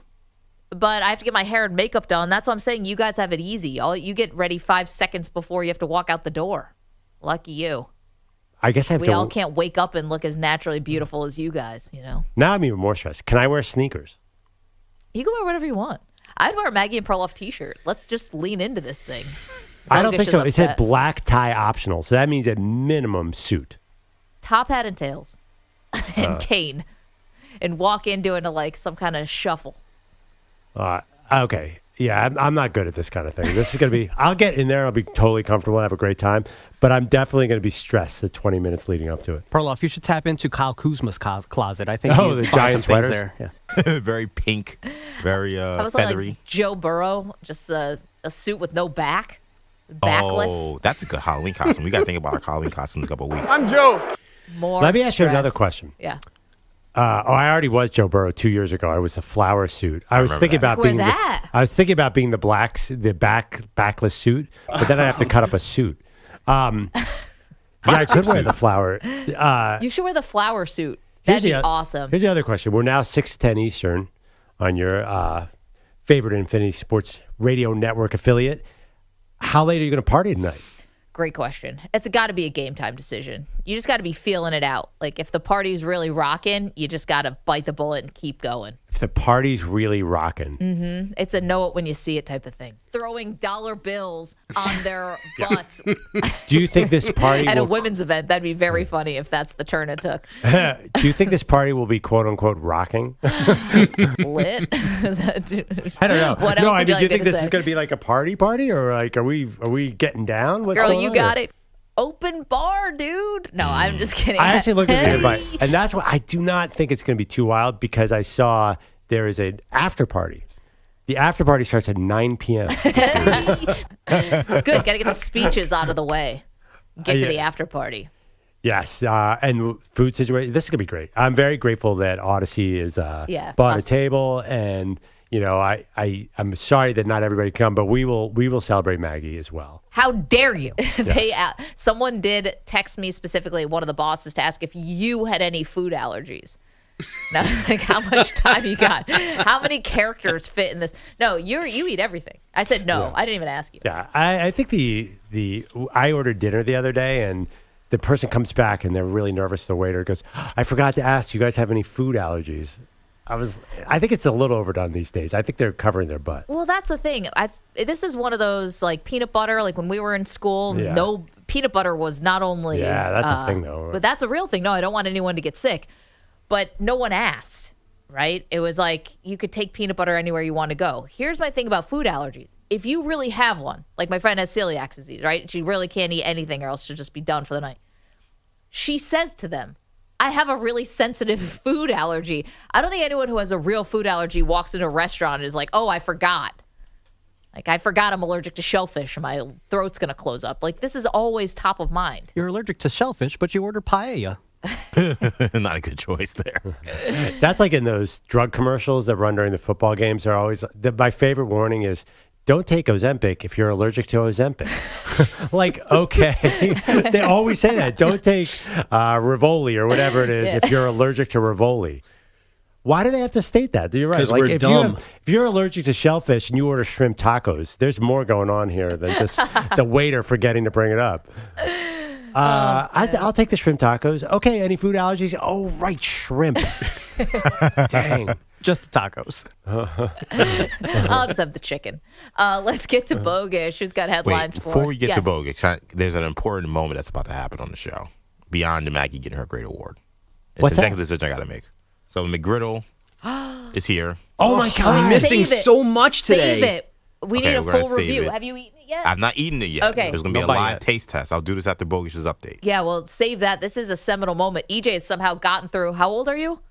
33. 33 years of life. Incomprehensible. Without ever eating a McGriddle. It's happening today. Why are you guys doing this to me? Maggie in the duck suit. I've never seen that in person. I know you're having a McGriddle, which means I can't have a McGriddle with you. What? Are you mad at me, guys? I don't understand. I'm sorry, Bogish. Maggie doesn't know where I live. What's happened? Well, I heard that, Sioux City is beautiful this time. Hey, Andrew Bogish, can I drop a rare compliment?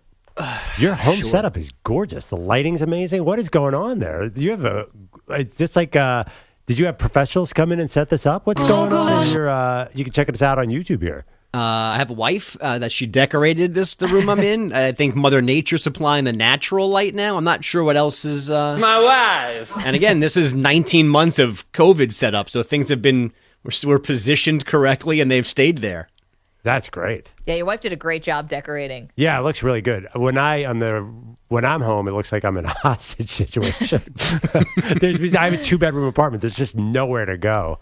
This is like your house in Queens is gorgeous. Yeah, right. Queens is great. So this, I'm trying to do this backwards. This orange poster painting thing. Yeah.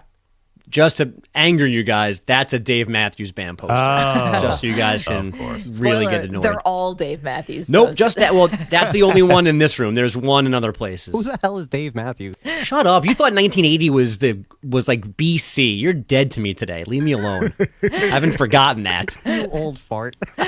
Manny knows no history before 1980. Oh, man. Thank God this isn't a news show. Bogus. Well, you actually have headlines for us. Go ahead. Yes. What a start in San Diego last night. I believe that's where the game was. The second batter of this one, Mookie Betts, went deep. Then the Padres scored 6 times, bottom 2, including the third homer of this series from Fernando Tatis Jr. And then this happened, top 3. Another 1-2. Hernandez hits a high fly ball, center field. Merrill going back. He's on the warning track at the wall. Gone and grand. Teoscar Hernandez barking down the first base line. A grand slam, and the Dodgers are right back in it. That's Steven Nelson on Dodgers radio. They were right back in it from down 6-1 to down just 6-5, but then all the offense stopped, and the Dodgers came up short 6-5, managing just 1 hit off 4 Padre relievers. San Diego taking a 2-1 lead with another home game tonight. The Mets also up 2-1 on the Phillies after a 7-2 decision in Queens. Sean Manaea did not allow a run until the 8th, while Starling Marte and Jose Iglesias each had 2-run singles for New York. Game 4 for them starts 5:08 Eastern today. The Guardians and Tigers break their 1-1 tie at 3:08. The Yankees and Royals also tied at 1, start at 7:08 in KC. This is the last day of the season with more than 2 games. We may get a 4th and a 5th rookie QB to start this season over the weekend. The Patriots reportedly switching to Drake Maye for Sunday's game with Houston. Spencer Rattler might replace Derek Carr against the Bucs because of Carr's oblique injury. It'll be the Liberty and the Lynx in the WNBA Finals starting tomorrow in Brooklyn. Minnesota took its deciding game with Connecticut last night, 88-77. Nafisa Collier with 27 points and 11 boards. On opening night in the NHL, the Panthers outscored the Bruins 6-4 after raising their Stanley Cup banner. And then the Utah Hockey Club won its debut 5-2 over Chicago in Salt Lake City. Yesterday, the NCAA Division I Council shortened the transfer windows for college football and basketball. Today, it's doing away with the National Letter of Intent. This has been in the works for a while because the NLI is no longer needed for recruits because of NIL and revenue sharing coming. Oh, that's kind of, I feel like that's, I know that a national letter of intent is basically not even worth the paper it's printed on anymore. Mm-hmm. But that always felt like a seminal moment for, people in high school getting recruited, and you signed your national letter of intent, like a milestone. Do I sound old? This is something that happened before 1980. Manny's very confused. What is happening? What is this? I never heard it called the NLI, which is ironic in the NIL era. The NLI is going away. That's an amazing word, letter soup there. Is that a thing, or did you just make that up on the spot? No, that's a thing. The NLI, cool. Yeah. Well, kiss it goodbye the day you learned about it. The worst It's not thing going is, away. I still like the helmets. The 3 helmets are 3 hats on a table. It's the best thing ever. Did they not do that anymore as well? I don't No, think you so. can still do that, I guess. Then you just sign different paperwork that you don't fax in anymore. And then you change 3 times because you're getting better NIL deals. Also that. Mostly from EJ's Miami Hurricanes. Last thing from me, and I share this one very delicately. I came across this headline this morning, quote, Grazer wins Alaska's Fat Bear Contest. Sounded like a simple story. We'd have a laugh about Grazer winning an online vote for the bear most ready for winter because of the extra weight it's carrying. This was a 12-bear bracket with fans watching live streams and then voting live streams of the bear's daily activities in a national preserve in Alaska. But here's where the story takes a turn. Grazer beat out Chunk for this title. Chunk killed one of Grazer's cubs over the summer. A a tragedy that was also caught on the live streams used to vote in this bear competition. What the bleep is going on? Oh, we have spaghetti. He has found. Oh. Why'd he kill the cub? So the cub slipped into some slipped off a ledge or something like that. Chunk is the dominant male of this bear community, and the cub slipped off of something into some water and got too close to Chunk. And Chunk, being a wild bear, he ate it. The mom fought back, but the cub did not survive. Wait, bears eat each other? I feel like Marash, that's not true. I guess big bears eat whatever they want to eat. I understand them fighting to the death, but they don't then eat each other. They're not cannibals. Chunk attacked the cub. Despite the mom's efforts, the cub died. And the story by the AP almost presents this as revenge from the mom. Like, it's a really weird story. Because of the voting? Because as if beating Chunk for the illustrious title of Alaska's fattest bear is almost like a trade-off for losing a kid to Chunk. It was a makeup award. Yeah, sympathy vote. That's so sad. That's how I'll say goodbye today. Wait, hold on. What do the bears get? Oh, they're bears. They don't get anything because they don't know this is happening. They don't get like a honeycomb or something? No, I don't think so. Nothing? Do they get extra sleep during hibernation or something? What about, wasn't there some movie called Cocaine Bear? They can't even get... They don't get drugs, Maggie, no. Oh, that's a shame. Missed opportunity, too. Oh, man. Well, that's I mean, sad. it is a big, biology thing that males tend to kill babies.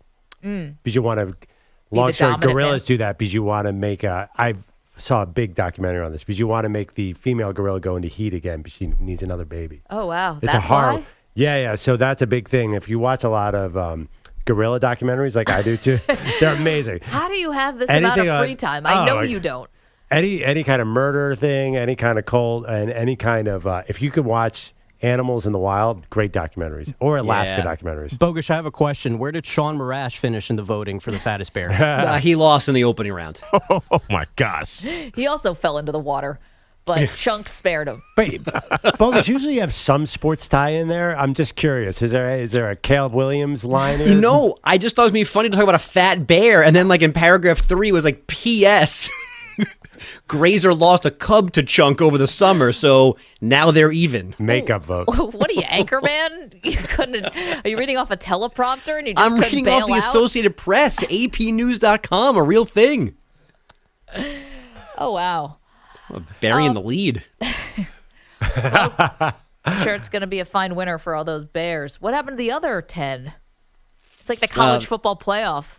12 teams. Anyway. Yeah, they're back in the transfer portal, restocking for next time. Now you got me thinking of Anchorman. Look, a squirrel on water skis. Isn't that adorable? You should close out every 9 o'clock hour update with some sort tragedy? Of Anchorman side story. Baxter, we don't speak Spanish. All right. Bogusch, thank you. A wheel of cheese. All of that. What a downer. Not even mad. Our great mascot debate for today. Famous person has weighed in. We'll get to them in just a moment. Also, EJ tries a food we all have had millions of times. He tries it for the first time. Next. You're in a 5-minute break.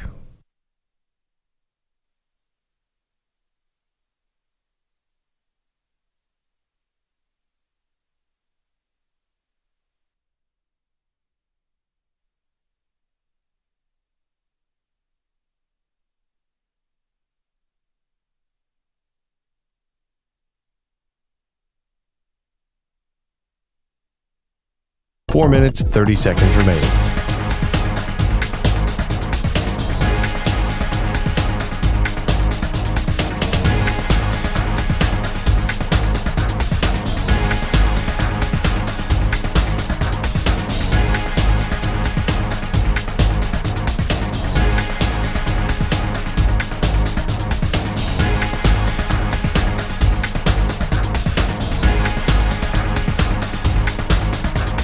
Four minutes remaining.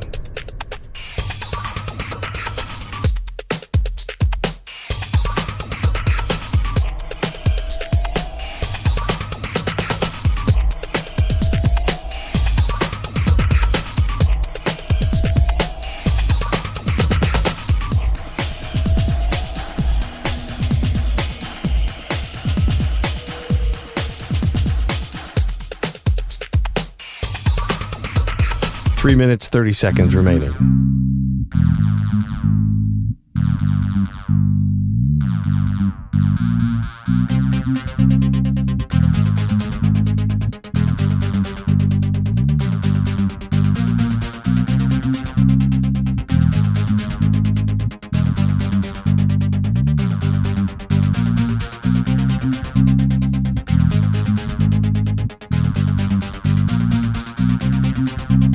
Three minutes remaining.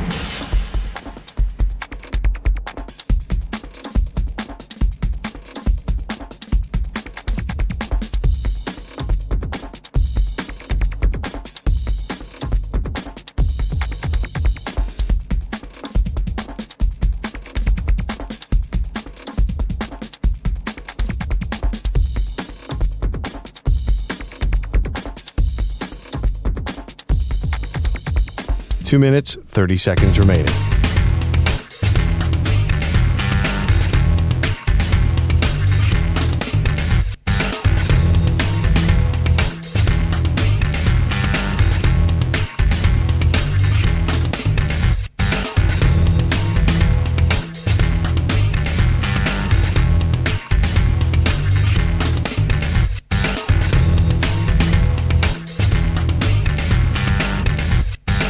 Two minutes remaining.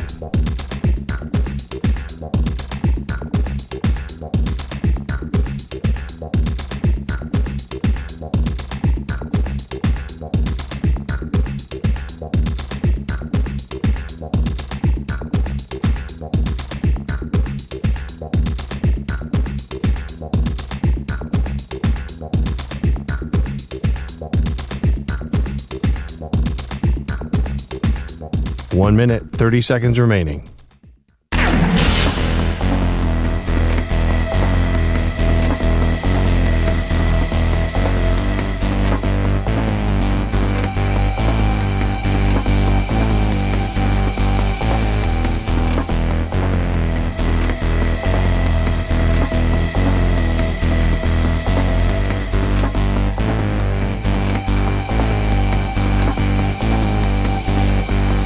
One minute remaining.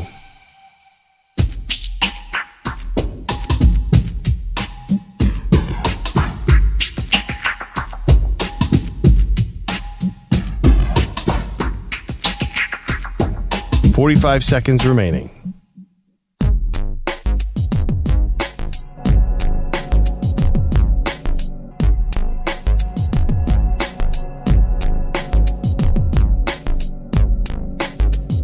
.30 seconds remaining.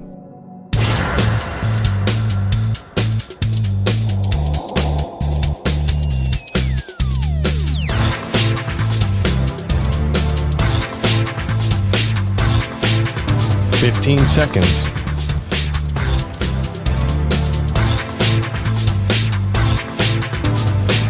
Break ends in 5 seconds.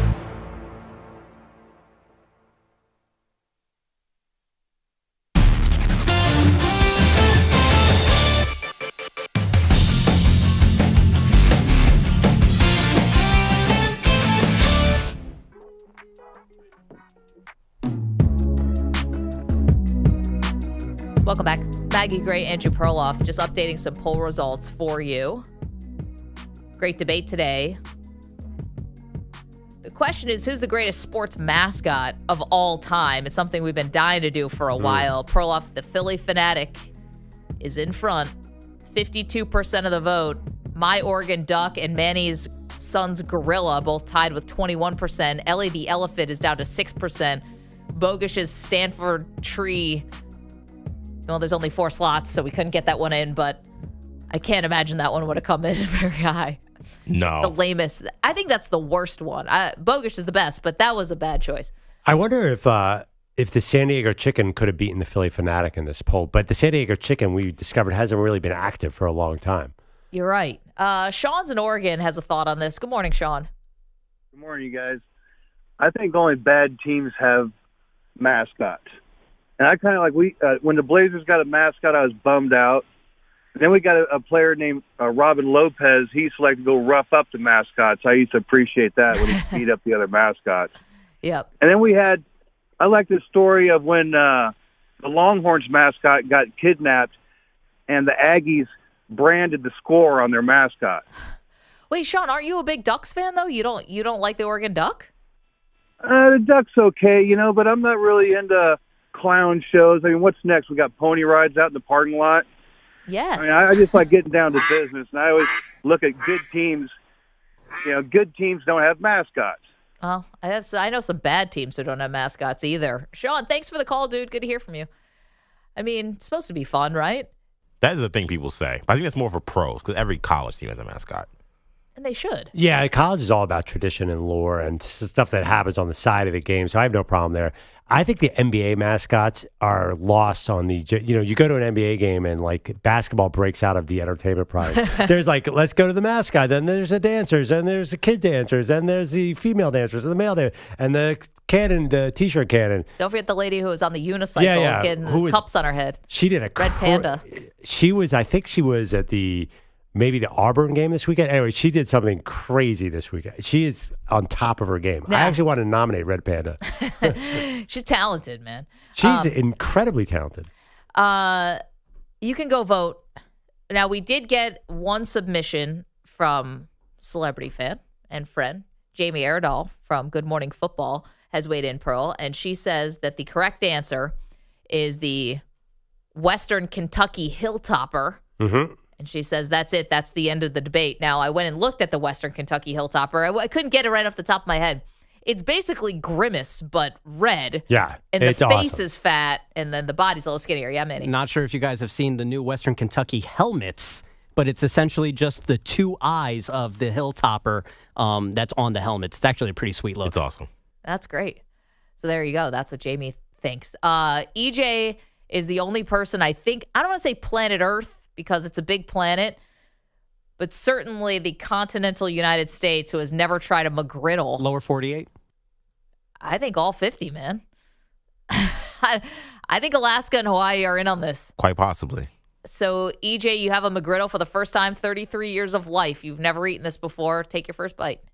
All right. So I got to say, the smell is immaculate, I must say. Very pancake syrup type smell, which is what Perloff's been talking about. Yeah. I do see Yep. it. So, This is Perloff's favorite food, by the way. I'm going in for a first bite here. I did bacon, egg, and cheese, by the way, just for those who want to know. Okay. There we go. Okay. Mm-hmm. Oh, this is fire. Yeah. No, I'll be honest. And the verdict is in.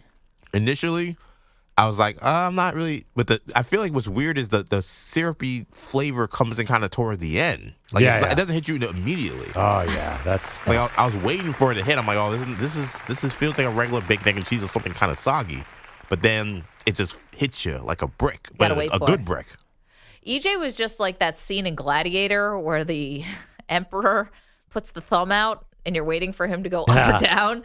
Took a second. It was like delayed. I was curious if you could do like a fancy food review or like hints of cinnamon or something, eating a McGriddle. You're like, it reminds me of a warm autumn day. Yeah, give you my best Jeffrey Zakarian Food Networks. I am not, I'll be totally honest, and maybe because I don't drink, I am not a fan of people who talk about wine in a fancy way. I think they sound kind of silly. Yeah, it depends. I mean, do you really want something to taste earthy? No, obviously, Pete Pilotti's not here, but LeBron James and J.J. Redick talking about different red wines was hard to stomach. Well, I mean, you get to that level of rich, though. It's like I'm a great time. This is just like casual conversation. What else do you think rich people talk about? Well, horns down? I just think it's a way to make an excuse for getting hammered on a nightly basis. Sounds like my group of people. I love sommeliers. I mean, and nobody spits out the wine at a wine tasting.